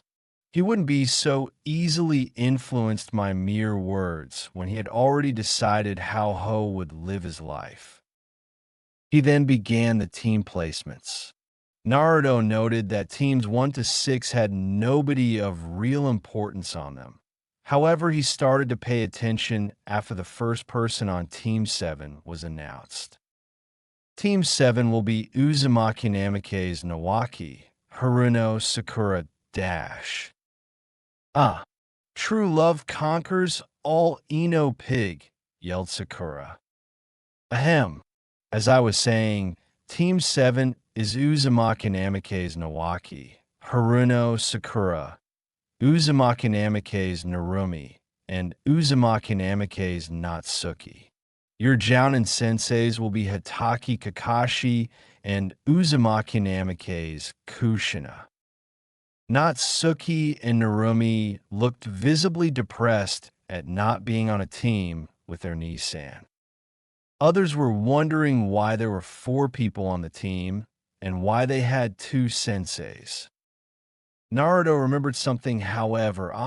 Tsunade did say that she was interested in Sakura because of her high level of chakra control and that she wanted to take her on as a partial apprentice, but she didn't have the time to take her on fully because of her duties on the hospital, so the girl would need to have a team as well. Kushina-sama just wanted to train her children, and Kakashi wanted to train his sensei's son, so it all worked out like that. Team 8 is Hyuga Hinata, Inuzuka Kiba, and Aburame Shino. Your Jounin sensei will be Yuhi Kurenai. Team 9 is still in circulation from the previous year. Team 10 will be Nara Shikamaru, Akimichi Choji, and Yamanaka Ino. Your sensei will be Sarutobi Isuma. Ino decided to voice her opinion to the class. No, anybody but those 2. Irika just ignored her outburst. The final team, Team 11, will be Uchiha Satsuki, Inuzuka Hana, and Portgas Naruto. Your Jounin sensei will be Uchiha Obito. All eyes in the room drifted to Naruto. He was expecting this. It isn't every day that you drop one of the most respected names in the village. He glanced over to his siblings. Nawaki Eye looked like it was beneath him to even bother looking at Naruto, but both Narumi and Natsuki looked visibly hurt that their brother didn't even want to share the same name as them. Irika continued, "Your senseis will pick you up in 1 hour. You're free to do whatever you want in that hour. Just don't be late to meet your sensei." With that said, Irika left the room. Everyone decided to leave the room besides Hana, Satsuki, and Naruto. Hana was surprised. "You changed your surname?" Naruto shrugged. "Yep, I'm finally free." But more importantly, Satsuki, do you know who our sensei is? I didn't know that there were any adult Uchiha alive besides Mikoto. Satsuki only shook her head. "I've never met him before." Wait, didn't Hokage-sama have a student named Uchiha Obito? Hana knew she had heard that name before. Naruto's eyes widened. "Oh yeah, I completely forgot about him. He wasn't here during the massacre. From what I know, he hasn't stepped foot within Konoha in over 5 years. He was an ANBU who was working as a liaison between us and Kiri to build up trust or something before we made an alliance with him. It was in case our alliance with Suna didn't work out. I guess he's back in Konoha now." Satsuki was naturally curious. He was an Uchiha survivor, and yet she had never met him. "Naruto and I, do you know anything else about him?" Naruto nodded. "I learned about him when I overheard the Uzumaki Namikaze's siblings asking Hokage-sama about the Genin team that he taught when they had just started training to be shinobi. Uchiha Obito was part of the former Team 7. Team 7 usually includes the Rookie of the Year, the top kunoichi, and the dobe of the class. This is the first year graduation class in generations that it hasn't been done. Anyway, his teammates were Hatake Kakashi and Noera Rin. They were a team formed during the Third Great Shinobi War. After an accident on a mission where Obito's left side was crushed by a boulder, he gave his left Sharingan eye to Kakashi to replace his after it was injured beyond repair. He was presumed dead after that mission, but under circumstances that are classified, he returned to the village after the left side of his body was repaired. Sometime between his supposed death and reappearance, his teammate, Noera Rin, was killed in action. Because of that, he always visited the memorial stone and was depressed, which is why he was sent out of the village to get his mind off of things. He's supposed to be one of the top shinobi that Konoha has. Hannah was shocked. Wow, that is quite a lot of knowledge you picked up from just eavesdropping. I guess I'm happy to at least have someone competent as a sensei. The conversation deteriorated from there to just small talk about the aspects of being a shinobi and small chit-chat here and there. Soon everyone who had left the room to eat lunch or meet with their teams started flowing back in a classroom, and not too much longer after that the Jounin sensei started coming into the class and picking up their students. 2 hours later. Soon enough, it was only Team 7 and Team 11 who were still waiting for their sensei. Naruto remembered something else. Oh yeah, I forgot one other thing about our sensei. Hana and Satsuki both looked at us questioningly. Naruto saw their looks and decided to answer their unasked question. He is always late no matter what. He's where Kakashi got his habit from. Everyone in the room could only sweat drop at the people who were supposed to be training them. It was then that the doors burst open, revealing an angry-looking Kushina dragging a silver-haired man, wearing a face mask with his headband covering his left eye, and a brown-haired man of the same age with scars covering a majority of the right side of his face, and what looked to be a glass eye in his left eye socket by their ears. Kushina-sama, please give me back my limited edition autographed Aika. Kakashi cried. Kushina-sama, you're pulling too hard. Please let go. Obito pleaded. Kushina was quickly losing her temper. No, we're 2 hours late because I had to look all over the village for you. Only to find you two morons giggling like schoolgirls over that perverted book. The newly graduated genin could only sweat drop further. Kushina-sama, you're making us look bad in front of our students. Obito cried. Kushina realized they had reached their destination. Oh, we're here already? Okay, then Team 7 with me and Kakashi. Follow us to the roof. The two of them left with their students not too far behind, leaving the newly named Obito alone with the remaining three. All right, Team 11, please meet me at Training Ground 7. You have 10 minutes to meet me there. After speaking, he disappeared in a leaf shunshin.